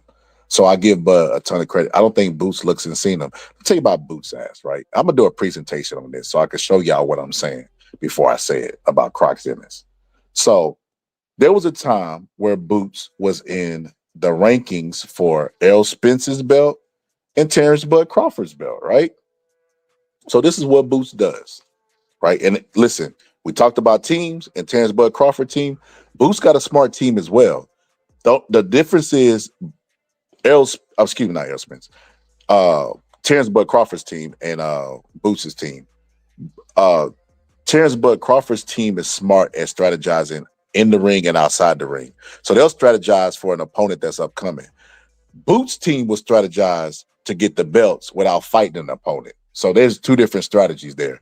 One got the Game of Thrones strategy, and one got the Vikings. Everybody must go. You know what I mean? Half off. Maybe even you, Donna. That, you know what I mean? One got that mindset where everything that's moving, he trying to fight or whatever the case may be for glory. You know, he's a glory hog.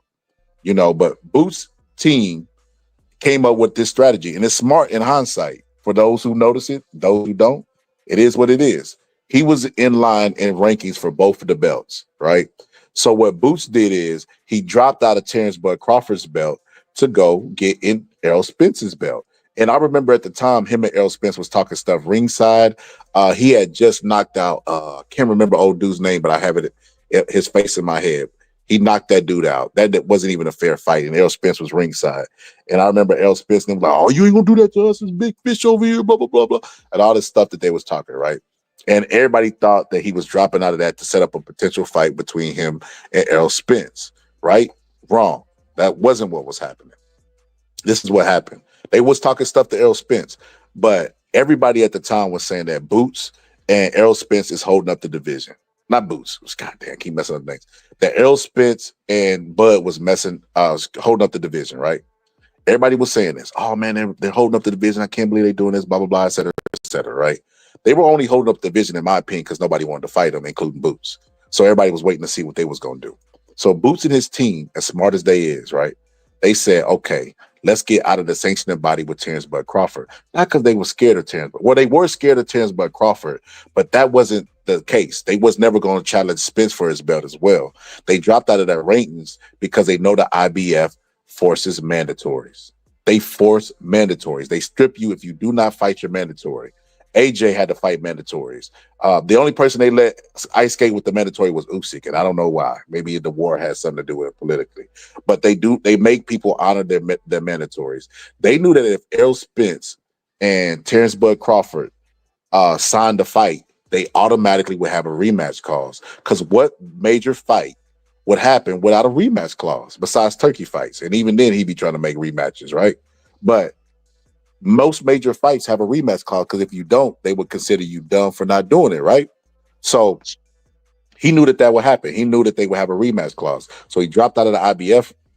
Dropped out of the WBO ratings, I believe. It was WBO or WBA. He dropped out of those ratings, and then I think it was WBA, and then went with the IBF because he knew the IBF would strip them, and if they ever fought or signed a fight, there would be an automatic rematch clause. So they fight. The rematch is in limbo for a year, and then they force the mandatory, get Bud stripped, got the belt without ever fighting. Then when he gets the belt, he goes and fights a rematch with Karen Staniotis, and then moves up another weight. He moves up the other weight. He goes to the camp of Canelo and tries to, because Bud is still a champion at 54, and tries to help Canelo beat the guy that has the belt at 54, because if he loses and retires, then now he's the newly crowned, or he can fight for a vacant title at 54. But I'm telling you, Boots and his team are extremely credible. I mean, incredibly smart as far as not strategically moving themselves and positioning themselves to get belts without fighting anybody. Because when Boots got that belt, he was like, man, y'all got to understand, I don't want the belt like this. It's a shame I had to check my email. I didn't say his email, but he was like, I don't want it like this. But he was like, look, now that I got it, all roads lead to me. Them fighters can't duck me now. They can't duck me. And the dude didn't fight nobody but Karen and Stanionis. And then moved up. Never got undisputed at 47 after promising he was.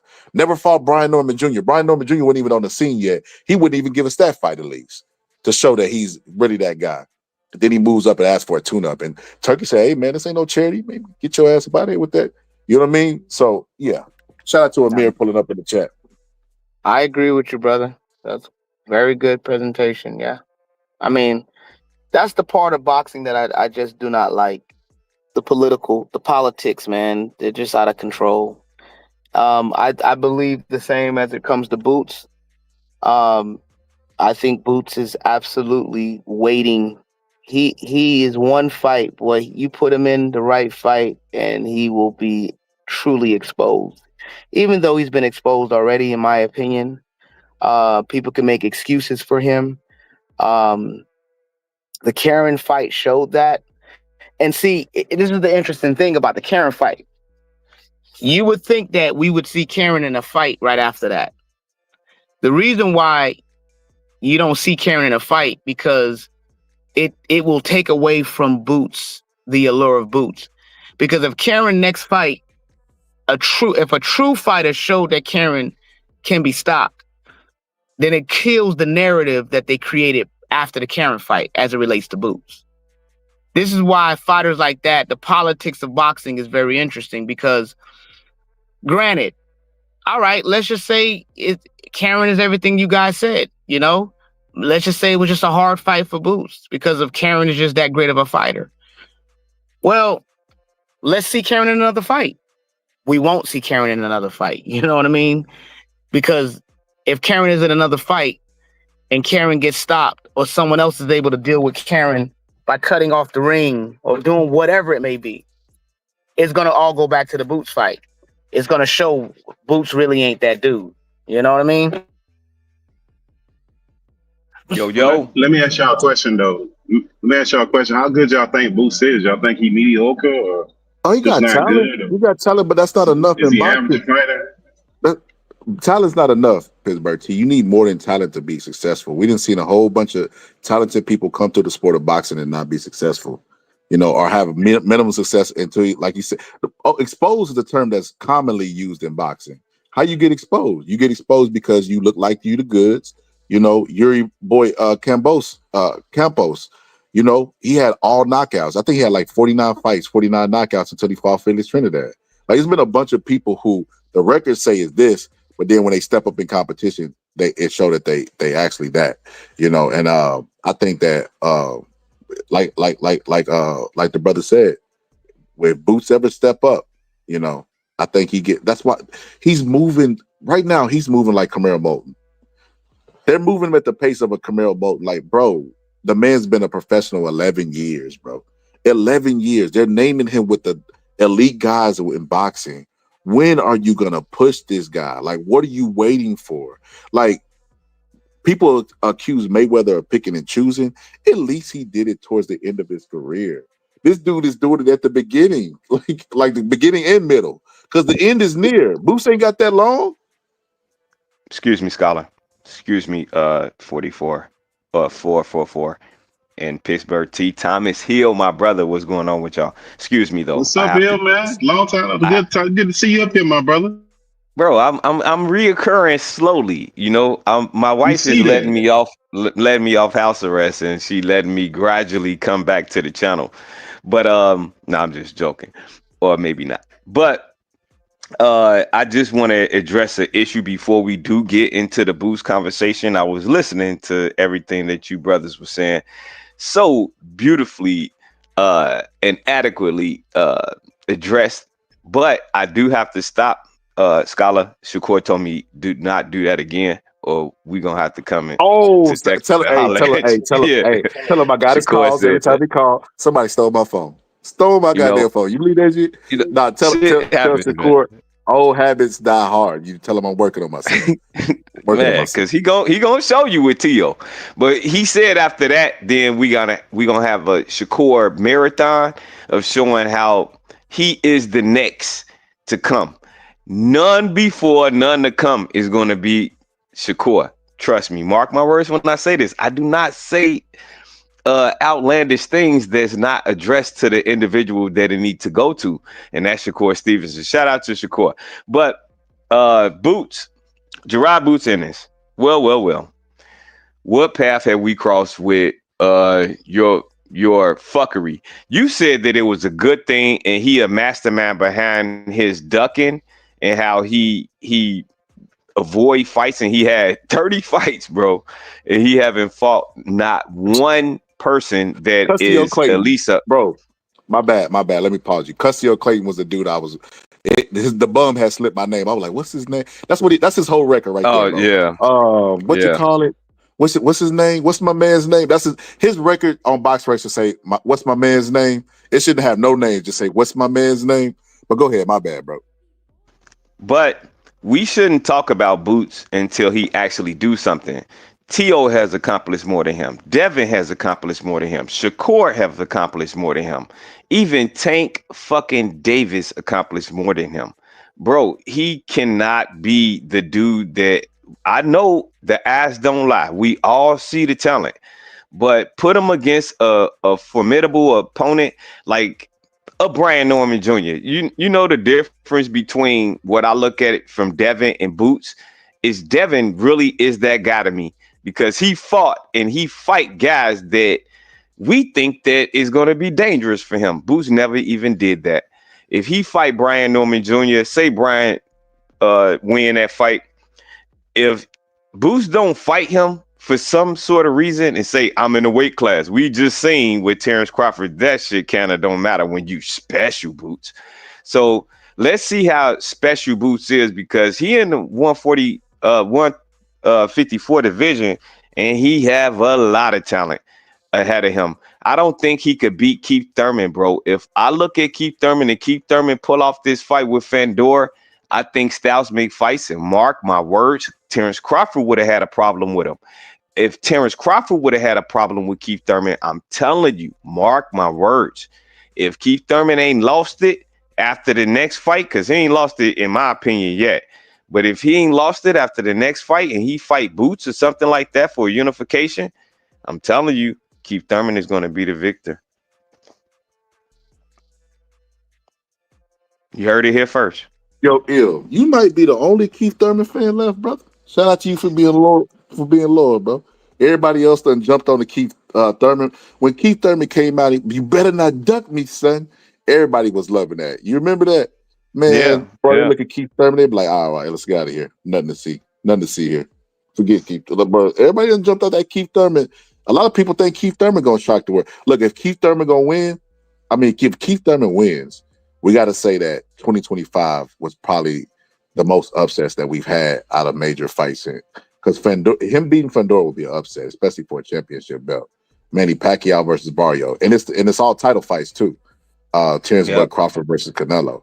So we could say that it would be safe to say that 2025 was probably the best year in boxing that we got the most upsets. On what I could think of, I can recall. I might could be It's wrong. to say though, we got it. We still got it though. Like, so when we talk about the boxers from yesteryear, our generations and beyond, and then we compare them to the new talent, we kind of winning because we still beating their ass, and we old dudes. Snap! I forgot about it too. Caleb Plant getting knocked out was an upset. Jaime Mugia getting knocked out. I don't even know the dude's name. We're gonna call him John Doe. Jaime Mugia getting knocked out on steroids by John Doe. He had to go find the new Clint Buterol. Facts, bro. To fight him in the rematch. Ain't that something? But look at the level of competition when you talk about all of those guys that we named. At least they fight guys that still be champions after that. Like, Boots haven't fought nobody yet. He haven't even fought a champion. Yeah, that's true. Literally, he never fought a person that had a belt coming to the ring with him. And we talking about him. Like, I don't even want to talk about him no more. I used to have high regard for him. And I still think that he's a unique talent because he have special attributes to the sport of boxing that is unique. And I can give him that. But boxing is 90% mental, bro. I keep telling people that because it comes into a play where your dad is totally different from you. I see two different dudes. If we in the street, Scholar, and it's me and you, and we know each other well, so we know how to talk to each other and understand stuff like that, right? So if we working together against some dudes that we don't know, but they claim to know each other like us, I would say if we sizing people up, I size up the daddy first, because the son ain't about that life. Wouldn't you say that though? Brother, brother, I ain't gonna lie to you. No Diddy. Anything over 200 pounds, bro, is competition to me in terms of physicality. So I look at weight classes, bro. If they like small, bro, I look at it. I look at them small ones like Shakur. Like, I'll push them down and dare them to get up. God damn it, I said Shakur again. Damn. Hold on, Damn.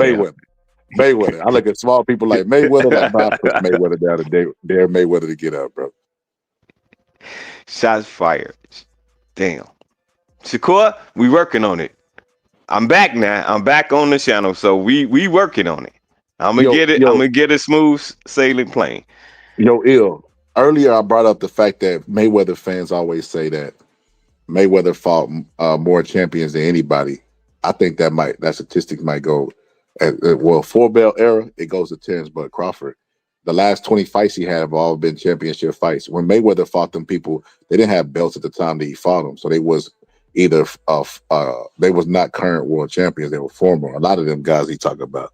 So shout out to Terrence Bud Crawford towards the end of his career, because towards the end of Floyd's career, his last fight was a real fight was Andre Berto.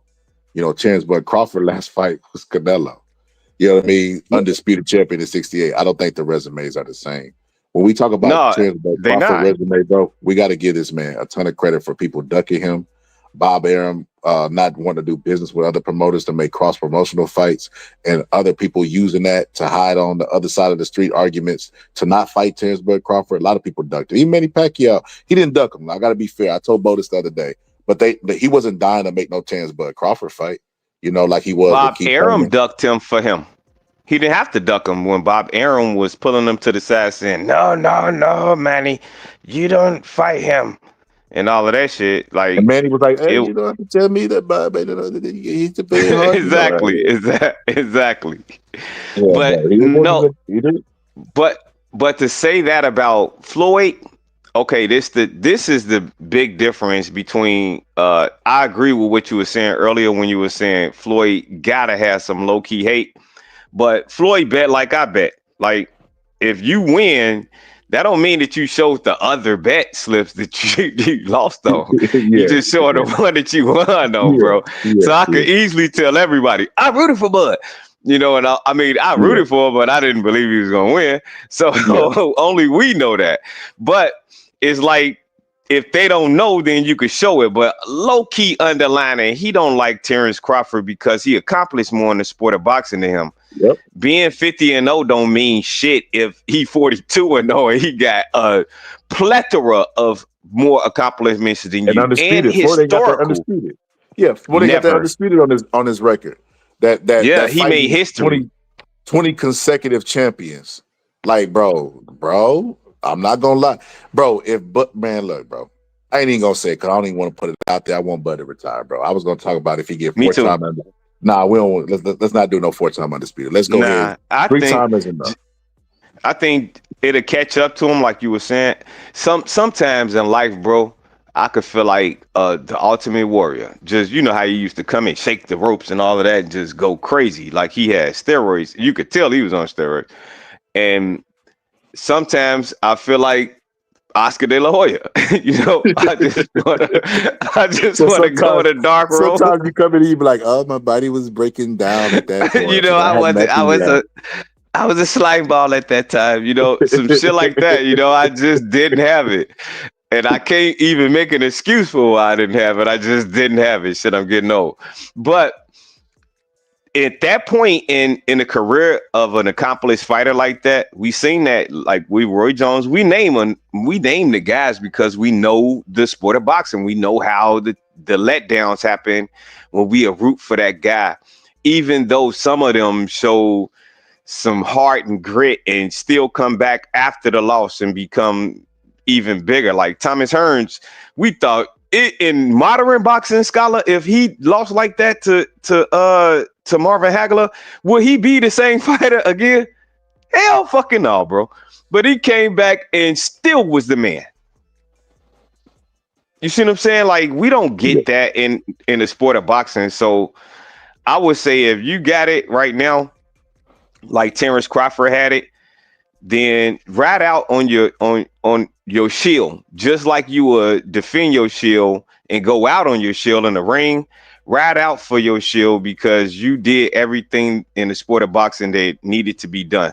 4 times is asking too much. It could be you beating Laura and Laura unified, and then you fight Laura, and then you fight Janabek and he knock you out. And it'd be like, damn, you was almost there, but it just didn't last. Don't let that happen to you. Just get the hell out of boxing. What more do you need to do financially? You got a lot of kids. I do understand, but you got a lot of millions of dollars for each one of them kids to put into interest. At even 5%, them kids would be millionaires when they older. So it's not even a reason to participate. He don't even have to spend dollars. He could just live off interest of all the money that he accumulated. So what is the purpose? And it goes back to that Michael Jordan effect, bro. Like you were saying, you know a lot of stuff, man. So it's like it's hard to not agree with what you're saying because Mike could have stopped when he did the last shot, but it didn't happen like that. He still wanted to show his dominance, and he did, but it was in a particular position. It wasn't in the whole entire league, so like he used to. So you would just notice, man, Mike was a beast at this, but Mike wasn't Mike. You see what I'm saying? So let's not get Bud to that caliber. I wouldn't want him to be into that water, because he gonna get into some water, bro. It's just a matter of time. You can't outrun it. You can't outrun it forever. You know, eventually it catch up with you. Yeah, and then people gonna notice that you picking around fighters. You ain't the same Bud that want to go against everybody. And if you is the same Bud that want to go against everybody, one of them dudes got your number. Period. I do not think it's Boots. I think it'll be a damn near nobody it'll be a Janabek that'll beat him. Bro, And hold on. not saying that Janabek could beat Bud, but I'm just saying. Yo, check this out. Yo, this how you know I got a good memory, bro. I remember this 11 years ago vividly, bro. You know, so I just want to give you a trigger warning there, because you know it's gonna be about somebody you love, but it ain't gonna be Shakur. Well, somebody you like. It ain't gonna be Shakur. So you can take a little deep breath, but not that much, you know, because it's still gonna be somebody you care for. And to Amir, if you still listen, Amir, what you do with that? What you do with that Charlo shirt? You still got it? Because I need to clean my shoes, man. I couldn't find no paper towel around the house to use. Dad, let me stop. Hold on. So here we go. Yo, bro, when I tell you when this video first came out, bro, I was dying laughing, bro. This when I first knew Kanye was crazy. Everybody didn't know he just yet.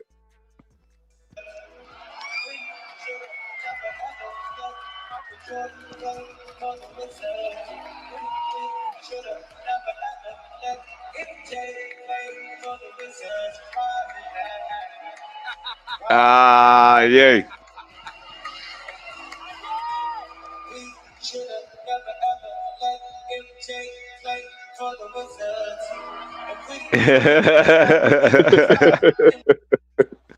Bro, I knew he was Facts, crazy bro. then, bro. Facts, We bro. should have never ever let Michael Jordan play for the Wizards. Facts, bro. Facts. Shout out to Ye. Man, that boy's something else. Yeah, I know he got issues, but I don't want Floyd to end up having to get knocked out by Mike Tyson because of Bud. You know, sometimes people be looking at another person and find.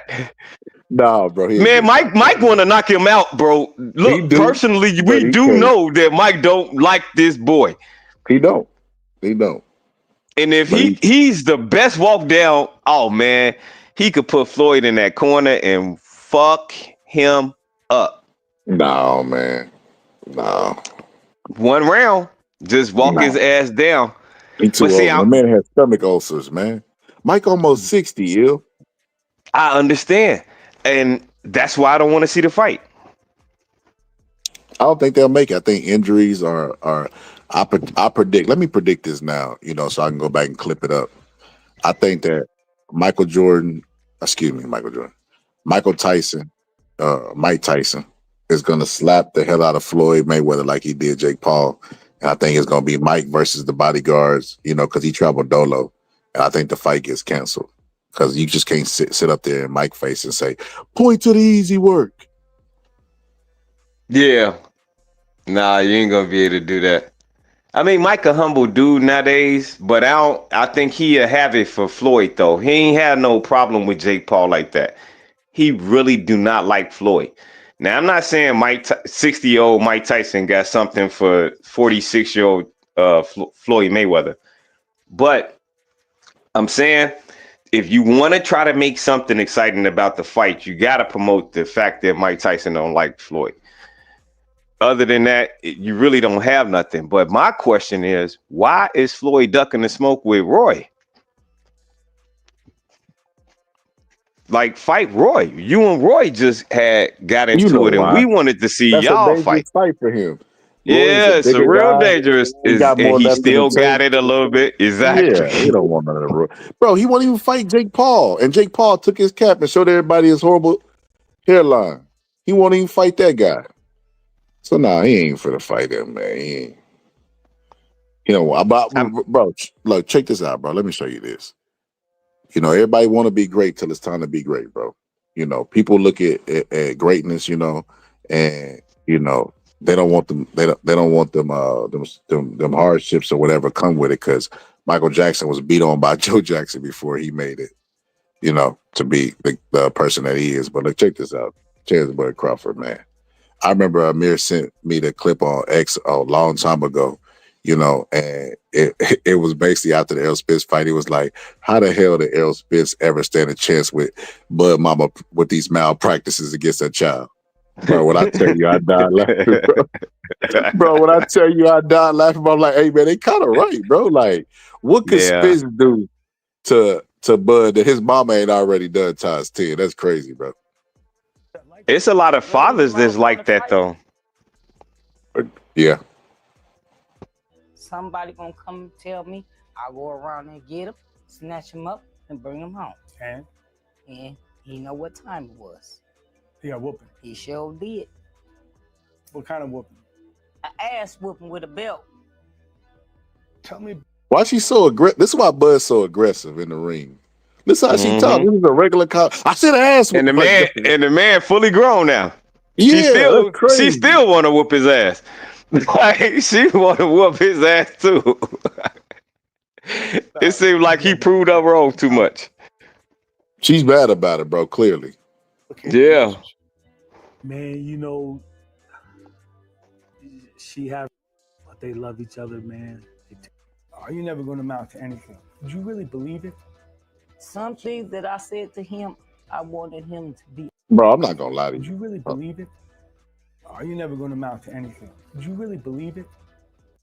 You kept telling him, are you never going to amount to anything? Did you really believe it? Some things that I said to him, I wanted him to be a man. Don't be afraid of nobody. That's a hard lesson to learn. You're 12, 13. Yeah, but he had to learn it. How'd that make you feel? It filled me with rage. And every time. Errol Spence didn't stand a chance, by the way. Just, you know, I wasn't aware this video existed before, even when I picked Bud to win. But Errol Spence didn't stand a chance, bro. His mama told him he wasn't gonna be shit at the tender age. Oh my God, bro. 2 and 3 years old, bro. Bro, when Thank we was God out for there, Mama Ill. bro, facts. Bro, at that age, I was still pulling out it's morphin' time. That's me. Hell yeah. Me too, Bud, bro. mama, get your ass back. You ain't gonna be no power. You ain't gonna be shit. Like, damn, bro. Golly, bro. Fuck Power Ranger. You a powerless boy. Bro, get your ass to that room and clean up that house. God damn, bro. Wow. Errol Spence, shout out to you. Yeah. And your yeah, loving mama, bro. but you didn't stand a chance. Errol Nah, Spence mama man. got a loving relationship with him to this day. My stepfather. Damn, bro. Anything. But mama still act like she a little bit mad that he winning. Yeah, You know? bro. I'm looking at this shit. So bad so I can prove a point to her. How'd you think he did? He did good because he was around here beating up everybody in the neighborhood. I paid the kids, I said, if y'all can whoop Bud, I give y'all $10 a piece. Canelo whooping. You went out on the street. Yeah. What's now Bud Crawford Street. Yeah. And Kids offered in the $10 to anyone who can kick my son's Yeah. butt. Yep. And a lot of takers. Yeah, you know the what kids to in do. the neighborhood. Couldn't nobody whoop them. What did he tell you then? He told you, Mom, I told you I'm the best. What came first? The mean or the Damn, that looked like she didn't like that. It looked like she was mad that when she had to say that about her son, it looked like she didn't want to say that because he proved her wrong and he kept proving her wrong. It seemed like he invite her to his fights just to prove to her in the sense that he better than what she thought about him. Yeah, he kind of alluded to. I think now their relationship is good though. I think she over it. Honestly, I think she a little bit embarrassed. Like now looking back at all the stuff she said and did to him, and she kind of like trying to own it and be a little aggressive about it, but she a little bit embarrassed because like who tell their kid, you know, you ain't never going to amount to shit in life. Like that's crazy work. Bro, did you see his grandmama though? Mm-mm. His grandmama's still alive. She was in a wheelchair, right? Oh wow, they got Two some good opposite. genetics. Yeah, and she looked just like them, or they look just like her. And the grandmama is so humble compared to the daughter. You could tell that was not the way she wanted her daughter to grow up. The way, as you could clearly see, she had some issues back in the day, but that was not the way she wanted her daughter to grow up, because you could see his grandmama wasn't like that. She didn't have them same hardships that her daughter grew up to have. You could tell. So it's like night and day. So when you see the calmness in Bud to do everything calmly like he do, but you still see that tyrant and he get agitated and like Bud like to change in exchange with people when he get hurt. Like I hate it when people say that because he's still being methodical because there's two sides to the nature of the animal. He uses a lot from his mother and what he got from his mother to do something about something. You know how women are, like the same shit. But he do that in a masculine way in the ring, but he also show calmness like his father probably had, or some male figure like Bo Mack. At least you could see that he got a calmness about himself so he could see it clearly in the ring. He don't rush nothing. He not a jab Judah. Got all the tools in the game, but you don't know how to put them together when it matter, you know? And that's Terrence Crawford. Like, let's just say for that instance, that example, let's just say Zab was mentally focused like Terrence Crawford. Wouldn't he be like a Terrence Crawford? Wouldn't we be comparing him to him?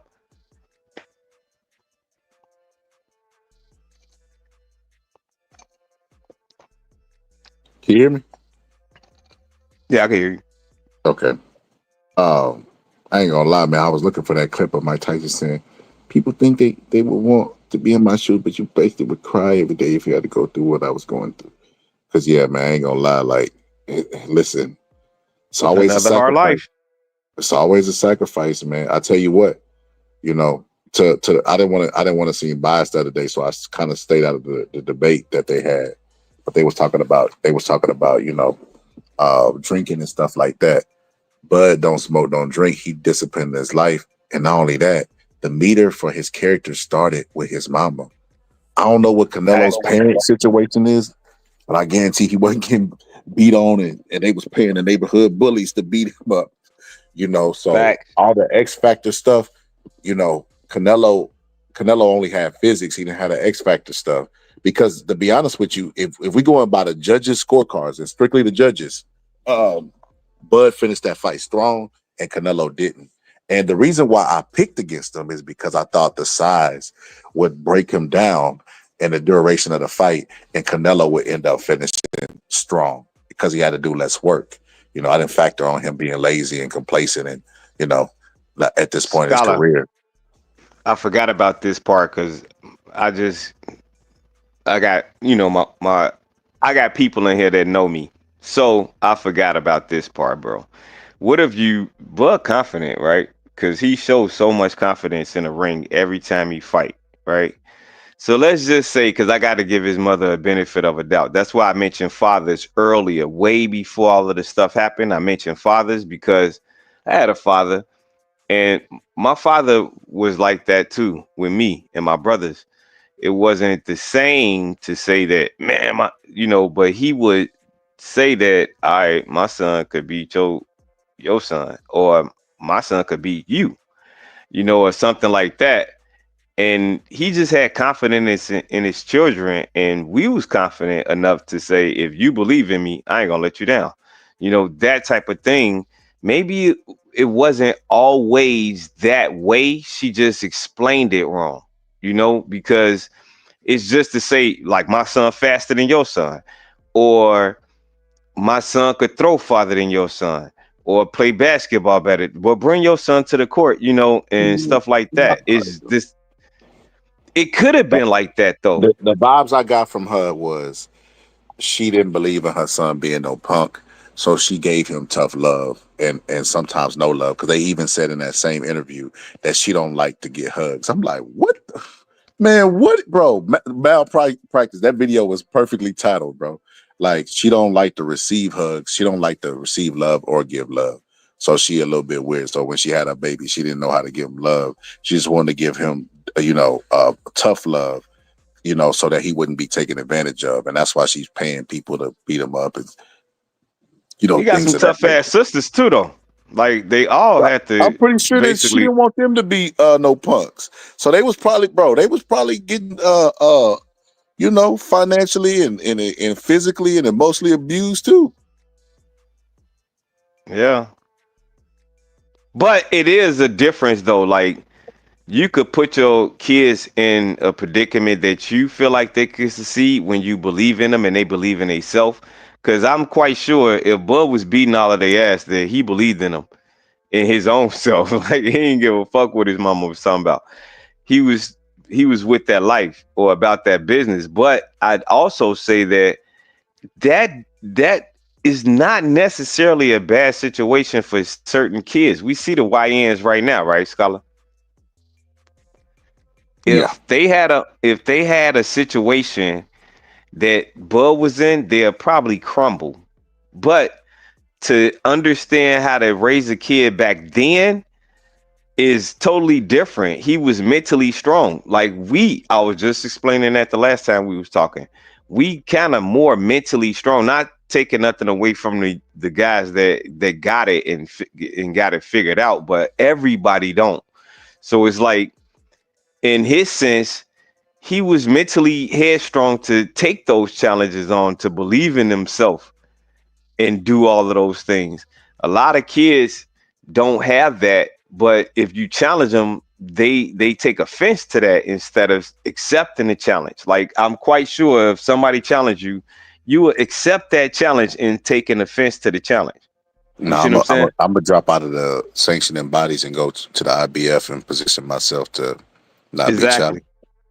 So that the IBF gonna drop that man title automatically, so it's available for you. All I gotta do is check my email. Oh, also for the record, when Terrence Crawford signed for the PBC, he signed a 3-fight deal. That was a rematch with Errol Spence and a fight with Jamel Charlo. Just for the record. But I looked it up. So and I got a main source that let me know that was the deal. And Terrence Crawford is live saying that all the time, saying that he signed for 3 fights. But if there's no rematch, he know who he was going to next. I can show you that also. So let's skip the feelings and emotions about a lost fight. But shout out to Puro. Puro, I was talking to you, so I don't have to duck nobody. I name names, bro. You already know. Man, you shout know out Puro to Puro. Get mad about that. Man, I don't give a fuck. Puro, come back and tell me how that happened, and I got receipts. So I know that he signed a 3-fight deal, and you know that too, because you know boxing. And go look it up. And it was for a rematch with Errol Spence and Jamel Charlo after that. The period. If I'm wrong for that, I don't give a fuck. Straight up. My man. But pull up Pearl if you listening. But at the same time, I look at the fighter in Terrence Crawford to say that he answered the bell, bro. So it wasn't like his mother was not believing in him. She was believing in him. She was just sizing somebody else up, saying, boy, it'd be tough for him for you.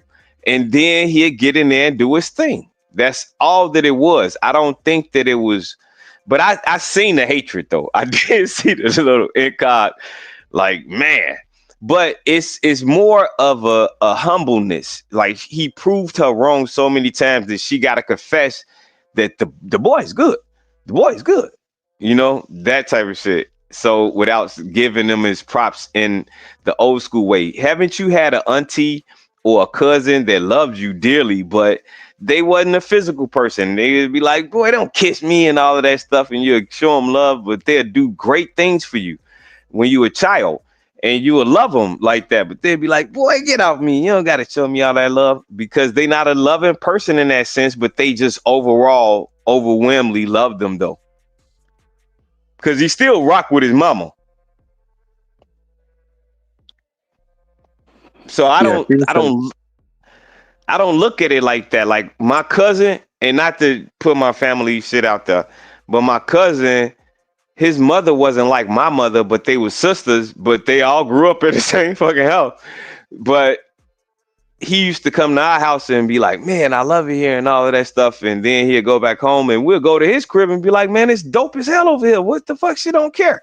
But it was a difference though. He knew that he wanted a mother like ours instead of the way his mother was. And they were so close together, you know, like we virtually got mothers that's sisters, like direct closely together.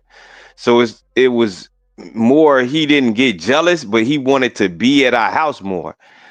And I understood that, but that brought the best out of him too. You know, it was just certain things that he needed to make it's like a village, you know, a village raise a child. It's not just based on that parent or that. Sometimes the parents got to be on their own shit, you know. And clearly he had a lot of shit going on in his life, but at the same time, he still knew how to manifest the love out of the anger. Like, even though she was a mean person, she still loved him. See what I'm saying? You know what, Ill? For this fight, I couldn't even do regular boxing talk because there was so many emotions involved with other people. Like, you know, we bring up every avenue after the fight, before the fight, during the fight. I couldn't even bring up none of the avenues because I know I had a lot of people watching who was emotionally invested into the fight, who gonna run with the talking points. Now, yo, Ill, because like I said, I explore every avenue. I've had a dude that like come back like a year later after I made a presentation on this. It's documented, and tell me all the points that I made in the presentation. And I'm just like, am I being trolled right now? Like, bro, I know what I said, you know. But with this fight, I ain't even do it, bro. It is what it is. I'm gonna leave the results the way they are. I'm gonna let everybody think what they think, you know, and the rest is gonna be what it is, you know, because I'm not giving them no talking points to ride on because they are looking for anything right now. What did he say? They scrambling and scraping? Right now they scrambling and scraping for a reason, bro. I'm not giving them nothing, bro.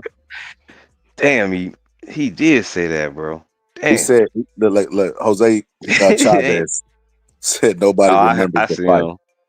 Crawford wins on points. That's boring, bro. I mean, Canelo win on points the last 7 fights, bro. I was about to say. I was ill. Thank you. I was just finna say that, bro. Canelo went to a decision with Jaime Munguia, who was knocked out by a guy that you couldn't even name without Googling. And you weren't talking about this. And he dropped him and didn't even finish the fight. Like, tell me about that part. Like, don't make me do this. See, my knowledge of the sport makes me just destroy your fighter.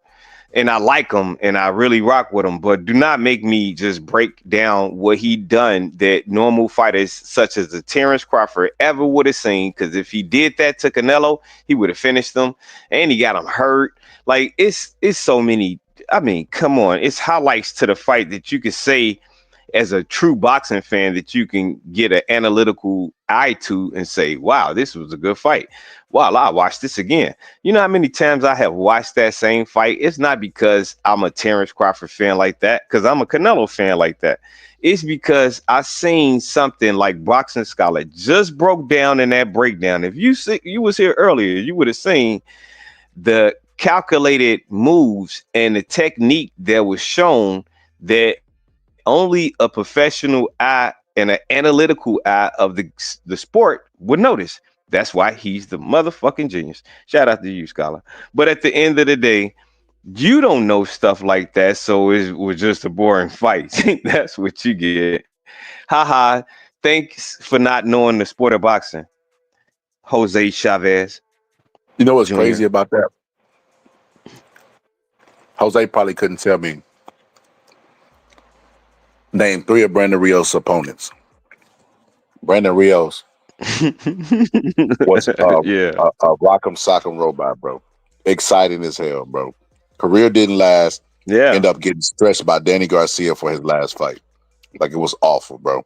Brandon Rios was a guy that came to fight exciting. He even had the Robert Garcia stamp and everything. Like, the fights that they say are boring. The fighters that they say are boring, they tune in to watch every single one of their fights, like a Mayweather or Terrence Bud Crawford. The fighters that they say are exciting, they don't support them enough to where they should be a huge draw. Because if people thought like you, Jose, then why wasn't Brandon Rios a pay-per-view attraction? He didn't even get on pay-per-view until he finally fought Manny Pacquiao.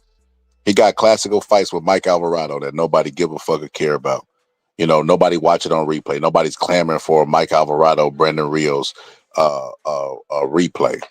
You know, people will be watching this 3-time undisputed fight 100 years from now. You know, so regardless of what you say with your personal feelings and all that stuff, you know, the fight is what it is, you know, and it was what it was, the history. And Canelo lost. You got to get over it. Simple as that. Get over the loss. Don't try to downplay the accomplishment or downplay the fighting, whatever the case. Don't try to downplay the fight because you didn't get the result. That's the silliest thing in the world. I watch people do that all the time. They'll say, they'll take something that everybody has consistently seen to be cool, right? Well, let's say me and Ill right now, you know, we can do it with this. When me, Ill, like that, and the whole YouTube fam, Gus, Amir, everybody, you know, we used to put in countless hours on this. We would all be working or whatever the case may be. We would all meet up, you know what I mean, and we would do the fight thing, right? We did this. It would be 2 people in the chat, half a person in the chat, no person in the chat, negative person in the chat, wherever the case may be. You know, we did that for a long time, you know, and our show was so dope. It just slowly started to build up attraction. People pulling in, pulling up. People was just, some people never pull up. They would always be in the chat, but they love the show. They love the content. They love the characters, you know, that was involved. People that would hate on my show would say stuff like, oh, I don't like this. They would try to make cool shit lame. The moment you try to make cool shit lame, you got to look in that reflection in the mirror and be like, all right, I need to work on myself and my shadows and my jealousy and all that other good stuff. Because there is no way you can make bad out of this. You know what I mean? Terrence Bud Crawford did what he was supposed to do.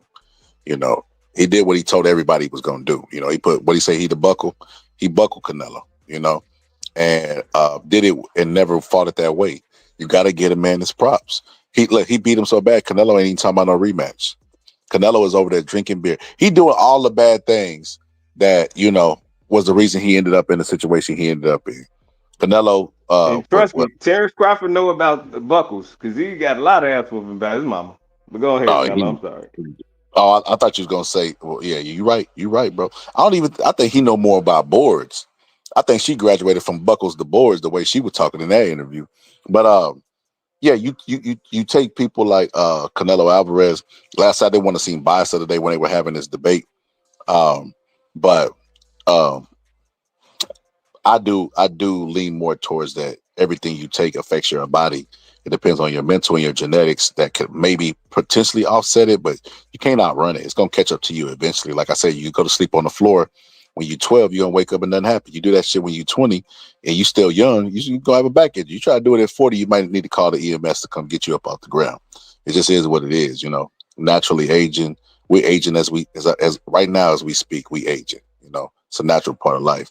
I think Canelo partying do affect him to a degree because he's not only lost the hunger for boxing, he lost his tenacity. He don't try to finish you anymore. He coasts. He just there to rob the bank. Canelo at this point is robbing the bank. And you want to talk about boring. There's a fight with Canelo called Dimitri Bivol. If you haven't heard of it, because I don't know if you watch boxing like that for real. But go to the internet and type in that fight, and you'll see a girl ringside, right? Disinterested in the fight. She ain't even paying attention. She done paid a lot of money to get ringside. She is not even watching a fight with Canelo Alvarez. That's how exciting Canelo Alvarez is. And Dimitri Bivol beat him for 12 rounds and almost got robbed. So with that being said, Canelo not disciplined. He might need to hang it up.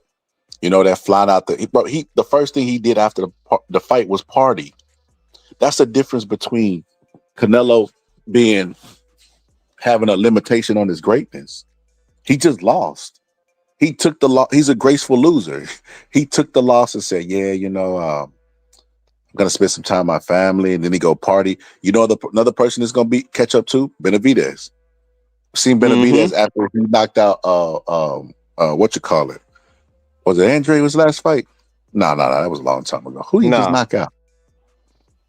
Man, he just dusted somebody, bro. Oh no, Morrell. After the Morrell fight, after he beat up Morrell, he was ringside and he was drunk.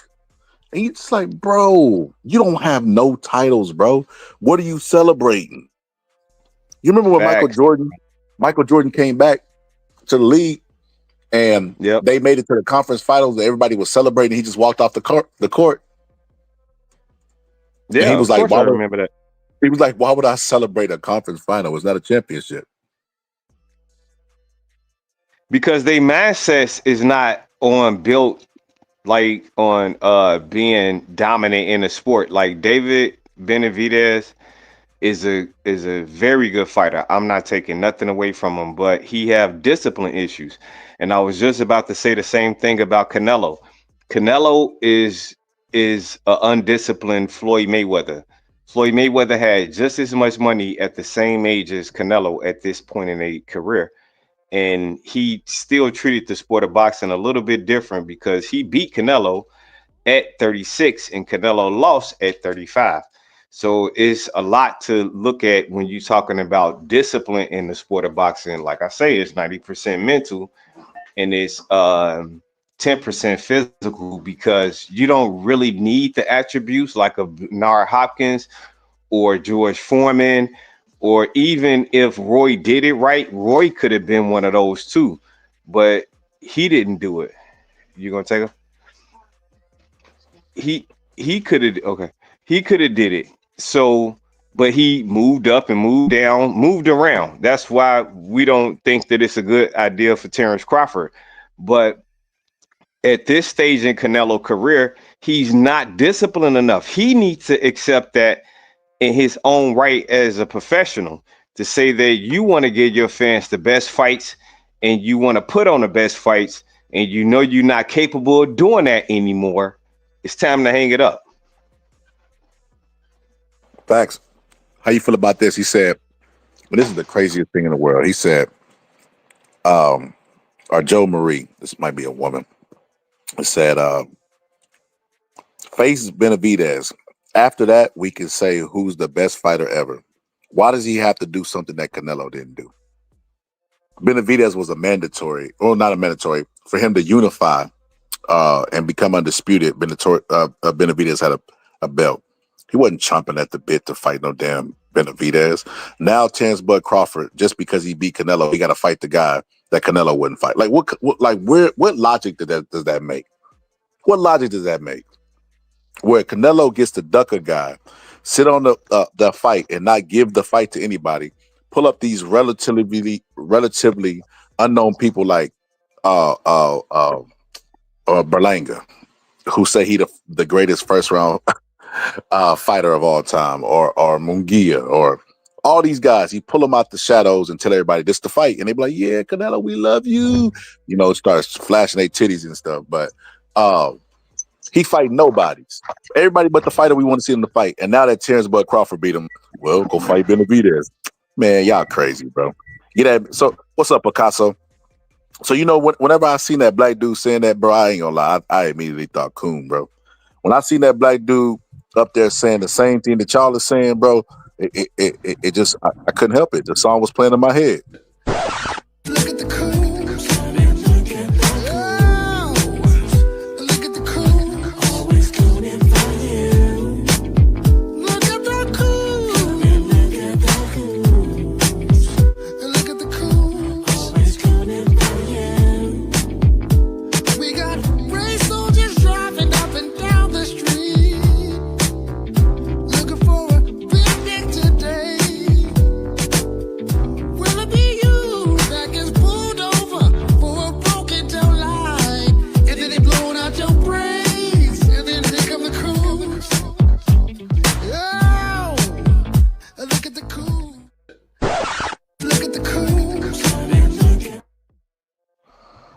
Shout out to the Coons.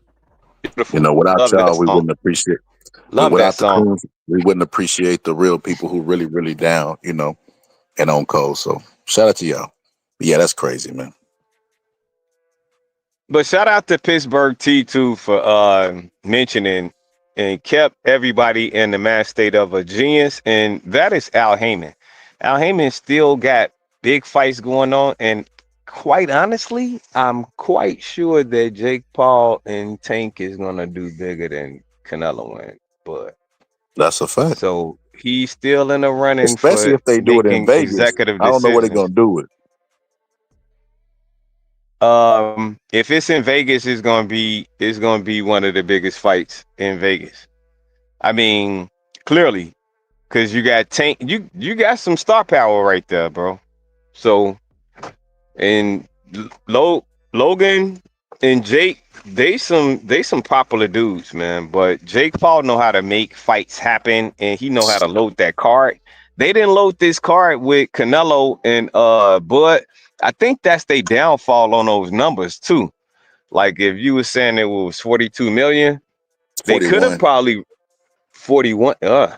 They could have reached at least 50 to 60 million if they put a loaded card on them, because everybody got their own fans, as you can see. People are really adamant about different guys, and you didn't have a plethora of guys right there. I understand you put some upcoming stars on the card, and that was cool because they showcasing, you know, they showcasing better talent like Lester Martinez. They was hoping that Fernando Vargas and Caleb Wash would be better because it clearly was a one-sided fight.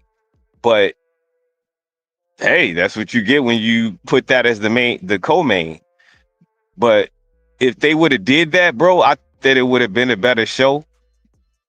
But you know, I mean, the result was what we was looking for, so we got what we came for.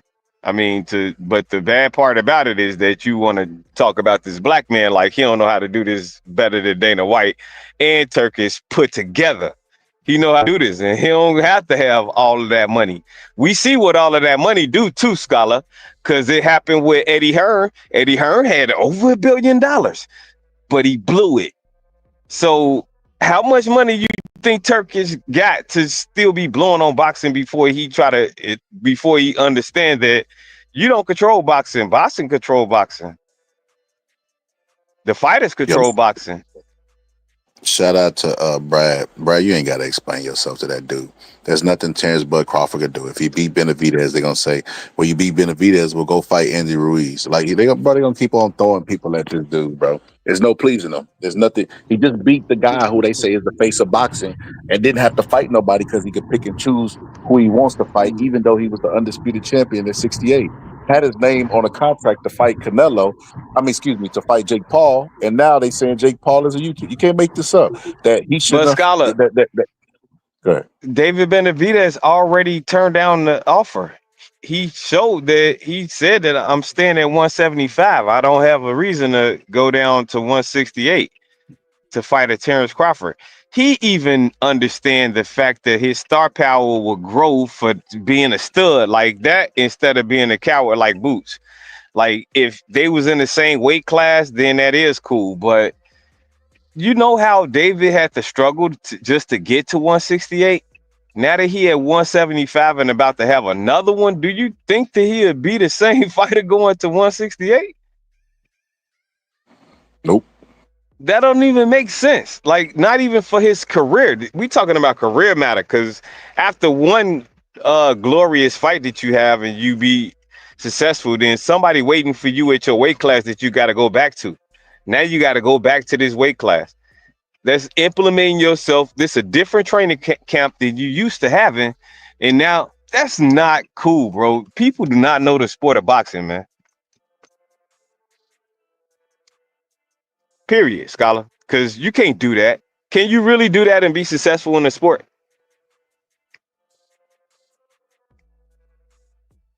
Just bounce all around like you want to.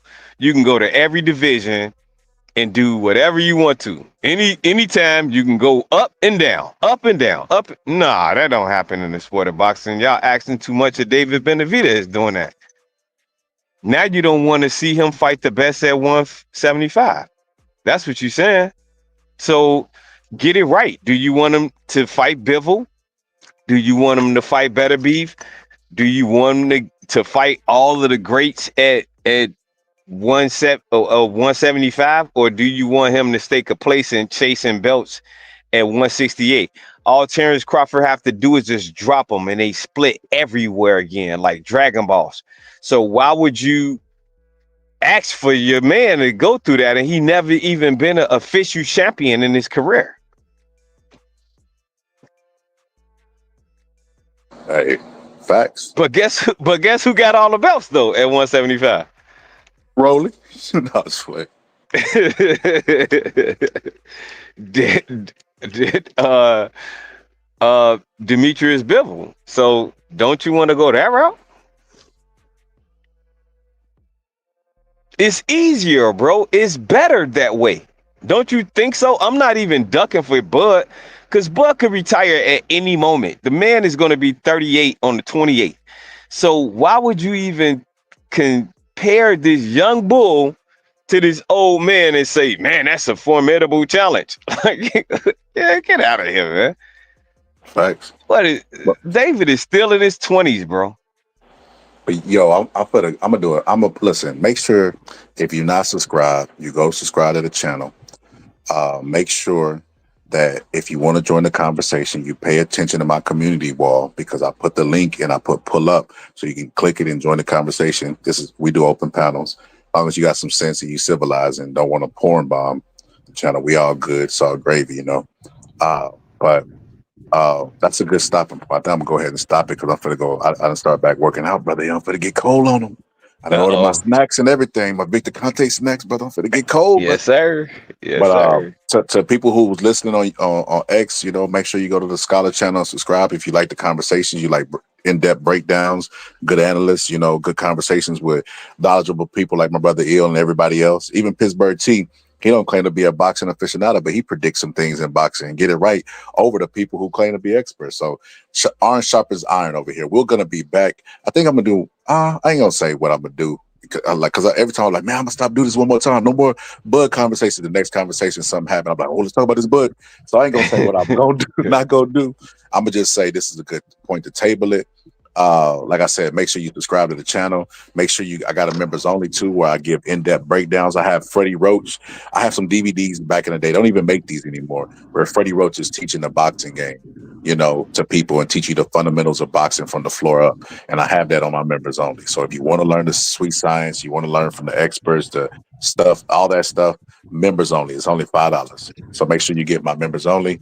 I'm gonna play this video to show you, give y'all a hint of stuff that I drop on my members only. Check this out. Now you see my other video where Bud attacks his lead hand, right? He jabs to it, gets it out of place, right? And he doesn't stop there, right? He double jabs to it because if he pushed that hand out of place, he's gonna want to get it back immediately. And he's not thinking about anything else but getting it back because he's in a high guard in a defensive position. So he takes his backhand and hits and attacks that same hand, right? Pushes it out of place. Then he takes his right hand and turns it into an uppercut. So he's creating his offense. So what makes Bud Crawford so special? You know what I mean? He's a very special fighter. And then, like I said, he throws a left hook and he pulls the guard down, right? He pulls the guard down. And then once the guard is down, he wants to put it back up because he feels defenseless, right? And he knows that he's vulnerable. And Bud uses that to pull down and create room for his right uppercut.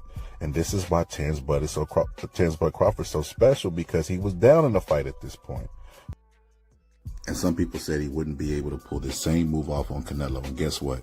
He was right, but for the wrong reasons. Let's go through this. So Canelo could see everything that Bud was doing, right? He's eyeing them, looking for an opportunity to counter. Bud takes his left hand and slaps to Canelo's guard, right? Slaps to Canelo's guard. And then shoots the right straight through the center of the guard. Canelo tried to catch it, but he was just too slow. Bud is too fast. But he takes that same hand and then catches the hook because he anticipates it coming, right? And Terrence Bud Crawford leaves the hook on him to steer him and run him into this body shot. Canelo knows that the body shot is coming because Bud is pushing his momentum that way, and he accepts the body shot, right? And tries to take advantage of the open. He got this hand cocked and loaded. See his left hand? He got all his weight on his front foot, and then he opens up with the left hook, and Bud just takes his left hand, places it on Canelo's shoulder, knocks him just out of place, and to add the cherry on top, he keeps his head turned to the left. He never turns it back so that punch doesn't land. He's essentially rolling the shot before it gets there. High level chess. You can't make this up. Now, you see my other video where Bud attacks his lead hand, right? He jabs to it, gets it out of place, right? And he doesn't. My bad. I was going to say, you'll get videos like that, you know what I mean, members only. But you got any final words, Brother Il, before we get up out of here? Stay on, bro. I want to tell you something. No, that was dope. That's what I was talking about. If they, I'm about to get my membership today. I got to get my shit back. They did you wrong, brother, but we back up in here. We gonna do our thing. So make sure y'all do the same thing that I'm about to do, because these are great boxing thoughts and analytical views, and you can see like directly from the person's vision of what they showing. It's not like Max Kellerman. Shout out to Max Kellerman, even though he's a good analyst, but it's not like that because you get to see it in pure breakdown and it's accurate to what the analyst is talking about. And this is one of the best breakdown analysts you're gonna find. So if you really want to know about boxing, subscribe to this channel. Hey, facts. Appreciate that, brother Ill. Uncle Picasso in the chat. Appreciate everybody for pulling up. We'll be back later on the day to do the same thing. Or, well, maybe late night tomorrow. You know, that's when everybody in the house be asleep, so I got the most freedom. But appreciate everybody for pulling up, and to the people that didn't catch it on the playback. Anyway, man, I'll see you on the next one. Ray J, talk to him. Serenade them souls. Stay on there. Superstar, wish to have a fancy car, wish to have $1 million bucks. Well, I wish I don't be in love. So feel me, pretty baby. I make one wish and I wish it all on you. Make it love to the break of dawn. Me and you to the baby's born. Till my baby's born.